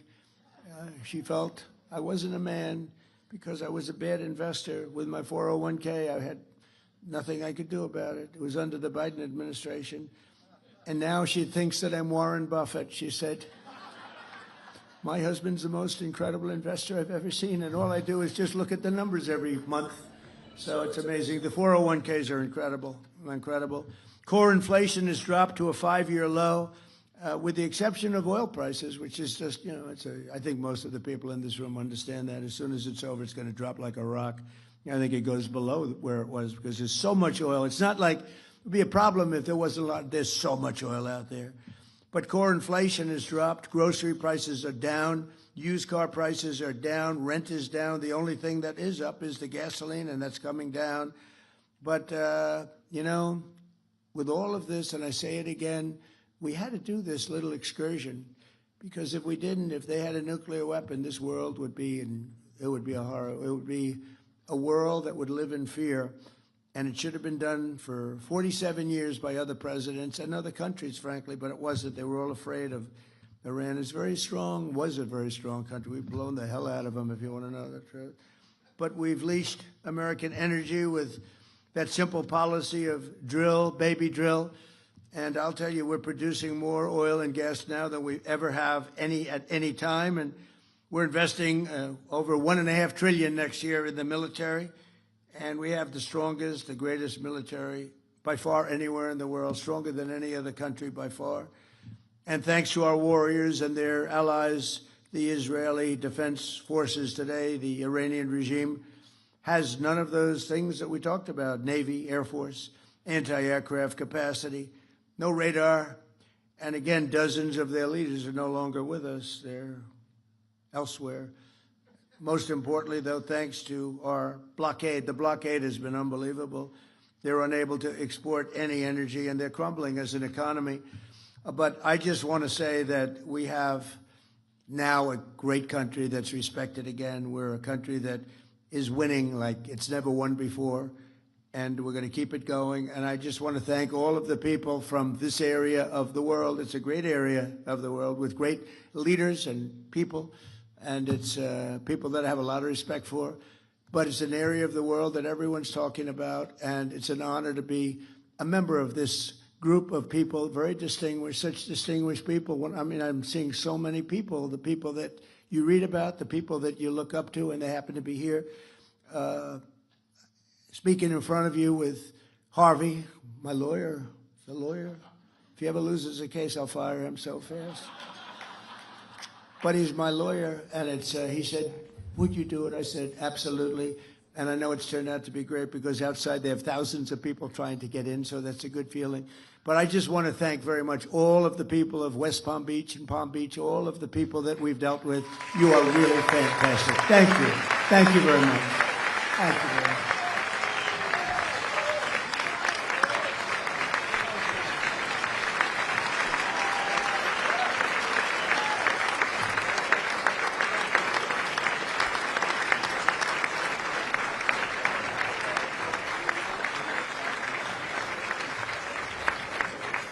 Mr. President, if you would stay with us a few more moments, we appreciate your time. Yeah. We have a few questions for you. First, obvious question, Palm Beach is your home. Your children and your grandchildren all live in Southeast Florida. Key members of your administration are from our community. Your future presidential library will be in Miami. An airport here will be named in your honor. And you often govern from here. You own properties everywhere in the world. You could live everywhere in the world. Why do you choose our community? Why Florida? Why Palm Beach County? Well, before I do that, so Elton John told me, when you hit it big, you leave. We hit it big. Everybody's standing over. Now Harvey says, can we ask you a couple of questions? He said, when you hit that last song big, don't go out for an encore. Or if you go out for an encore, make sure you leave when it's hot. And here we are, we had a standing ovation, everyone going, they loved it, and Harvey has to ask me a stupid question like that. They gave me the question, sir. But you'll answer. Okay, here's my answer. You know why? Because I like the area. Okay, next question. I like short answers. 250th anniversary of our nation, which you spoke about. Is there a particular moment in the founding of our nation that has always resonated with you? Well, I think when you look at the wars, the revolution itself, you know, you take a look at what took place. It's that 1776 is amazing. You know, it's interesting. We gave our military a bonus, and it was $1,775. And I looked at the number, and I had to sign off on it. I said, wait a minute. This says $1,775. If we add one more dollar, Harvey, it's $1,776. And I had to get approval. Can you believe? Actually, $1 is actually a lot, but it's not that much. And so we made it 1776. It's just special. I mean, the whole place, it's a special country. But when you look at some of the movies and documentaries about the founding of our country and all of the great people, George Washington, Abraham Lincoln, Thomas Jefferson, Lincoln later, but Thomas Jefferson, all of the original founders, and some of the ones that are least known are actually the most important and the most interesting, actually. But when you look at all, then you have the Civil War. The Civil War was brutal. It was a brutal. I always said, why couldn't that have been settled? And maybe it could have been, but it was a brutal war. It was supposed to last one day, and because Robert E. Lee was an amazing general. You know, I deal with generals a lot. And I ask, who was the best general? A lot of them say Robert E. Lee, because he took something that was supposed to end in one day, and it went 4 years. And with the exception of Gettysburg, that was not good. That was not a good one. It was not a good day for him, but that didn't happen. He would have actually won. They were going for New York, and they heard they were going up a hill, Harvey, just going up a hill. Robert E. Lee heard that. Stonewall Jackson was killed as great general, and so he didn't have him. He had another general, and they were going up, and he sent 5 messengers on 5 horses, hoping that one would get through because they were all being shot. It was a bloodbath, and it was never fight uphill, me boys, never fight uphill. He was fought uphill, and they just got wiped out. But that whole, to me, the Robert E. Lee era with Ulysses S. Grant, Abraham Lincoln, I mean, to me, that is such an amazing, you can learn so much from it, but it was such an amazing time, such a horrible time. Beautiful in certain ways, but such a horrible, horrible time. We have a fascinating country, whether you're talking about 1776 or a little bit later on, or I think right now, in many ways, we are I believe we're in the golden age of America. You know, I'm glad he actually asked me this question, because I just used a term that I didn't use when I was leaving. I didn't say we are in the golden age, Harvey, of America. And we're living it, and I think it's a very exciting time right now. I'm glad you liked one of my questions, sir. As someone who came from the business world, you're now in the political world. What is the biggest difference between being a leader of a company versus being a leader of a country, if any? I can get myself into big trouble. Well, a lot of people ask it in a little different form. They say, who's tougher, politicians or businessmen? Because I dealt with both at the highest level. And I always said, oh, businessmen are much tougher. They're not even close. But then I spent a little time in Washington. And now I say it's not even close. These politicians are ruthless, vicious. They are liars, unlike our people from our great town council. But these are vicious people. I mean, what I see, Shifty Schiff, all these crazy people that we have to deal with, think of it, Comey, how's he doing? No, the people that we deal with in Washington, they are very tough. And even the leaders of other countries, you know, look, now we're dealing with Iran. So when they used to ask me that question for the first, Meg, I'd say for the first month, I would say, oh, businessmen. After about a month and a half, after getting impeached twice for nothing, I said, you know, politicians are far worse, far worse. Yeah, right. So it's a big difference. I will say this, there's nothing more beautiful than a really good politician who's honorable.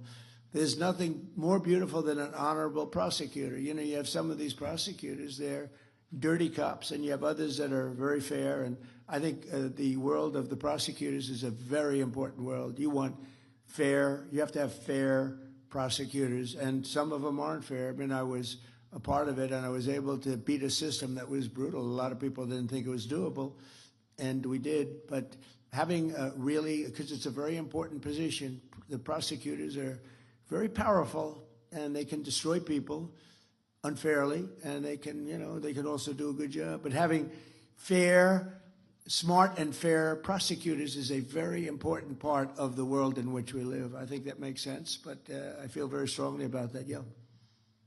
Last question. Well, it's a two-part question. What is the most bizarre thing that you've encountered as president, and what still surprises you about the job even in your second term? If I told him what was the most bizarre thing, I'd have to probably resign in about 3 minutes as I walked off the stage. You think I'm getting there? I'm not. But the one thing so I won't respond to that question. But you would be very interested. But I just think this, that it's a great honor to be doing what I'm doing. And, you know, you have everybody watching, everybody looking, everybody second guessing. Some are very fair and very, you know, good, and you learn from them and you take what they suggest or what they're complaining about in some cases if they're fair, and others, no matter what you do, you know, it's like you can have a baseball team and win 21-0, and they'll say you should have won 25-0, right? Because we've done really a job. We're being credited of having the best first year of a term of any president. I think it is. I mean, when you look at all the regulation cuts, all of the tax cuts, all of the law and order things, I mean, the border as an example. We settled 8 wars, and nobody settled 8 wars. In fact, the woman that won, a very nice woman, Maria, she won the Nobel Peace Prize, and she said, what? Nobody should win that but Donald Trump. She said, Donald Trump should win it more than any other person that won it, and she actually gave me her Nobel Prize. She's a terrific person. But I just say this, it's a great honor to do it. I think it's bigger than I thought. You know, when I was thinking about running early on in 2015, 2014, before I ran, I had no idea it would be this big. I had no idea we could make this kind of an impact. But we've really made an impact. In a little bit more than a year, we've turned this country around. I thought it would take longer than that, but we've turned it around. And again, we're the hottest country. The King of Saudi Arabia said it. I was over there a year ago, and I said to him, we were there after 4 or 5 months, it was obvious what was happening. But he looked at me and he said, President, I must tell you, I thought America was dead. We weren't going to invest. Nobody was going to invest. You had a country that was dead, and now you have the hottest country anywhere in the world. And we do. We have the hottest country anywhere in the world, and we want to keep it that way. Thank you very much, everybody. Thank you. Thank you very much. Thank you.